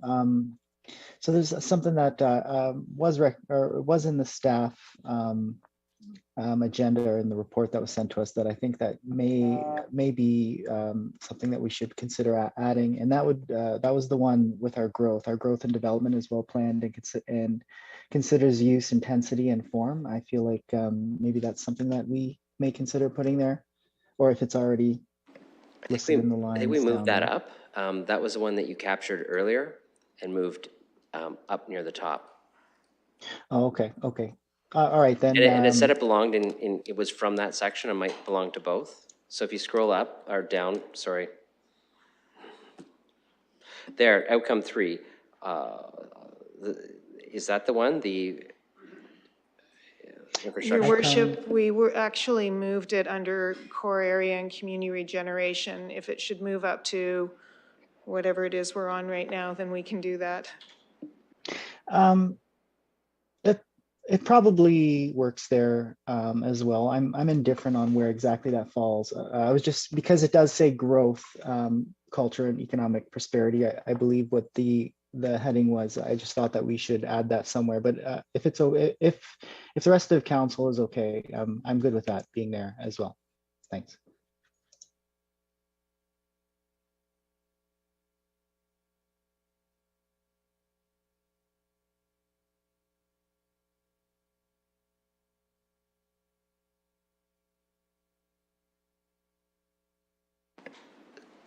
Sorry, Councillor, I missed what you said because I was trying to figure out another issue. So I'm not sure if you were looking for a response there. No worries, through the chair. No, I was just saying, I do see it here under core area and community regeneration. So I just thought because we do have growth in the other header that we were speaking about there. I thought that would be relevant there, but here's okay as well. So I'm okay with that. Thanks. Well, we could try it here, and after we get public consultation, we can move it around later. So, Yeah, okay, great. Sounds good. So if there's no other comments for economic growth, culture, prosperity, there are. Deputy Mayor Lewis. Thank you, Your Worship, and through you, and I think this falls under London is a destination of choice, which is outcome number 2. Whether this is captured under Part A or whether it's captured under a separate Section C, one thing that I do feel we haven't referenced here is our budding success in the film industry and our film office. And as that is sort of a new area of focus for us, I wonder if it shouldn't be listed as its own expected result in some way, shape, or form that would see growth through the film office and attracting new opportunities for Londoners, something to that effect. But I think that's really important with this new undertaking that we actually have that listed as an expected result. And the way staff have it is just fine with me. Okay. Councillor Rahman. Thank you. I'm wondering if we should, where it says increased economic activity from our core in the greater community, if we, I guess we say it in D in a little bit, London is a regional center, but how we can tie those together to show that mutual benefit a little bit more within our expected result. You know, when a new business, a plant, let's say, opens outside of London, but it benefits us because of the employment benefits to our community, you know, and that mutual prosperity, I think, is really important as well. So how we emphasize that more in a regional context, I think, would be really helpful.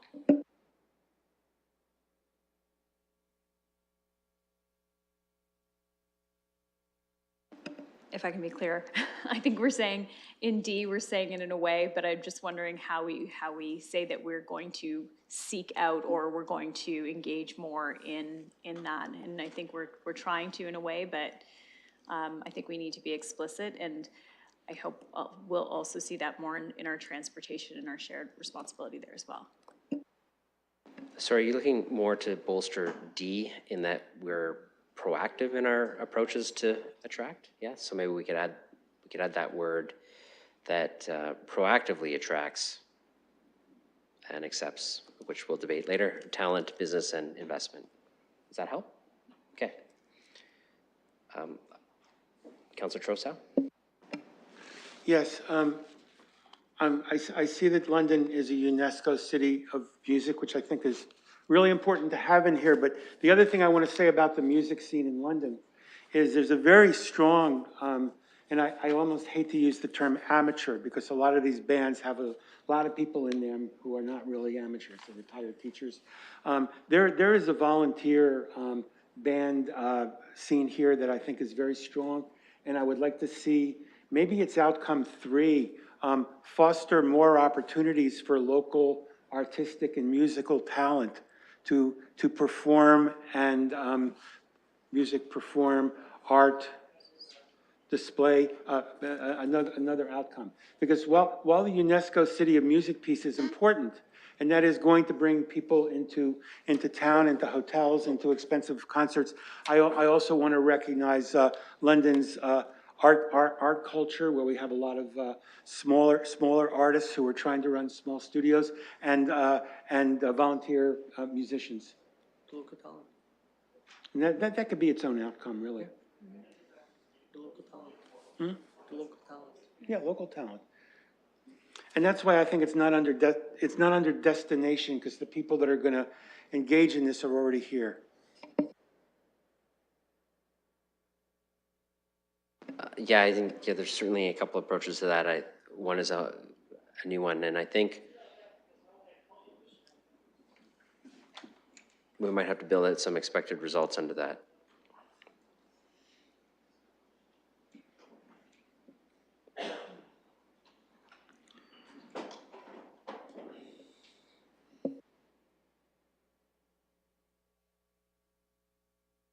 It seems like there's a piece missing here that's related to supporting like the cultural industry, the piece that we've added with the word at the top that then some of these would fall under that would have expected results.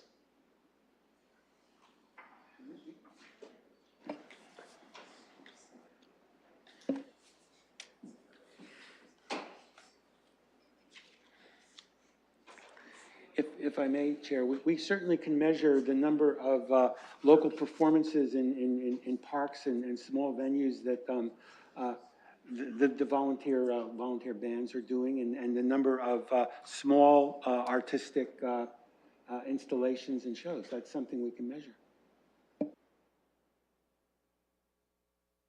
Right, we anywhere near capturing the intent in what Nick is drafting?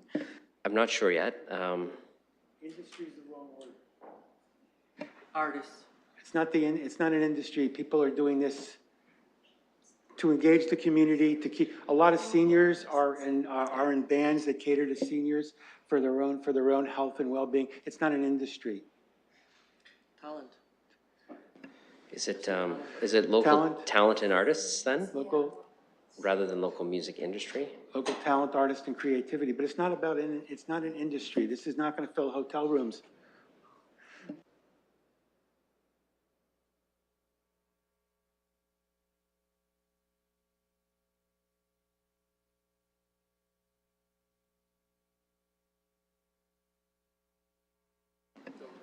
Sorry? Could I don't know who wants to speak, but use your microphone. Go ahead. No, just if we just change it to artistic, so it covers all arts, culture, not just music. I'll leave music in, just say music and arts. Why, don't take the word music out. Musical and artistic. There we go.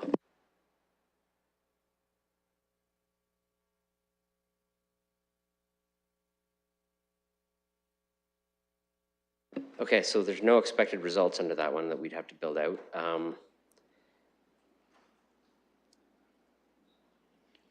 Unless you feel you can combine this in number 2 in some way.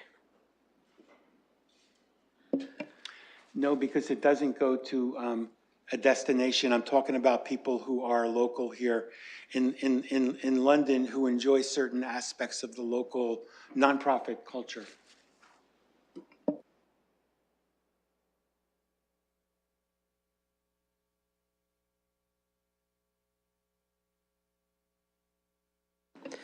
Okay. It's something that we need to build out some expected results on. So someone work on that, and we can move to the next section. But if you want to keep this, I think we need a couple of expected results or an approach to this section. Otherwise, we've just got an outcome. Unless you want to float an outcome with the public without any expected results yet. Increase in local concerts, increase in local free or low-cost concerts and artistic, what's the word I'm looking for when you go to musical performances and artistic. It's expected result, more opportunities for Londoners to engage in local shows and that sort of, so like that's really the expected result, is that there's more opportunities. So you're going to encourage the growth of local artists, music, talented. That means the result is going to be there's more opportunities for Londoners to engage with, as described there. Perfect. Yeah, okay. Perfect. Because I think that free shows and that sort of thing, that those are metrics, but so that kind of comes later. The result is there's more opportunities. Okay. Okay. And of course, with public feedback, we could build that out a little more. Maybe Councillor another Stevenson. expected outcome might have something to do with cultural awareness or, more opportunities to experience different culture. I'm not sure if that fits right there. Like, the idea, we could, rather than force ourselves to populate out this section, we could, yeah, I'm comfortable having one expected result that the public feedback could build it out. Deputy Mayor Lewis? Perhaps this might assist in capturing that in the one expected outcome we have. Londoners have more opportunities to engage in diverse local arts and music events. And then I think that captures the ethnic and multicultural component of that as well.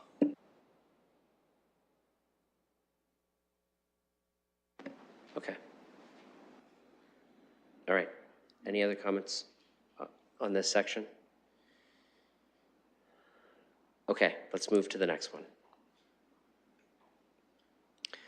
Mobility.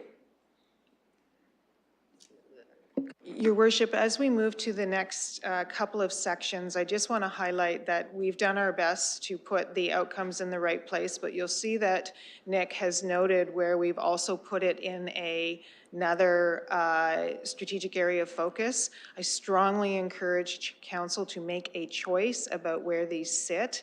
It makes it extremely difficult to be clear about accountabilities and then reporting out. Okay.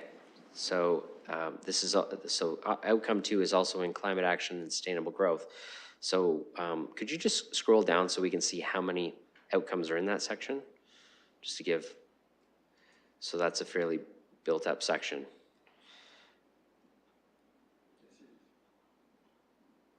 Okay, so if you could go back up. So we're looking for some guidance on if the mobility section remains a standalone section, it moving, like a decision to move outcome 2, which also exists in the climate action and sustainable growth section, to this area here. Councillor Frank.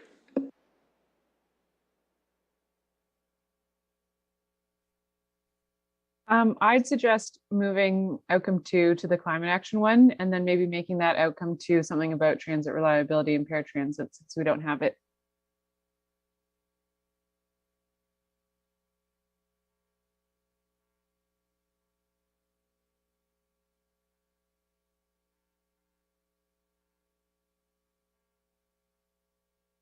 Do you wish us to do that, Your Worship? Does anybody object to taking that approach? Oh, I see no's. I'll go to Deputy Mayor Ludis and then Councillor Rahman.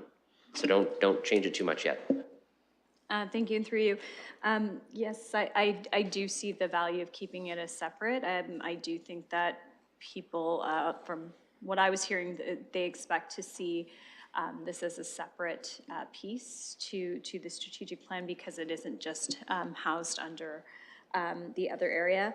And I do think it's important to explicitly say equitable access to reliable public transportation options for people with disabilities.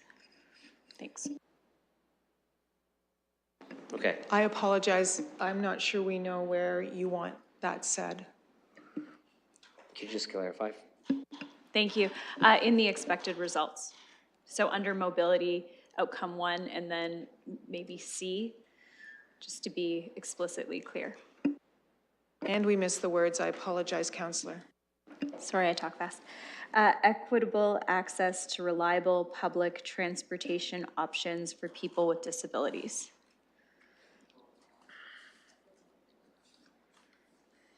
To reliable public transportation options for people with disabilities.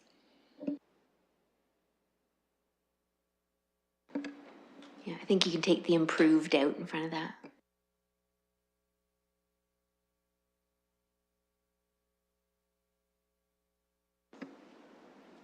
Deputy Mayor Lewis.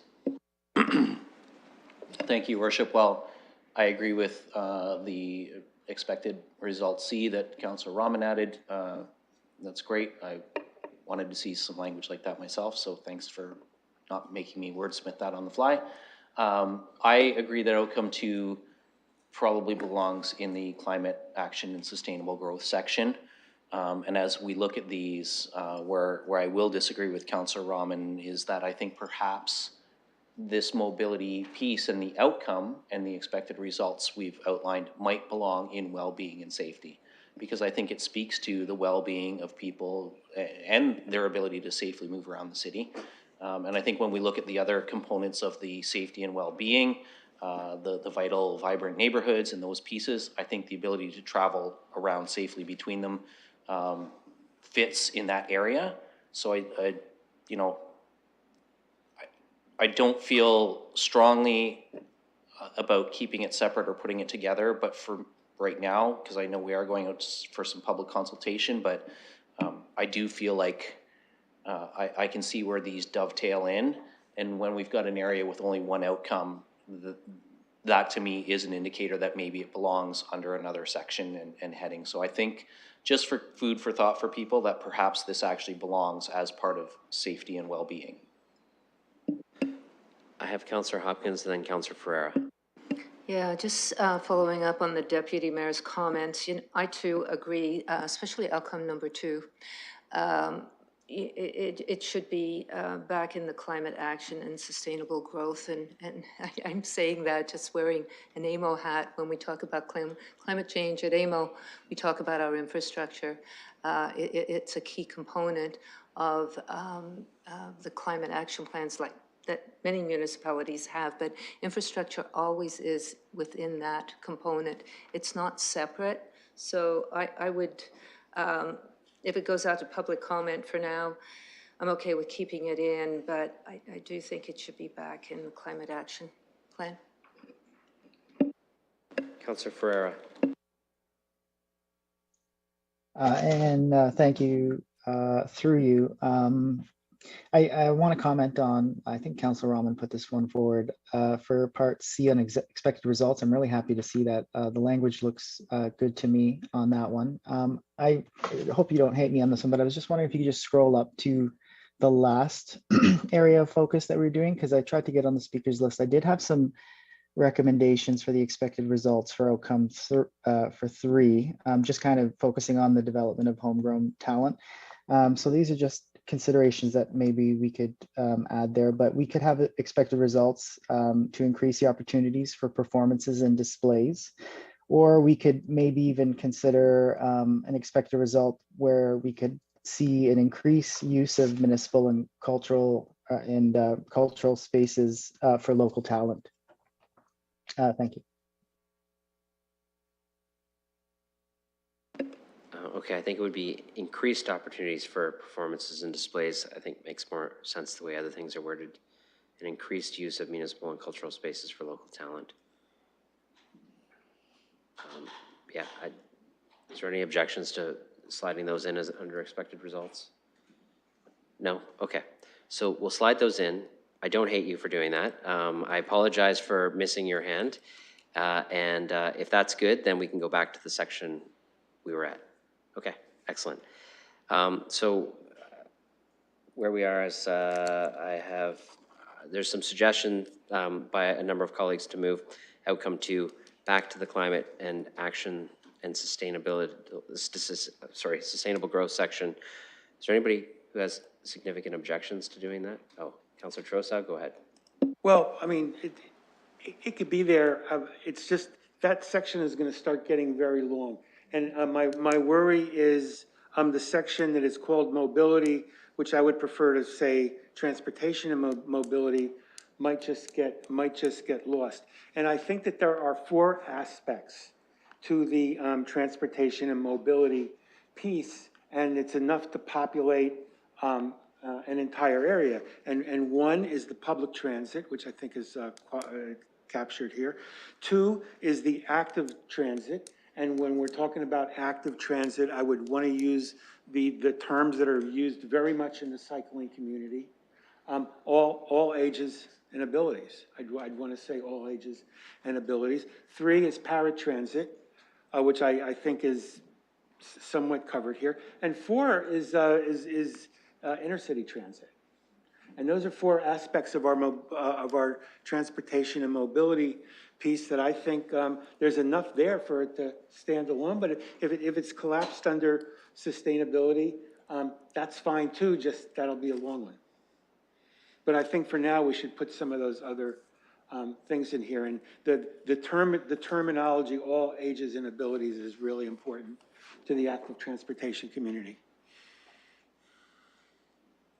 Okay, I have Deputy Mayor Lewis next.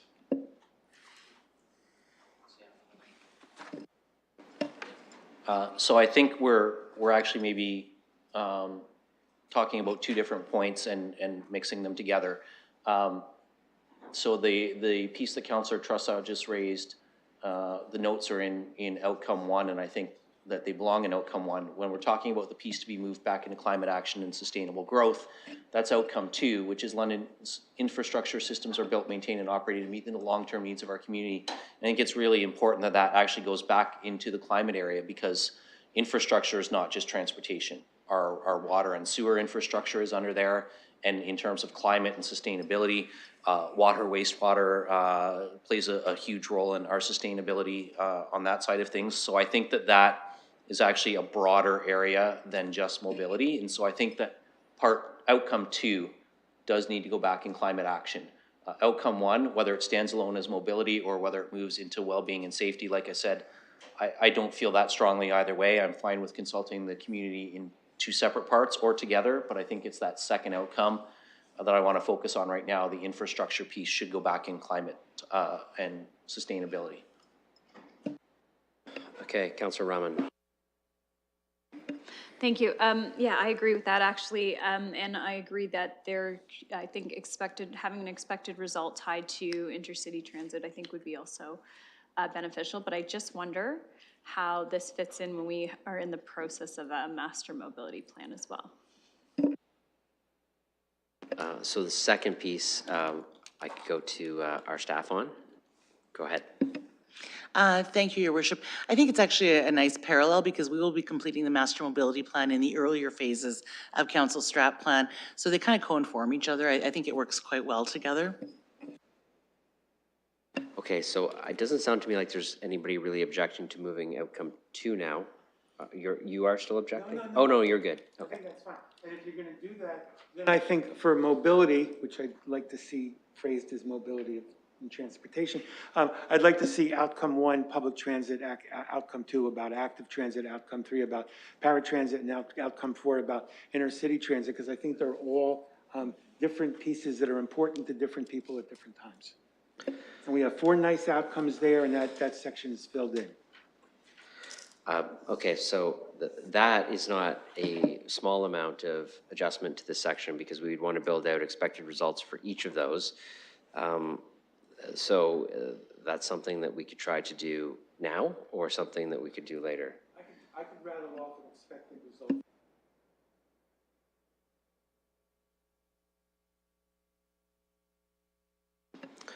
If that's the way you'd like to proceed, do you have that like digitally or no? Well,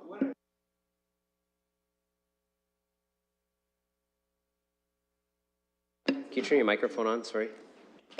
London will improve, expand, and integrate its public transit, active transit, paratransit, and intercity transit systems through the lens of accessibility, equity, safety, and environmental sustainability. And I think that's okay that it overlaps with the environmental section. That would be one outcome. And if people think that there should be multiple outcomes, I could see how we could talk about public transit. And an expected outcome would be improved rider satisfaction, fewer instances of missed connections, more. Yeah, and encourage ridership. Encourage the program like Western has, where larger employees take out subscriptions, giving LTC or giving the transit authority. So those are all reasonable actions. In terms of active transit, linking up a coherent network that helps riders of pedestrians and cyclists of all ages and abilities. Paratransit, increase the reliability of the paratransit system so riders can rely on riders have an easier way of gaining access to the system. And in terms of the intercity transit, it would be working with our adjacent municipal neighboring partners to develop a system along the lines of what they're talking about in St. Thomas, although working with our neighboring partners to develop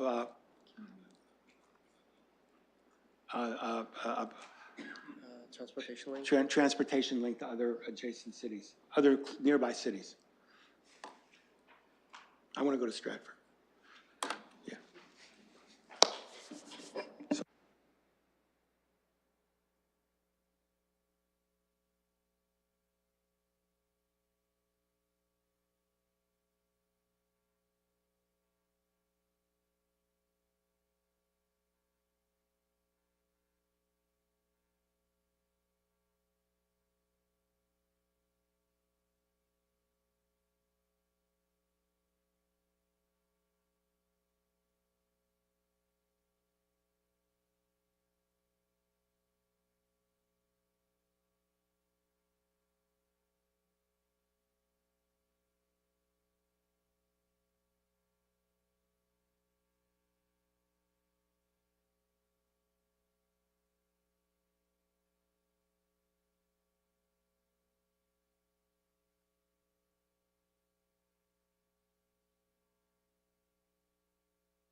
So you're working on a, like an outcome that incorporates those and then the expected results as suggested? Is that what you're working on? Your worship, we're struggling a little bit because some of it is in the language of what might be a strategy. So we're just trying to get to an expected result language that meets the objective here. Okay, thank you.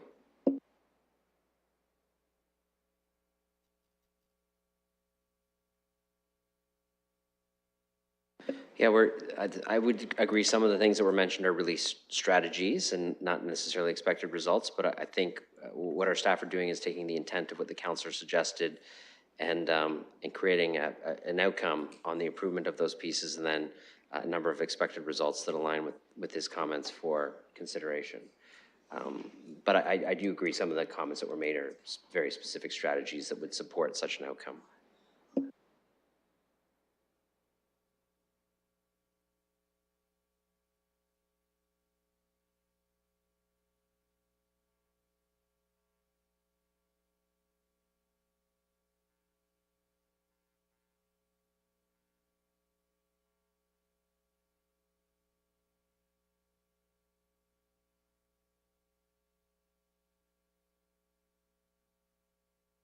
Your worship, where we're headed with the expected results, it's not quite in the order that the counselor provided it, and we can reorder it as improved reliability of the paratransit system, overall improved satisfaction of riders across all components, and then I think it was not just, it should be improved reliability of the overall transit system, not just the paratransit system. I think that may get at the misconnections and those kinds of things, I believe.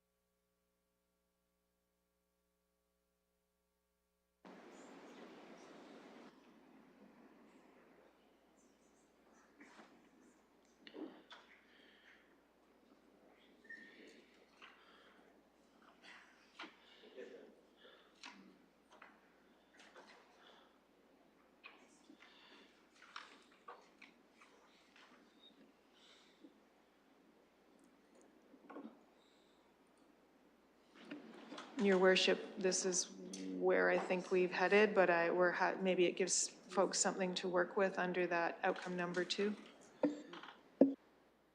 Oh, so number 2, there's a suggested outcome, several expected results that align with the comments that were made. I'll look for any, first off to the counselor. Support cyclists and pedestrians. Those are the components of active transportation as I understand it. Walking or running. Cyclists and pedestrians. Joggers. What is that? It's just that they're trying to. Your worship, is that in the outcome language or in the expected result? I think we're trying to get this in an expected result format, because really the outcome includes active transportation, which these things certainly would be.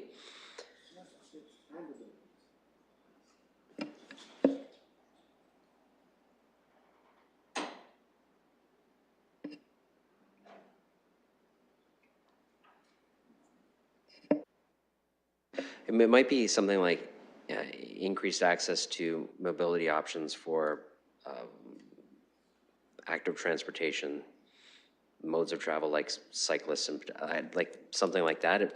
It's Your it aligns with worship, the if other we ones. look above though, if we look know. above in one, and then the first one is improve quality and safety of all modes of mobility, increase access and sustainability. So I think the intent is that for right? Right. So I agree. This is a little bit duplicative from the first one, and I understand the desire to want to build out this section. Also, but outcome one, is a massive outcome. It's not a, it may only be one item, but that is a significant outcome to try to achieve.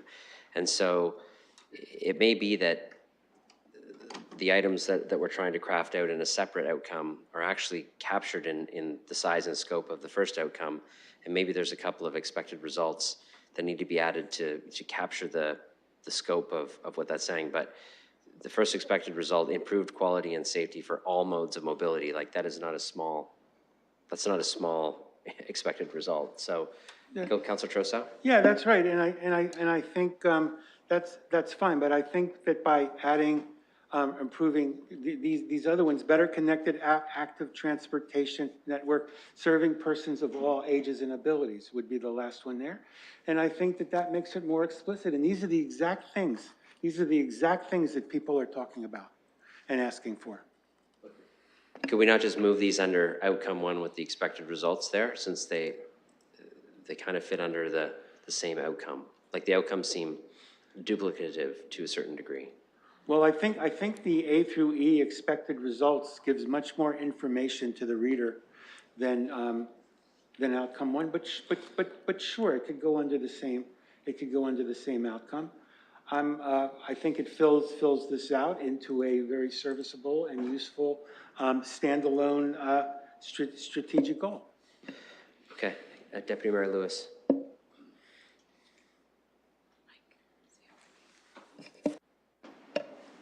Yeah, if I may suggest, I think rather than, I think that's the way to go, is move the expected results under outcome one. And then I think we do need to look at, is there some duplication there? Because I would say that we have C, more equitable access to reliable public transportation options for people with disabilities. And then we have E, improved reliability of the paratransit system. Those are two very linked expected results for me. So I don't think that they are independent of one another. I think that's an expected result. However we want to link those, I think they are one result. Whether that's, yeah, I think that one of those two, whatever is appropriate, is the expected result there. And I have no strong feelings about how that expected result is worded, just that there's one, not two.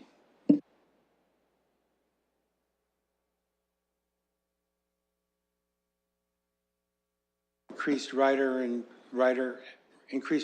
and rider satisfaction. Yes, F and G could be combined into one.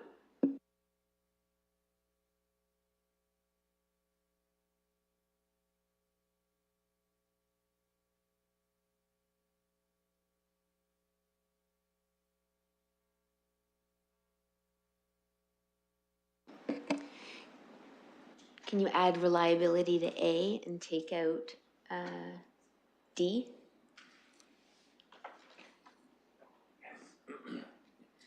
I'd also like to add one if it's okay. Go ahead, Councillor Stevenson. Public transit that better meets the needs of our workforce. thinking of what you had mentioned around getting out to industrial parks and hours.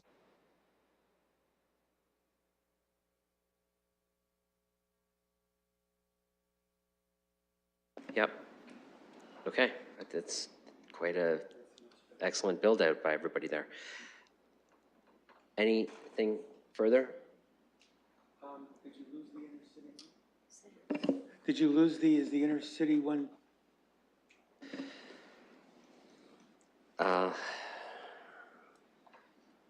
Yes.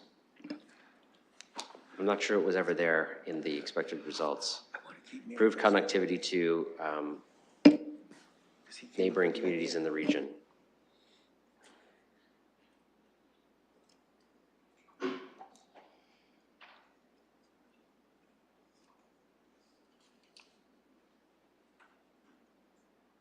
And that fits with our desire to be a regional transportation hub. Okay. Okay. All right, I have lots of nods, that's great.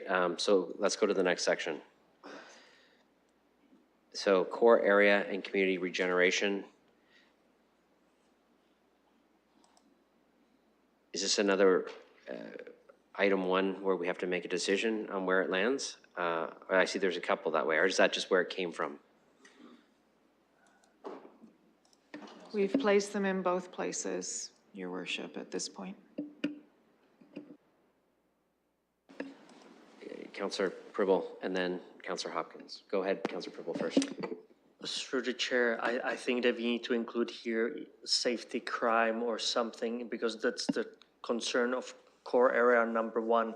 I do know that we have safety by itself, but I do think that if we want to have outcome one and outcome two, the safety concern, the crime downtown has to be addressed there.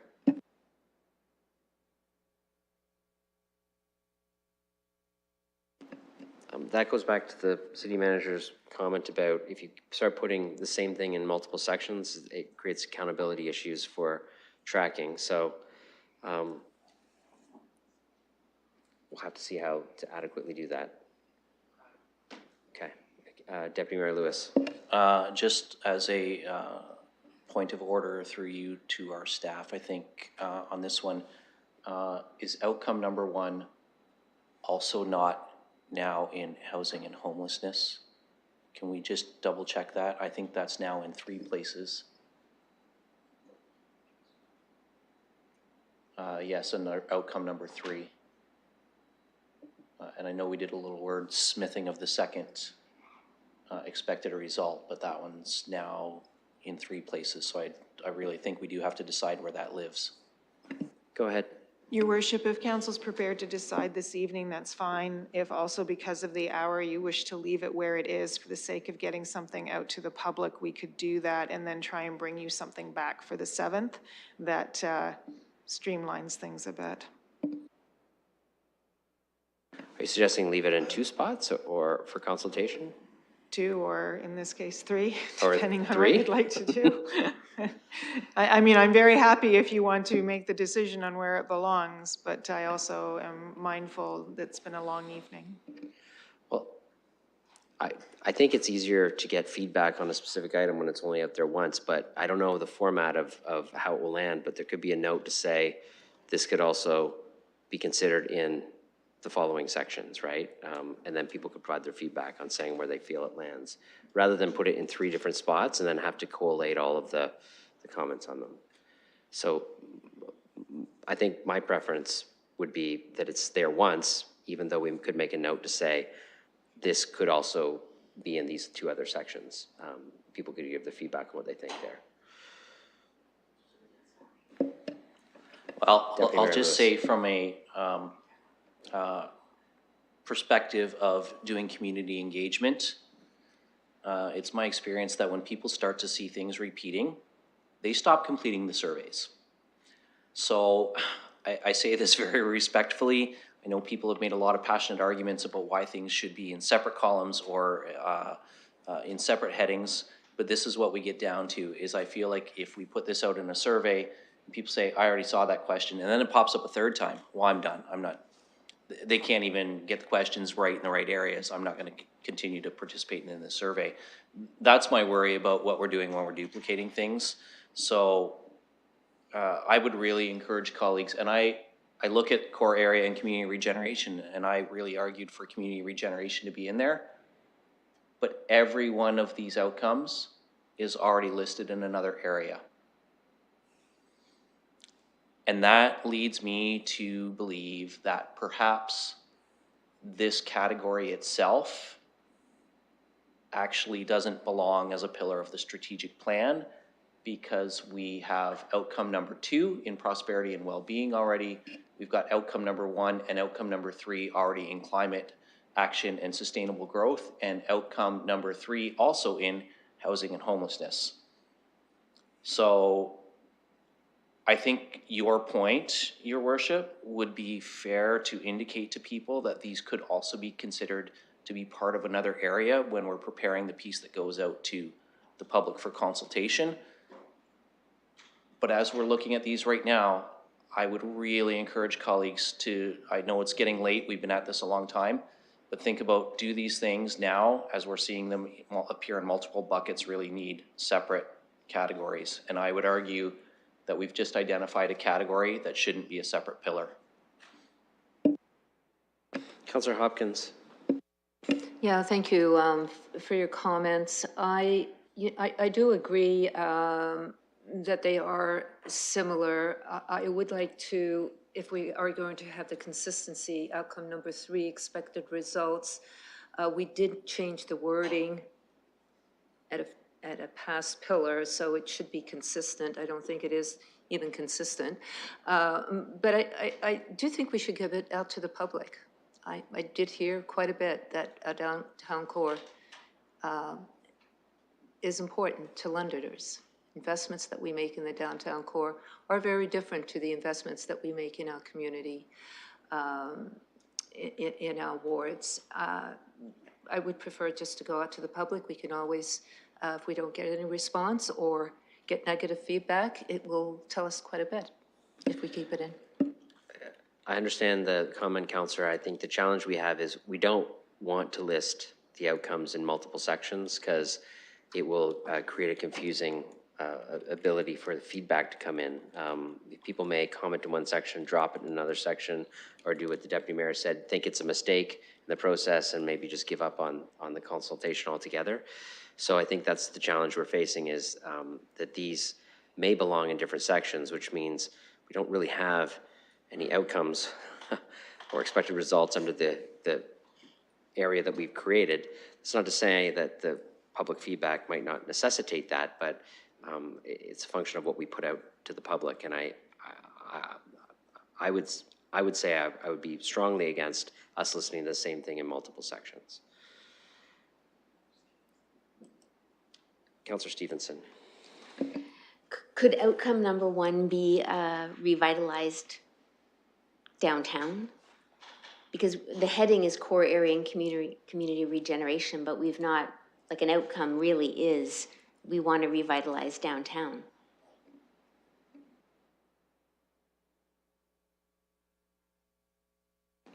Yes, well, we could do a whole bunch of things with this section to build it out. I think part of the challenge, if I could speak from the chair, is that we have community generation strategies and programs. We also have a core area action plan strategy and programs, and we're trying to make a very clear commitment to that by including it as a pillar. But it, like the Deputy Mayor said, it may not really fit very well as its own separate pillar.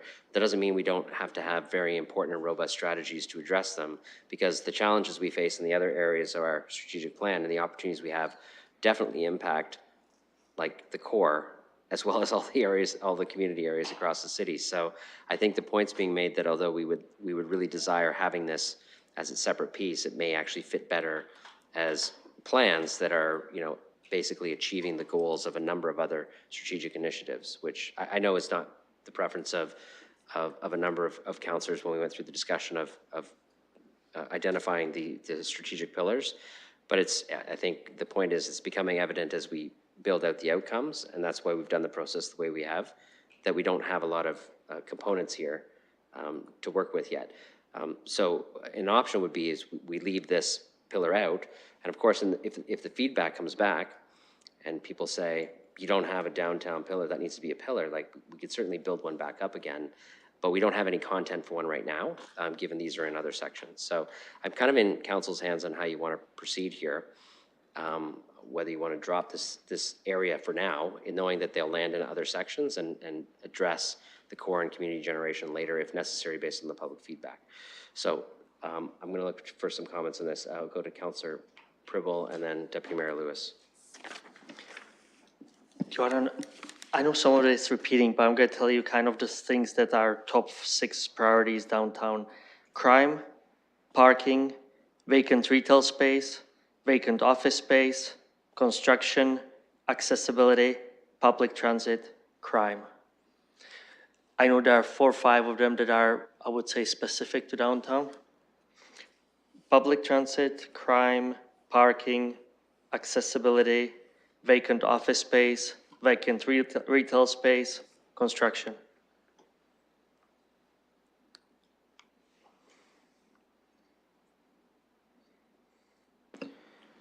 And if you look at what you've listed, those are basically a number of components of other pillars in the strategic plan. I think that's the point that I was trying to make is the downtown touches and has needs from many components of the strategic plan. Carving it out as its own pillar is a very awkward piece to do. I think we're coming to realize. I don't know. So I appreciate your comments. There's probably 1 or 2 of these that aren't captured, but most of them are captured in other components of the document. Deputy Mayor Lewis. Thank you, Chair, and through you, I will say that with the exception perhaps of vacant office space, I can tell you that safety, crime, vacant retail space, construction, transit, those are all issues that come up in my ward as well. They're not exclusive to the downtown. I would argue that probably most of those issues we could all say have been raised at one time or another by a constituent at some location in our ward. So I know we've been going about this as a consensus building process, but here we are at 10:15. I'm wondering if we might want to put this to a yay or nay vote as to whether this pillar remains separate or whether the items listed in it go back to the other areas that they're indicated in. For the sake of expediency, I think we have to start making some voting decisions on these if we're going to have something at the end of the night to give to the public. So I'm fine to entertain that idea, but I want to be clear that we're not yaying or naying the permanent removal of a core area or community generation strategy. We're simply removing it from this iteration of what we're putting out to the public at this time because we feel the outcomes are deployed in other areas. I just don't want there to be a false impression on what we're doing from anybody viewing it. I'll go to the city manager. Your Worship, we have an outcome and expected result that's specific to the core. I believe it's under economic growth and prosperity, and there are several strategies that are tied to those that are specific to the core that Mr. Mathers has been working on that address a number of the components that have been talked about in terms of vacant office space, all those pieces. So it's embedded in the economic prosperity component at the moment. And the only helpful suggestion I would have is if we pulled it out of there and made it stand on its own, or council can understand that it is in that component of the outcome and expected result that's in another area right now. So there's an option. We could go to the prosperity section and put some strength in language about the core and its importance to economic prosperity there without having it trying to fumble our way through here, given that strategy's there. So I see some nods, but Councillor McAllister, you put up your hand. Thank you, and through the chair, I think the one part, and one of the reasons why I brought up the community regeneration was there's a missing element, and I'm not quite sure which other category it would fit into. Like I spoke to earlier in terms of access to community facilities, and I'm not sure where else that would fit, but that is a big part of, I mean, across the city in terms of people having access to those. And, you know, maybe that can kind of be fit into transit maybe a little bit, but like, it doesn't quite fit in any of the other categories because it's like a service facility component. Do you mean equal access to like the services that the city provides? Like, Yeah, as in, oh, sorry, continue. Go ahead. Yeah, no, would it fit, because prosperity now being exclusively economic, like that doesn't quite fit with that. But there is in terms of the community side, there's having the equitable access to the services and the facilities that the city offers. well, well-being and safety is gonna have a section. London has a vibrant, healthy, or safe, vibrant, healthy neighborhoods and communities. I believe that's where it's landing. And part of that is Londoners have access to spaces, services, and supports that increase their well-being or quality of life. So maybe there's a section there that can achieve what you're trying to say about the equal access is when we address that piece. Yeah, that maybe can if we capture- just added community or public spaces to make that a bit clearer. So you'll see that we flipped to well-being and safety. I think that perhaps we could capture it here, that maybe it fits with what you're trying to capture rather than build it out here, okay? All right. Yeah, So- yeah, it does, sorry, it's getting late. Sure, I'm gonna go to Councillor Hopkins, then I want to address the whole issue of this whole strategy area. Yeah, so I can see how we are duplicating it, but I can also see that we have not really had a conversation, or I do not understand council's strategic plan on regenerating the downtown. If we need to revisit the economic prosperity part, like Ms. Livingston mentioned, we should do that, but we do need a little bit more teeth in how we regenerate our downtown in our strategic plan. So if we want to take it out of here, then let's go back. So what I would like to do to help with this is, can you go to the economic prosperity section? Is there something we can add here that would strengthen the commitment to the core? Because we can capture the regeneration piece in the other section that then would provide a little more comfort with removing that section for colleagues who want to see something specific to the core. I'm looking for suggestions. Councillor Lehman. I think this is a challenge. I see where Deputy Mayor is coming from. All these things affect the core: safety and crime, homelessness, culture and arts, city of music, regeneration of downtown. They're all spread out already in other areas. However, people are going to say, well, what about the state of our downtown? And I think the purpose of pulling out the core was to specifically address the core downtown, because that's what people speak about at the door. Now, what you're suggesting is a way to kind of include that under the economic prosperity piece, and I think that might be the way to go, but with specific references. I mean, you might have to double reference the homelessness, crime prevention, blah, blah, blah, that people are saying are issues with the core, even though we've highlighted those in other areas as well, but just so that the core is identified explicitly. So it could be it's a whole separate outcome here, like an independent outcome fully dedicated towards the core under economic growth, culture, and prosperity. And it looks like our staff are nodding. Maybe I can go to Ms. Livingston. Your worship, we were just going to suggest that we could pull out the outcome to expected result B and craft an outcome around whether it's revitalization, I think was the term, that the core, or we just use the language, the core area as a destination for, and then an outcome. There are very specific expected results like that address vacancy rates and those kinds of things. That might be the way to do it. You could say that the core area is a destination for, it could be economic opportunity or economic activity, entertainment, and like the components of prosperity essentially. And then the expected results are that we would have basically that and maybe a couple of others. I think that's what I was thinking. Because if you think about it, we've designated the core as entertainment district. It is an economic driver, so there's probably a specific outcome related to this, that then we can drop the other section.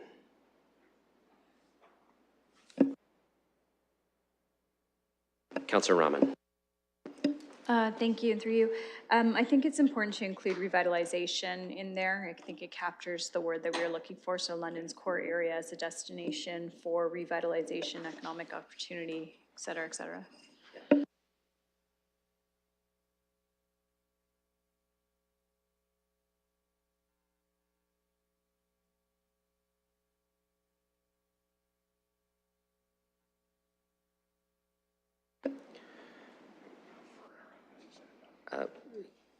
Can't possibly deal with this section without hearing from Councillor Ferreira, so I'll go to him.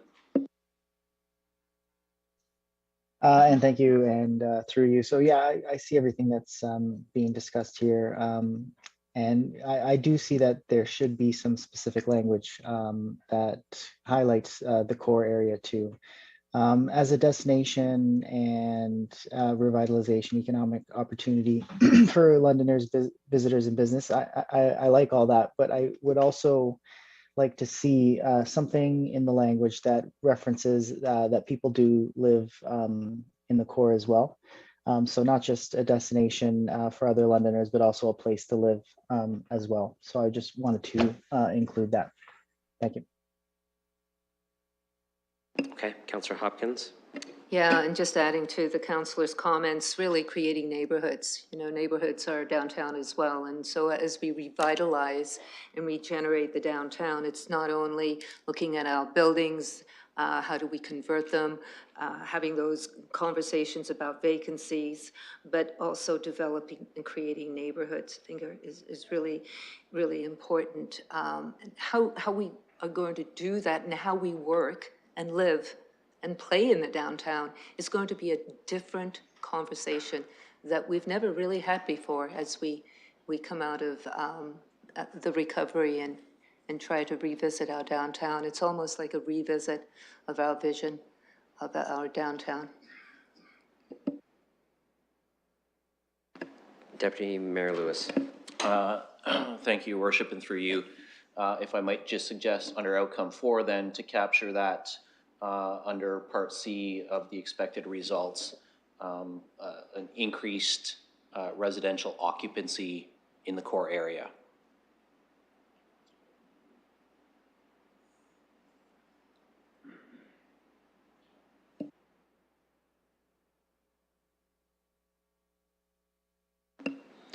Okay, this is starting to look good. Councillor Stevenson. Yeah, I'm just wondering if the outcome, it says London's core area is a vibrant neighborhood, and if we said destination of choice, which they'd had earlier, and make one of the one of the expected results is that we have a revitalized core area.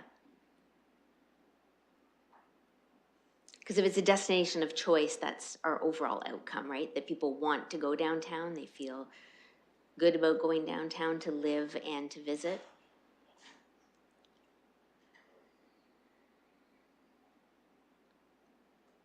Councillor Ferreira. So I was thinking of just stopping at of choice, just to be clear. So, and a destination of choice, yeah. Okay, thank you. We're gonna kind of let this word, I think I like the way that our staff are listening to our comments and working it in. So I'm gonna go to Councillor Ferreira, and then we're gonna check back on the language. Thank you, and through you, one more point that I forgot to add earlier in my last comments about the residents living in the core. Maybe considering some language about like livability in the core. You know, you don't have to have the specific language for like a grocery store, but something that would kind of speak to the ability to live and downtown and not necessarily travel far distances to get the goods and the necessities that residents want. So just for consideration, something like that. Thank you.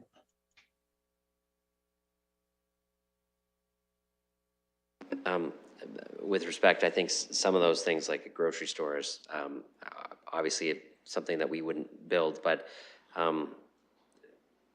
I think some of what you said is the strategies on how to, attract residential occupancy to the core, maybe less so than an expected result of the activities that we're talking about. So I don't disagree with you, but it might land more in kind of the later phases of the strategic plan with the implementation piece. Go ahead, Councillor. Yeah, I'm not big on like the specific language. Like I just mentioned a grocery store, but really I'm thinking about the livability, like like an affordable community or the community aspect or something in there that just, yeah, like some language kind of like that, like livability in the core, just to speak to that. So I'm good with that too. Perfect. Excellent. See, if we just talk long enough, our staff will come up with the language right in the expected result. Further comments on this piece, Councillor Pribble?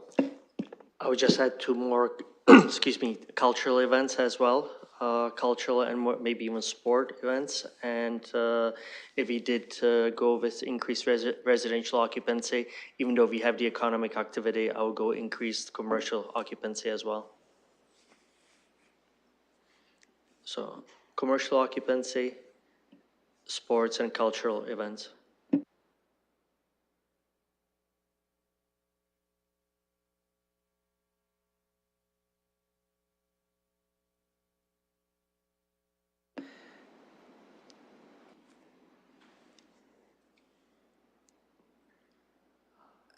So, sorry, one more. So yeah, I think you're trying to create an expected result for the vibrant neighborhood piece, which is really about entertainment, activity, cultural festivals, like that is what we would expect to see. So I think we can fit that in somehow.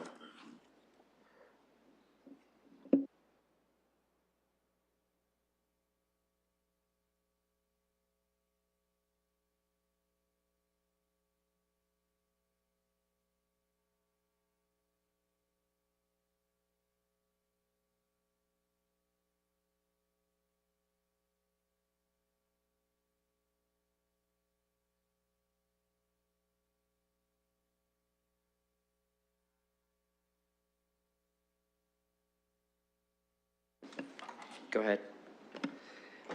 One more, whoever is gonna read this and knows downtown, they will say, this is all great right here, but I will not do that if there's no safety secured there, if there's no safety. I know we have safety by itself, but safety and crime, if it's not here, I believe a lot of people will say, that's great, their vision is great, but the safety and security, just like Maslow's hierarchy of needs, safety, security, first level.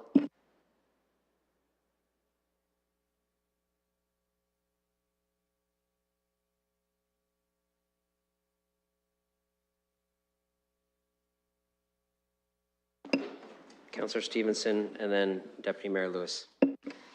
Is a revised or new core area action plan, would that be a result or is that a strategy?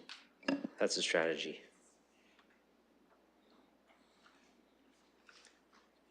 Deputy Mayor Lewis. Thank you, Your Worship. Through you, now that we have subdivided these expected results a little more, I'm actually wondering if F is there. I mean, haven't we, if we've done A through E, F follows. And people define revitalize differently. So I think F actually now should be deleted because we have actually broken F down into 5 subcomponents. So I think the subcomponents are more digestible by the public.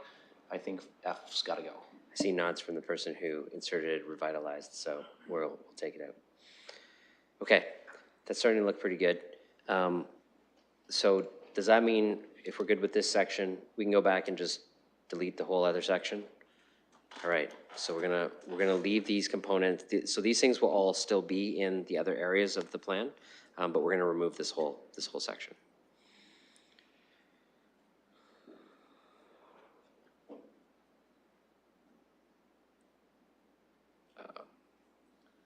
Okay, climate action and sustainable growth.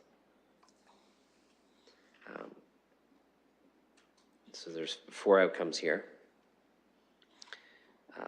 Is there anything that colleagues feel are missing?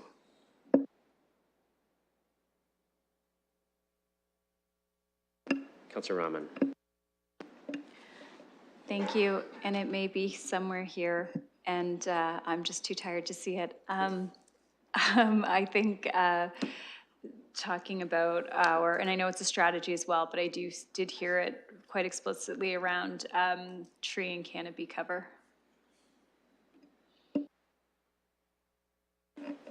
And again, I go back to that, I think it's an expectation as the forest city that that's explicitly part of our plan. Okay, so strong and healthy environment, perhaps there's another expected result that says increased tree canopy.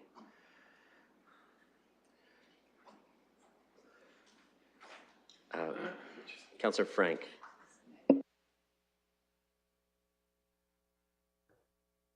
I would like to echo that I do like Councillor Rahman's addition. And then also, I'd be keen to see where it says London is on track to be a net zero community by 2050.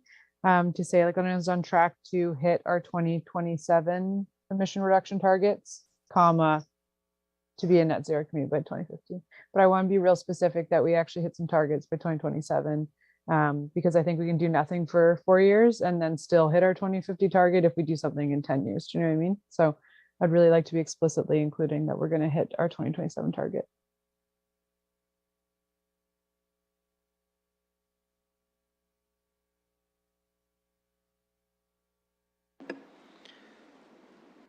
I have quite the speakers list now. I have Deputy Mayor Lewis, Councillor Stevenson, and then Councillor Trossau. Again, this is a housekeeping one. Item or outcome number 1, we have moved to housing and homelessness. So I think we're at a decision point. Does that live under climate action and sustainable growth, or does it stay under housing and homelessness? It started here, we moved it up to housing and homelessness. Which one do we want to have it live under? And we did some words, I think we improved it up there. So does anybody object to taking it out here because it's already in a different section? Speak now. Okay, take that part out.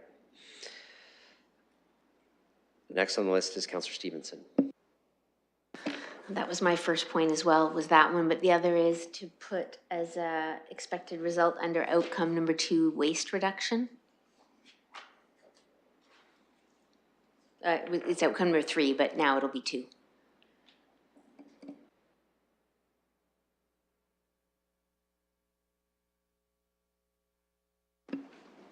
Okay.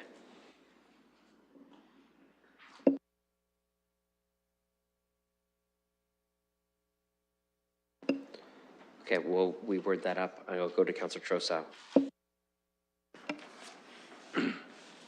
I'm sorry if I've missed something, because I feel as if we've been on this a few hours ago and we're coming back to it. But is there a piece in here that acknowledges that we have declared a climate emergency and that we have implemented a climate emergency action plan, CEAP, and that these 2 measures from the last council are still in force and effect and are guiding our policies going forward?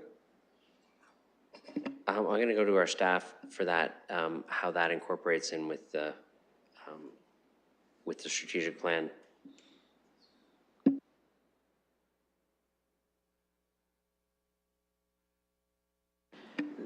Through you, Your Worship, the Climate Emergency Action Plan is a clear strategy to deliver on a number of these outcomes and expected results. In terms of council declaring an emergency, that was the precursor to establishing the plan, so I'm not sure how you'd like that addressed here. Kelly?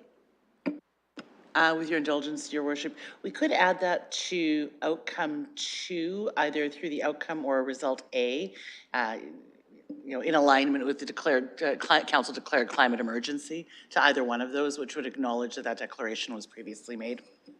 So it could either be part of the outcome. London is a model for climate action and sustainability in alignment with the council declared climate emergency. Would that work, Councillor? Well, through the chair, it would if it said through the declared climate emergency, we might want to put the year on that since it's a few years old, and through the adoption of the climate emergency action plan, and I think that would cover it. I just don't want those two milestone points in this council's history to not be at that higher level, because they were very important, and people really supported them.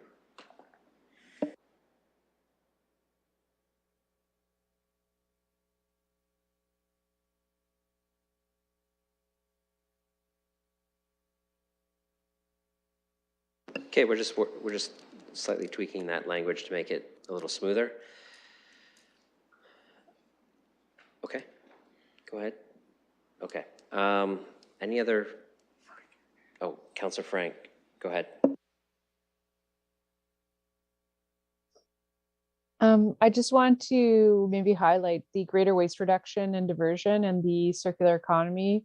Expected results are kind of hand in hand. They go hand in hand. So I don't know if we should combine those two, because if we're moving towards a circular economy, we will have to have done waste reduction and diversion to get there. And they're both part of our 60% waste diversion master plan. So I feel like, I don't know if staff could, I'd recommend shoving them together somehow, but I will let staff maybe wordsmith. That's actually, through you, Your Worship, that's a good catch that potentially we could combine 2C with 1A, because 2C, although there is obviously a greenhouse gas related impact of reducing our waste and increasing diversion, the circular economy really is that's the governing principle around how we deliver it. But either way works for us. We certainly are clear what we need to accomplish.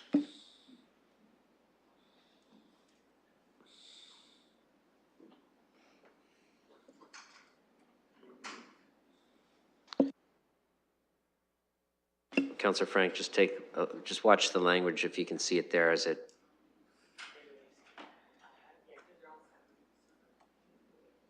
Go ahead. You're going to say you can't see that because it's not on the screen, or can you? You can? No, I can. It looks good. Okay, good. Thank you. Okay. Any other, Councillor Trossau?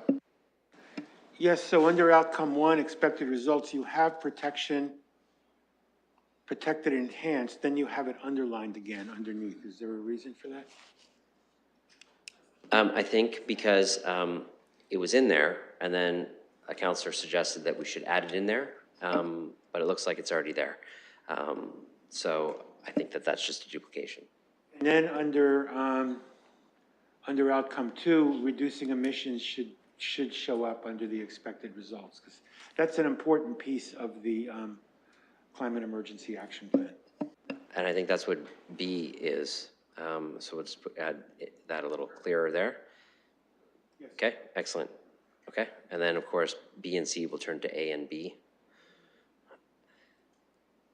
Thank you. Okay. All right. Any other comments on this section? Oh, we're getting close. All right, next one, well-run city.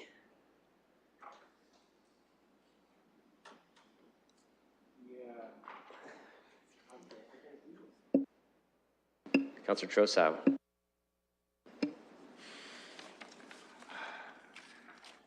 Taxpayers, residents, stakeholders, community members, but not customers, please. Because you see, customers have a choice in terms of where they're going to take their money to purchase goods and services. And I think using the term customers, I know that's a very, very popular terminology now in the business community, and many public services are adopting it. But I just feel that resident satisfaction says the same thing, and I think customers just sort of cheapens and commodifies our relationship with our residents and signatures, some of whom are not even paying money because they don't have it. So please, not customers. Okay. Putting the, so there's a, yeah, we'll fix that. Deputy Mayor Lewis, and then Councillor Stevenson. Now if I can get the library to do that. So I'm fine with dropping customers for resident. I don't have a problem with that, but I think we have to expand that somehow to indicate residents and business satisfaction with our services is high. You know, whether it's our major employers or the little mom and pop restaurant, there are, so I'm going to use the word customers just for a second, Sam. So, but they interact with us on a daily basis for public service items too. So I think residents and businesses, but I'm okay with not customers. I appreciate that.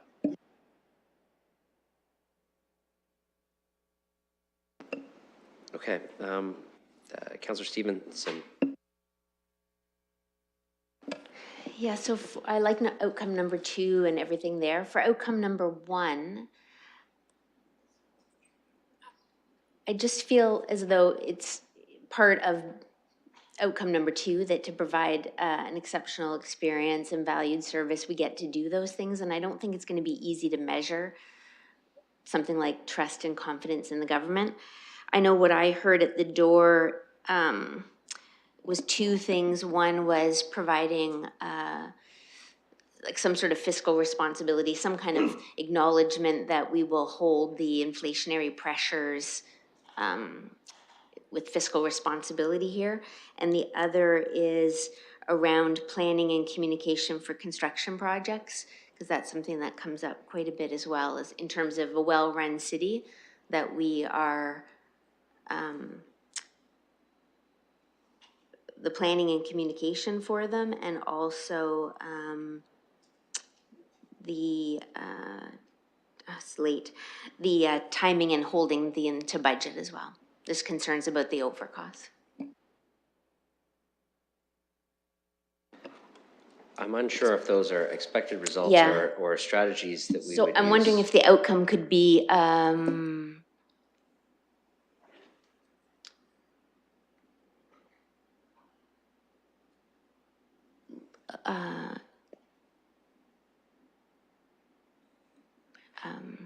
projects and services are well managed, and then the expected results could be,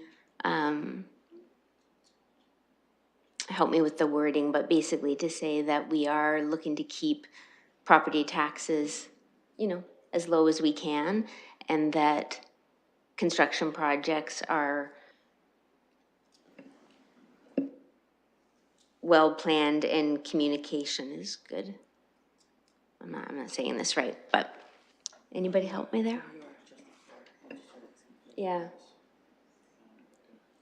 Looking at it from the impact of the residents, right? They're concerned about rising costs over the next few years. So to have something in the strategic plan just saying that we are going to be fiscally responsible, if that's the right word. Can I make a suggestion? Yes, please. I think the way that this is, I think you're talking about value, like value for service, and that's really the piece. Like you get value when you know your money is taken and it's spent, and you got the result that you wanted out of it. So it seems to me like we're talking about a value for service, which is also a controlling of the tax rate and other components to achieve value for service. Like I think there's strategies that we can use that you've mentioned, but it's driving back to value for service. And I think, I don't know if it's a separate outcome or if it fits under one of these, but we have valued service. But I think it's You know a what it value might service. be? Is the outcome, the City of London is trusted, open, and accountable in service of our community, and one of the expected results could be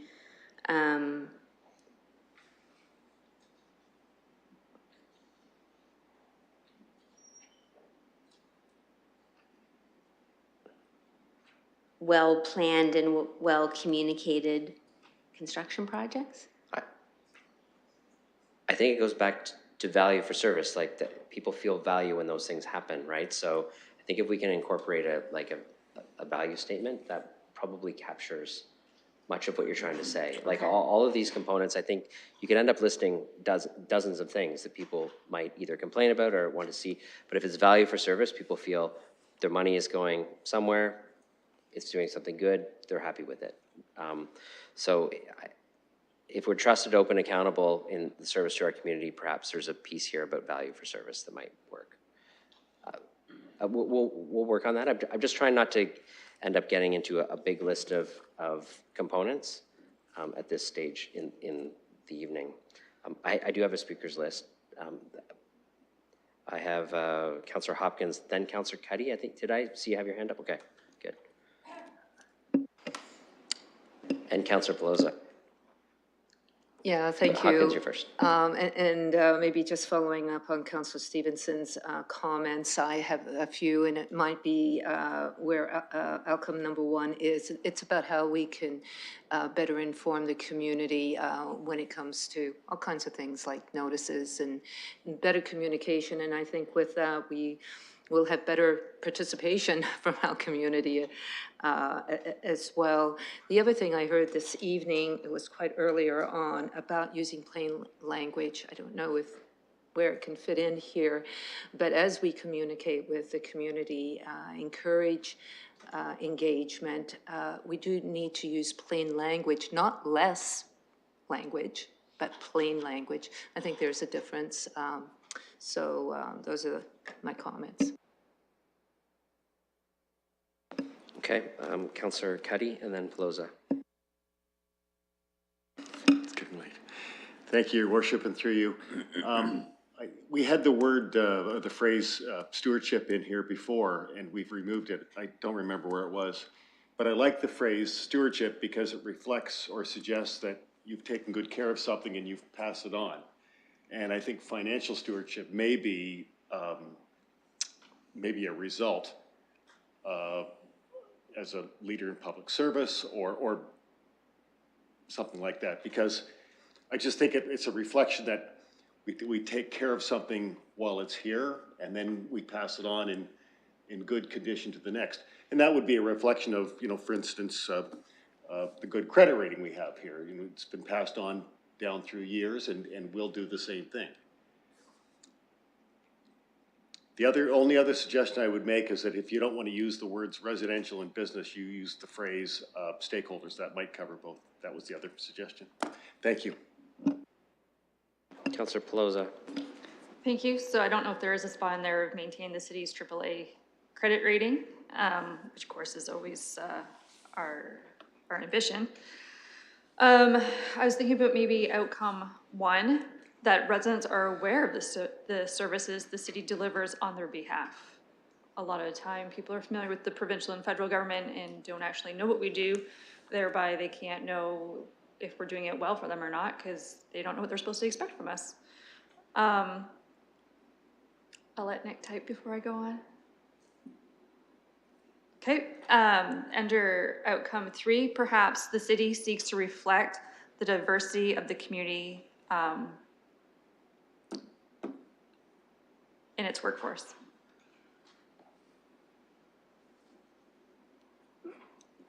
That's all.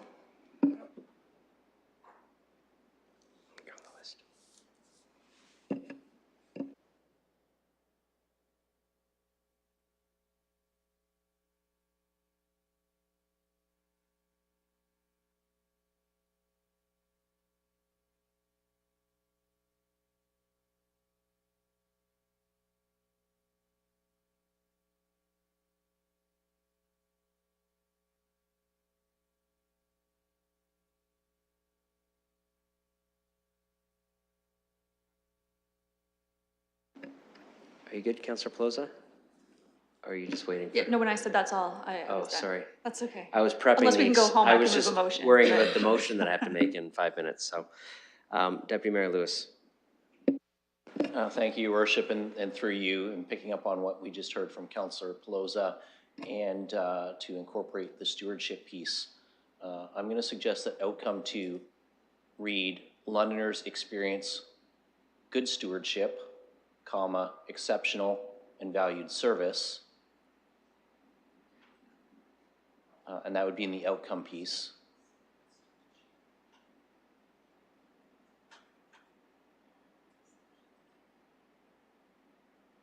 And then under expected results, there would be a D that the City of London maintains its AAA credit rating as an expected result of good stewardship.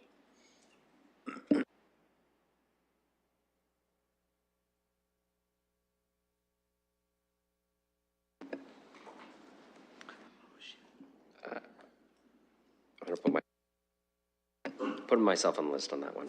But I first have, are you finished? Okay, Councillor Pribble, and then Trosau, and then myself. I'm just missing one area here, and that's the facilities and infrastructure management. If we were to add it here, if I look at all the activities well around the city, I don't see any facilities and infrastructure management that we operate.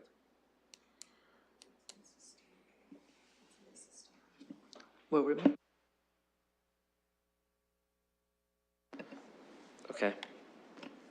And it goes, sporting facilities, libraries, everything that we manage and operate. Okay. Councillor Trosau. Thank you. To you, I'm sorry. I think there needs to be a little piece about improving the governance process. We actually have a governance committee, and that governance committee is going to be making a lot of decisions. And I don't want to get into what all of them are because it opens up a whole big list of things that the governance committee is going to do. But we do have a governance committee. We take it very seriously. And two things. Number one, I would like to reduce barriers to public participation. And we don't have to get into exactly what they are and how we increase that, but that's something we should do. And number two, I want to review and improve governance processes, because I think that's something that should always be on the table, especially since we have a standing governance committee. Okay, so that makes a little bit of repetition in outcome one, because Londoners find it easy to be informed and participate in local government. It will reduce barriers to public participation. I don't know if those Yeah, need to be that, combined. maybe that's where I would put reducing barriers to public participation rather than making it easier, because there are barriers to public participation. Okay. And I think we always have to be reviewing and improving our governance process.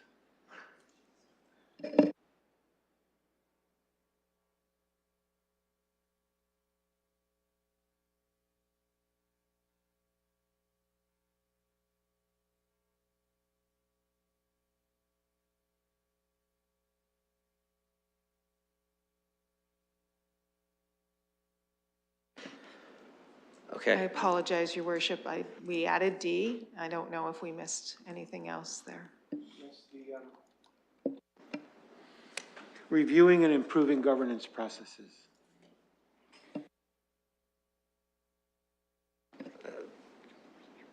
It's more expected results would be some sort of good governance statement. The reviewing our governance processes would be the actual way we do it. So I think we need a kind of a good governance statement under the expected result to align with that.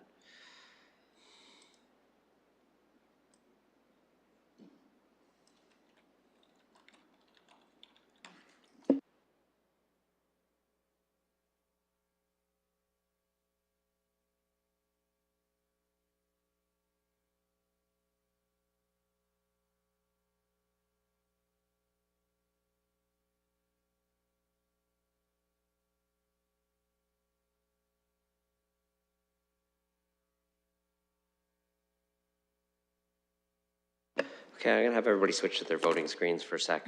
I need a mover and a seconder for the following motion, that pursuant to, and you'll ignore the double section, pursuant to section 33.8 of the Council Procedure Bylaw, that the committee be permitted to proceed beyond 11 p.m. I need a mover. Deputy Mayor Lewis, seconded by Councillor Stevenson. Any debate on proceeding past 11 p.m.? Go ahead, Councillor Pelosa.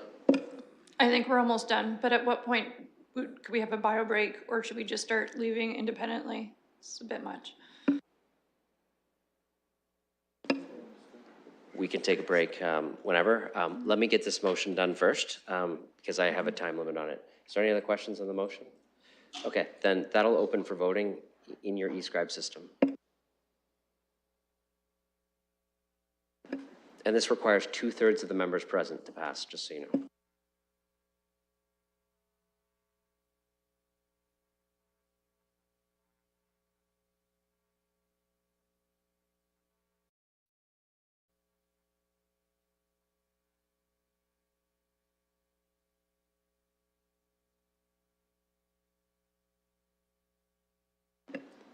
Councillor Frank, I see your hand up. Is that because you may not be logged into eScribe at home? Yes, this is my first time online and I don't know how to get onto it. So can I vote yes verbally? You sure can. Okay. Closing the vote, the motion's carried 14-0. Okay, thank you for the procedural item. Going back to Councillor Pelosi's question, I don't believe we're done in the next 5 minutes because we finished this section and then we're going to have a couple of votes where people want to make decisions different ways. So we could have a 5-minute break right now so that everybody can refresh. And that will allow this language that's happening here just to be tweaked up, and we'll come back. So a motion to take a five-minute, just like literally a 5-minute break. So Councillor Pelosi, seconded by Councillor Hopkins. By hand, all those in favor? That motion's carried. Okay, 5 minutes.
Okay, thank you for taking that short break. We're on well-run city. We've made some adjustments. I think everybody's okay with the language as it's landed. Councillor Stevenson? I think we can take out B under outcome 1. We've kind of covered it under outcome 2 and 2B.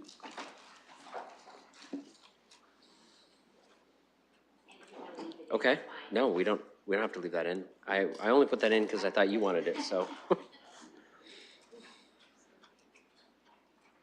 Okay.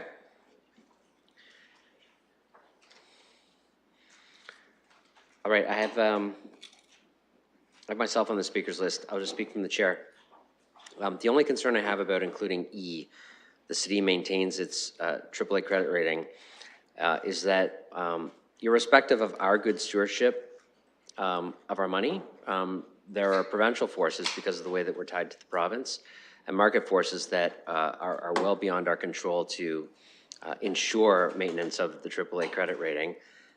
So we may set ourselves up for failure if there's a significant downgrade across the province because of the way we're tied to the province. And I know the treasurer could give more comments on that. So I really like the idea of maintaining our AAA credit rating, but this might be something that we only have so much control over, and I think I would be inclined not to, and I guess I would ask through myself if the treasurer could make some comments on that. Through your worship, that's how we actually measure how our finances are maintained in a transparent, sustainable measure. That's one of the metrics that we typically do, is how many years of AAA we've maintained. Then I take back everything I just said, and we'll just leave it in there. And I'll hope that the province goes well and we'll never get downgraded. Okay, speakers list on well-run city, or have we wrapped up this piece?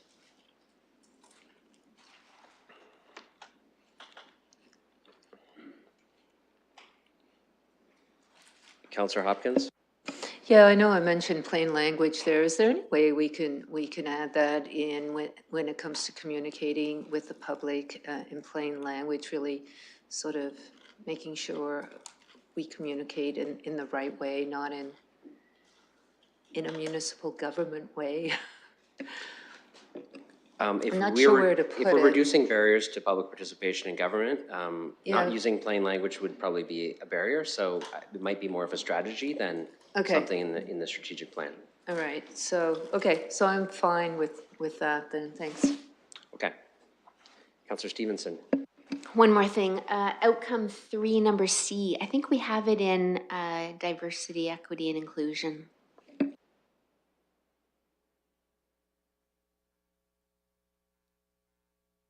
Just confirm that it's there before you hit the backspace button.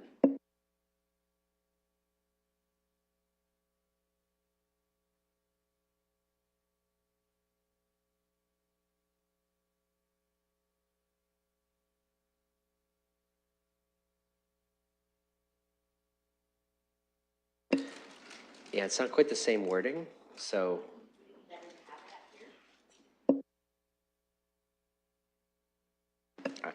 I can't remember who suggested that piece, so I'd look to them.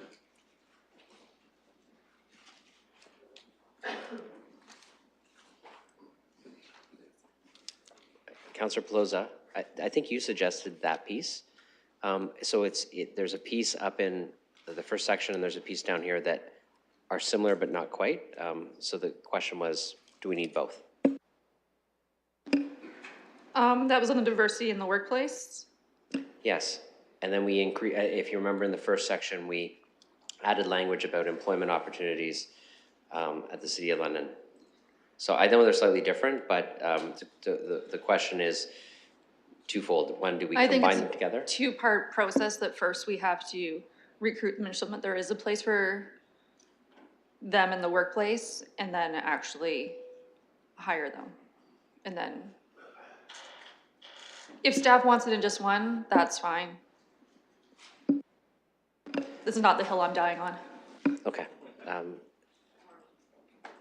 Go ahead. Your worship, it's actually part of a strategy to be recognized as an employer of choice, and a metric is what we look like, but the strategy is part of our people plan in terms of reflecting the diversity of the community. So it's a way so that we are actually an employer of choice. People want to come here because we reflect our community. Okay, so it's a strategy. Okay, so we'll remove it from here. We'll reflect it as one of the strategies in that piece when it comes out for the above component. Any other comments on this last section? Okay, so there are a couple of decisions we should make before we kind of move to a motion. There was a couple of language pieces. I think there were two. And then there was some desire to potentially vote on a section separately.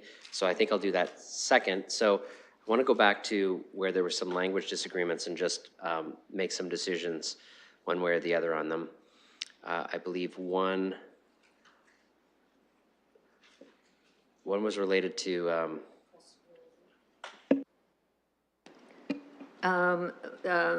one was related to prosperity and affordability.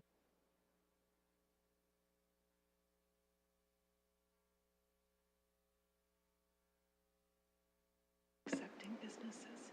okay. The accepting. I think it's in the economic prosperity piece, right?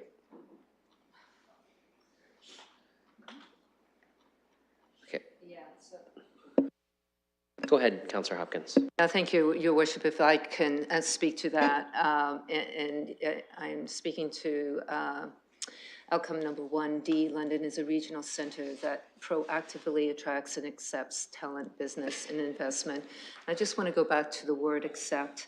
Councillor Pelosi made a comment about items that are coming forward, and I don't think we should sort of set ourselves up. The reason I don't like the word accepts is it basically means that we're approving. Before it even comes to council, we are taking in proposals and accepting them, approving them.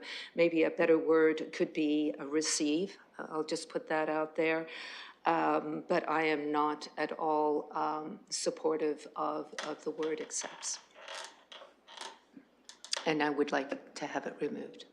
Okay, I think Councillor Stevenson, you added it in. You want to keep it though? Yeah, I'll go to you.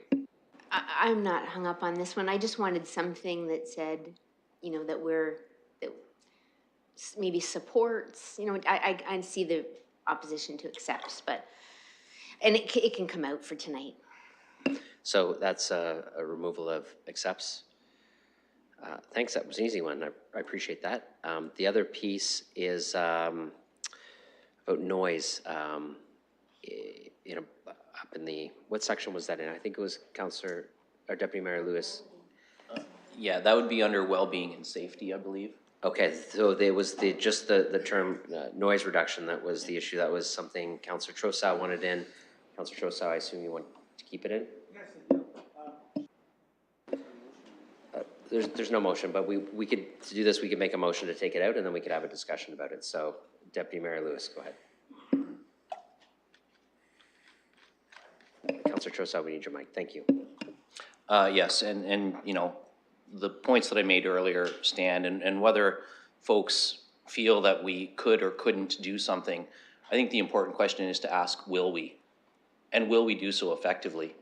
So I'm going to move that the noise reduction component of that get deleted before this goes out to the public, because I don't want to set up false expectations with the public.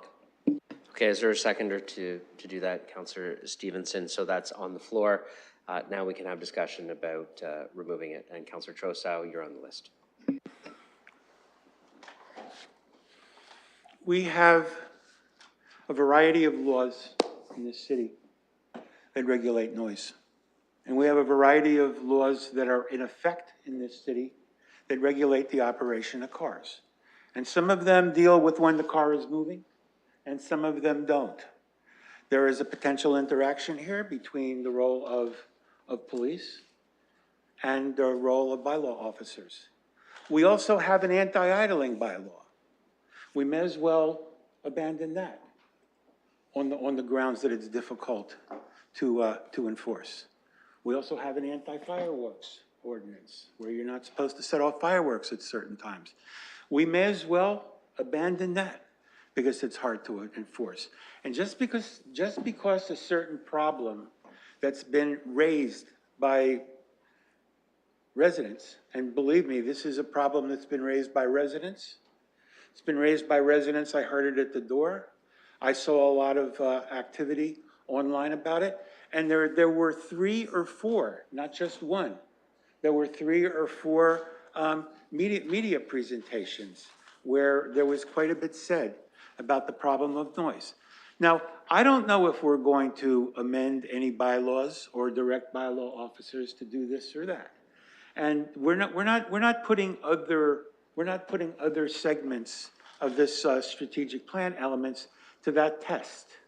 And we all have things in here that we really like to see, and we all have some things in here that we really don't like to see.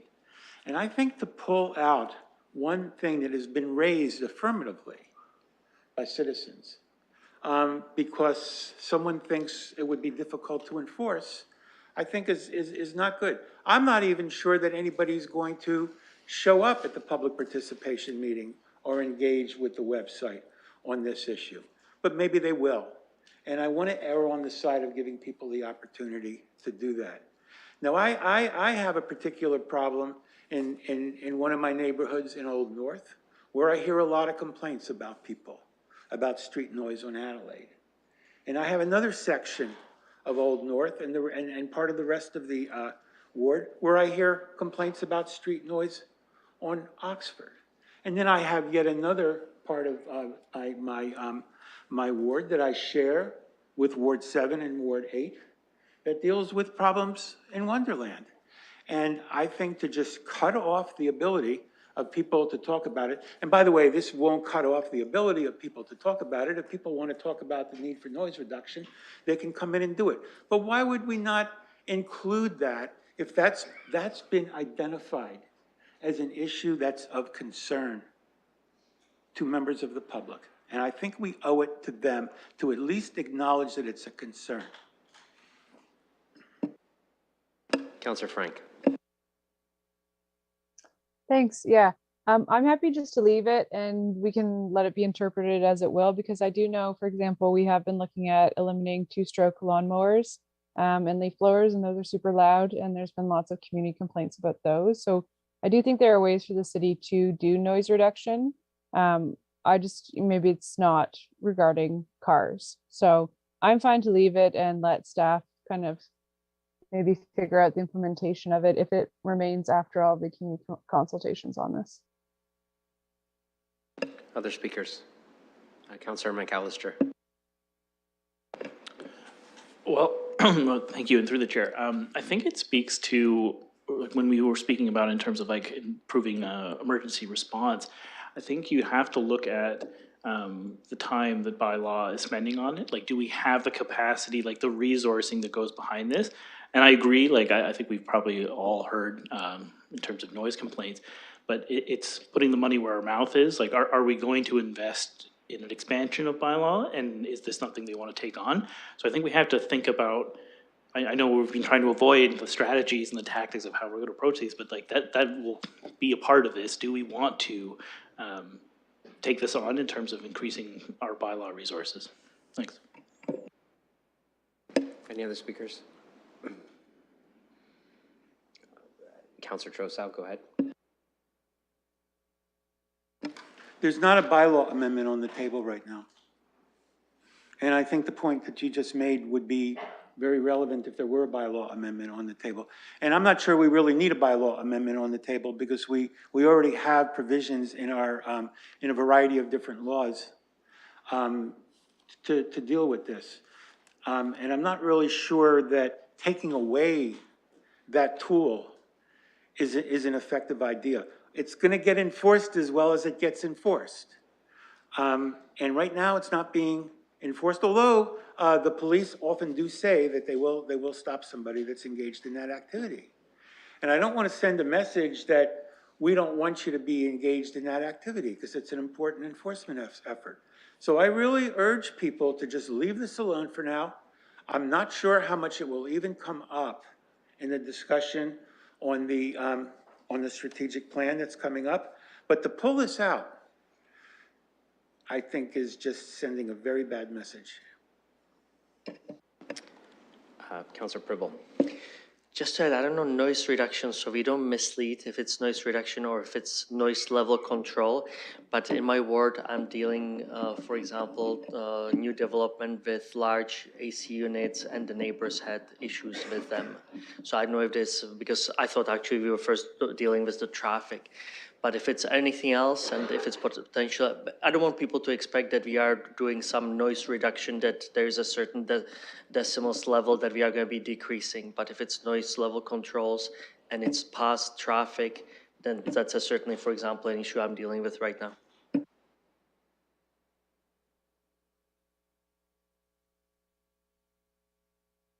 Yes, respond just to that, please. Yeah, I'd be happy to take noise reduction and put it down as a separate bullet, so it's not necessarily reduced, dealing with traffic. But noise reduction is a problem across the board. You're right. It includes traffic, but it includes the leaf blowers. It includes a lot of different things. I'd be happy to just sort of say HI, expected results, reduction in noise. Reduction in noise pollution, because in fact, noise is a form of pollution. Right. So, as nice as that idea sounds, it is where it is, and there's a motion on the floor to remove it where it is. All right. So then I think it should stay. Unless the mover wants to withdraw and deal with it in a separate section, like I've got to deal with the motion on the floor as it stands, where it currently stands. We're not into adjusting where it goes at this moment. I'll go to Deputy Mayor Lewis just to confirm intent.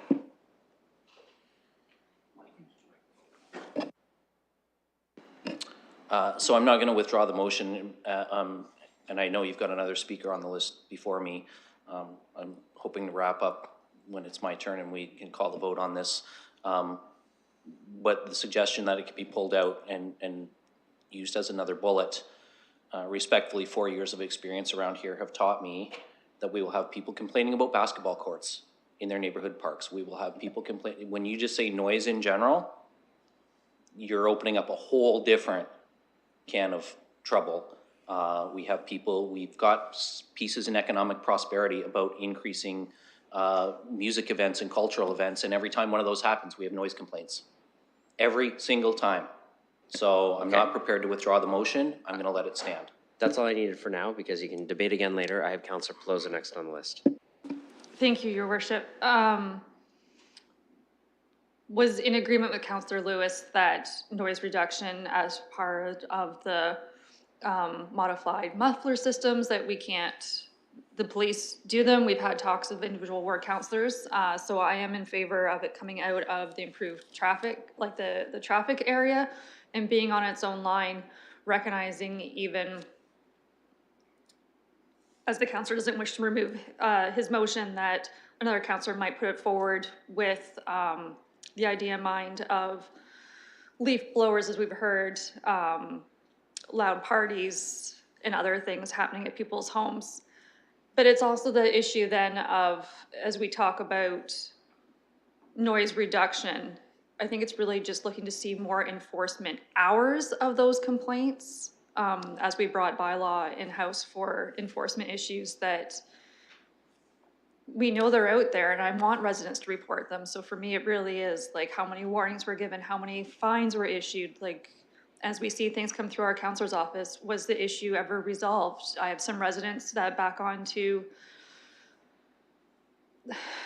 like bars with loud music in residential areas that is great, just they've never had it prior, and they're having some issues transitioning the community. So that's where I'm interested in the noise reduction or control or enforcement hours versus it's always going to happen. And I'm not in favor. I've had a community basketball net where one person kept complaining in the past, and they eventually took out the net, and the kids had a basketball court and no net. And it's come back because just a resident always complained when they work shift work, and the squeaky squeaky wheel got the grease and they got what they wanted, and then the kids in the neighborhood suffered. So I'm quite mindful of that as well. Any other speakers? Councillor McAllister. Thank you, and through the chair. Sorry, I don't mean to belabor this point, but I'm just wondering in terms of our expected result, reducing, are we actually going to see a marked reduction? Because I just wonder, like, is the punishment going to be high enough to stop it? Like, are we going to actually see a marked reduction, or are we just going to see, as Councillor Pelosi said, like just the infractions, or just going to get a record essentially of this is how many infractions we have, or are we actually anticipating there'll be a reduction? Because unless we do something to change, just, the number of people we've got on the street who are enforcing this, I don't know if we're going to see any marked improvement. We're just going to get more on the record as to what's happened. Thank you. Councillor Lewis, you want to speak? Yeah, I'm just gonna quickly wrap up here. This is about setting expected outcomes. It's about establishing some expectations with our residents. It's that social contract we have with them as elected officials. Every neighborhood in this city has had complaints about modified mufflers. And it's been going on for years, because every member of the last council had it, and I would suspect that every member of the council before that had it. We don't, however, have any ability to regulate the sale of those products. We can ask, but we can't direct the police to do blitz enforcements on those things. And to come back to, well, we could look at options. We could, we have other bylaws. We do, and we have a lot of other bylaws that people complain are useless because they're not able to be enforced in a proper way. I haven't asked Mr. Katolik or a member of our senior leadership team, but I suspect that we have issued very few, if any, infraction notices under our anti-idling bylaw. It looks great to have it on paper, but is it actually doing anything? And that's where, for me, it's the expected outcomes. I don't see an expected outcome here where anybody wins.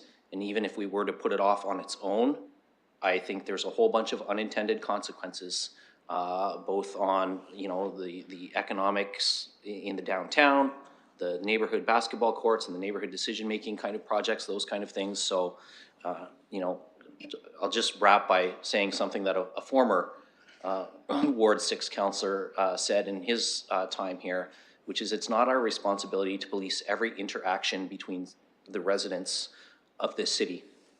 And that means the residents in general. It's not our job to police every interaction between resident A and resident B. And as annoying as these mufflers are, and as much as I wish they would go away, we're not going to make that happen as a city council, and I don't think we should pretend to our constituents that we will. Okay, if there are no other speakers, I'm going to open that for voting.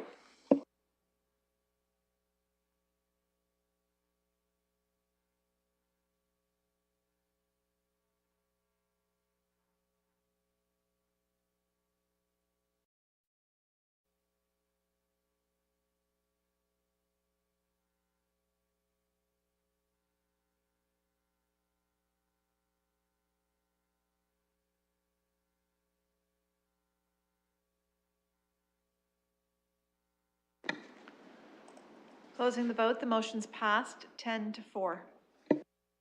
Okay, so that will be removed from that part. That doesn't mean people can't talk about it, as was said. Doesn't mean it can't come up. It's just not going to be included in the draft that we put out on the website and through public consultation. So now we're back to, we've got all these components. I think that's all the language pieces that councillors had something they wanted to talk about separately. So I'd like to have a motion to forward all of this forward for a public consultation. And if someone would like a section pulled out separately, to be voted on separately, we could do that. So is there someone willing to move the whole thing? Councillor Lehman? I'll make that motion. Okay, seconded by Councillor Trousseau. Oh, seconded by Deputy Mayor Lewis. Okay, so we have a motion on the floor to put all of them out for consultation. We can have discussion on that. If someone would like it divided, let me know. Okay, how would you like it divided? I would like to divide out the section, something out. Were we what, sorry? What section was that? Which, I don't want to take out the entire, I don't want to vote against the entire, work that we've done tonight. I don't want to vote against the entire, strategic plan item, but I do want to, if you could identify the particular outcome it was, because I would like to vote against that, because I think pulling something out, well, I've said what I said, but I want to vote against that. So you want to vote separately on well-being and safety outcome 1, expected result E, improved traffic Well, safety and traffic calming. All of the expected results under that. I want to just vote against that part of it. Okay. Yeah.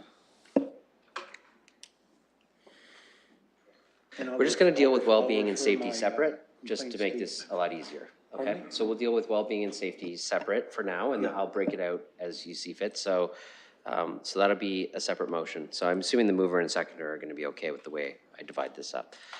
Okay, so everything except the well-being and safety section is for consideration to forward now. Does anybody have any comments on that?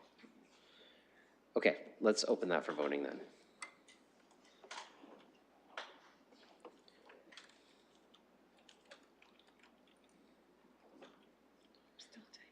Oh, sorry.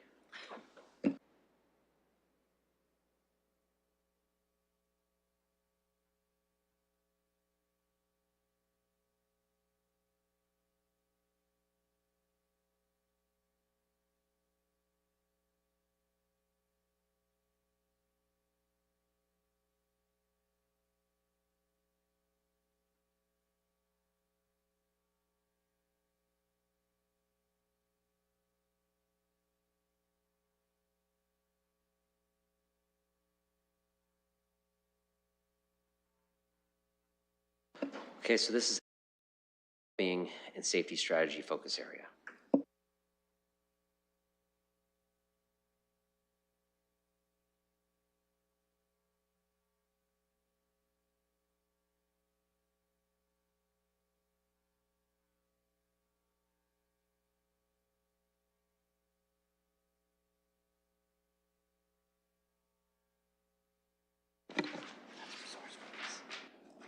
Closing the vote, the motion's passed 14-0.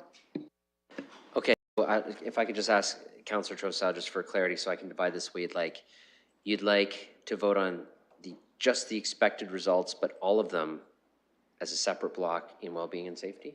Could you put that section back up on the screen? It should still be up if you flip your monitor to the other button. Okay. So there's an outcome 1 and an outcome 2. And the part that we changed was expected result part E.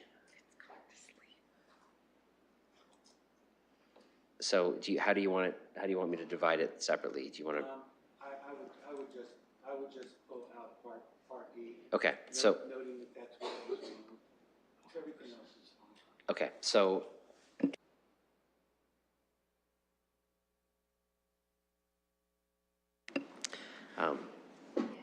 We just need a minute because the e-scribe went to sleep and it needs a moment to wake up. That's how you.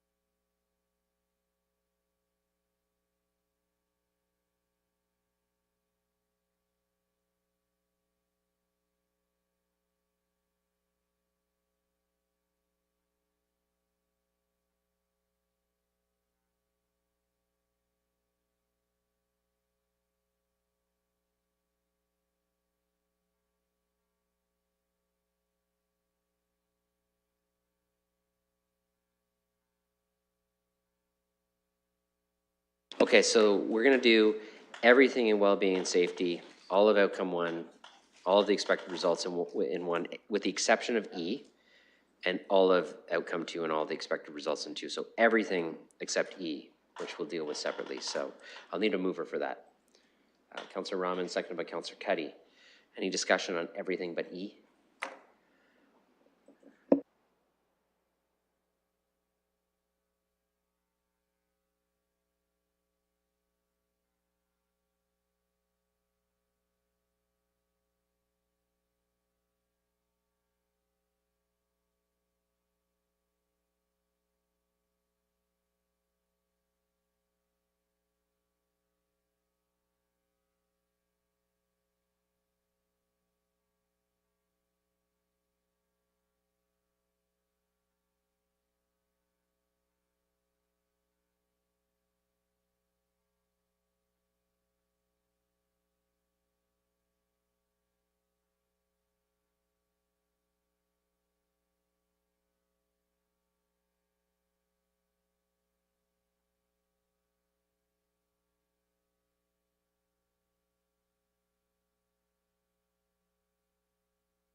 Okay, so that's moved and seconded. We'll open that for voting.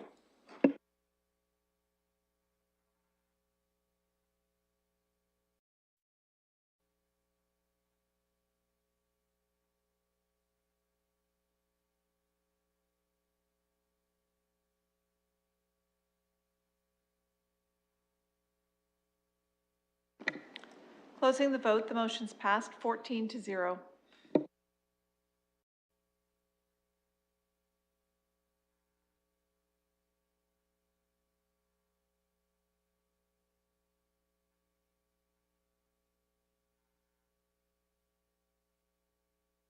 Okay, now just E of outcome 1.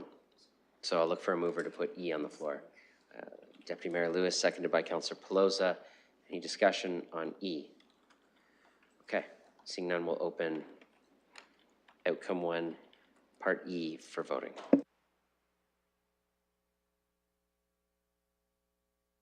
It's to pass it as it is now, which does not include anything related to noise in it.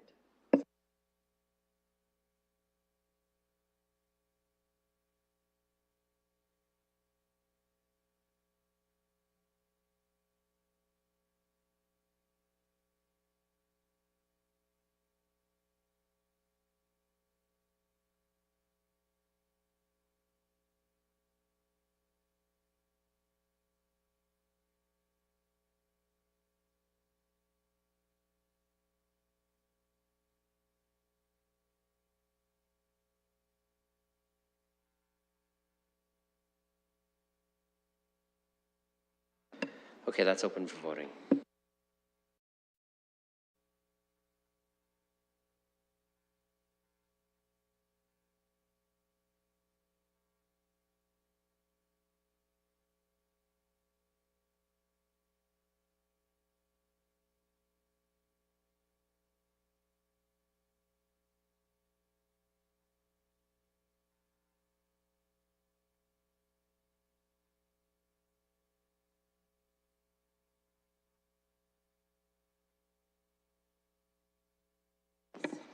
Closing the vote, the motion's passed 13-1.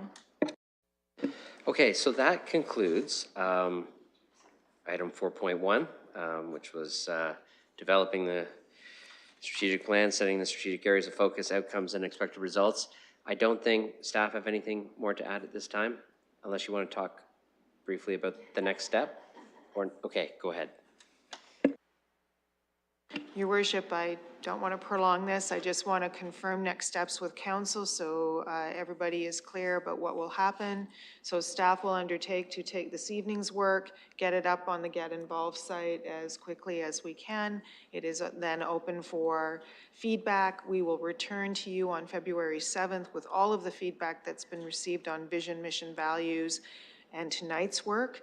At that meeting, you'll look to make any changes to those sections, vision, mission, values, areas of focus, outcomes, and expected results. That is the bulk of the work on the evening of the 7th. We will also table for consideration draft strategies, and that's when the beginning of a lot more engagement in wards and such will happen, targeting February 28th, where you'll have the additional information of order of magnitude costing for those strategies and metrics, and that at that meeting you will provide direction on the strategies.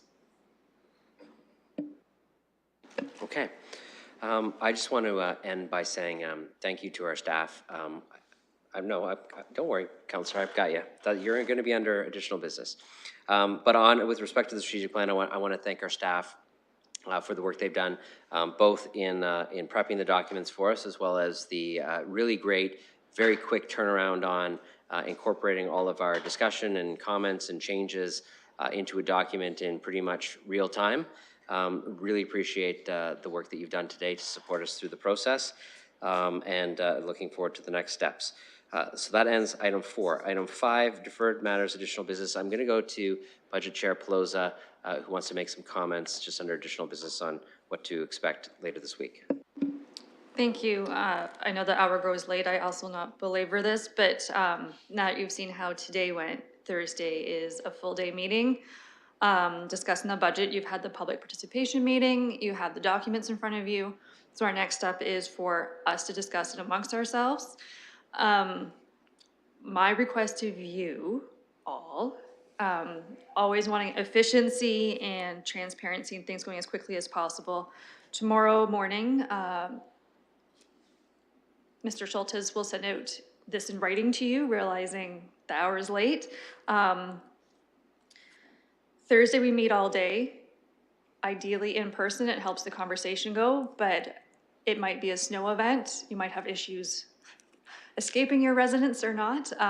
Virtual is fine for attendance, just if you know in advance how you're going to be attending, let us know, because I am working on a lovely lunch for you and hopefully some snacks and coffee throughout the day, as I really am hoping we can get this done in one day, but we do have 2 days booked for it. There's a request in a form for pecuniary interests. Please submit them ahead of time. If you can give myself and the clerks notice of what you would like to have pulled. Some people already suggested what they want pulled, and that note is also going to be in that email for you, so you already know kind of what direction some colleagues are going in. I would also ask that, as you've seen tonight, wordsmithing on the floor can be hard with so many people, that you could draft a motion beforehand, even if you want to know how the conversation might play out. You can always draft it, ask the clerks to look at it, ask staff to look at it first, and then you kind of know that you're pretty solid going in. If you decide that you do want to move it, it's in the system, and we're not slowly dictating things back and forth. Our deputy city managers will be here for us, as they like spending time with us, and some different the community organizations like the Humane Society will be in person to ask questions when we get to that business case. And you've already heard from the Land Ambulance, so they will not be here with us. And yeah, we have 2 days reserved. I really hope to get it done in one, and I have some meetings one-on-one with you beforehand. If that's of help, I'm happy to help you craft words and find the right staff and connect you. That's the overall vision for Thursday, and that will all be coming out in an email tomorrow. So thank you in advance for all your support of helping to expedite the process. Okay, thank you. I don't think there's any other additional business, so I just need a motion to adjourn. Moved by Councillor McAllister, seconded by Councillor Stevenson. By hand, all those in favor? That motion's carried. Okay, thank you. We're adjourned.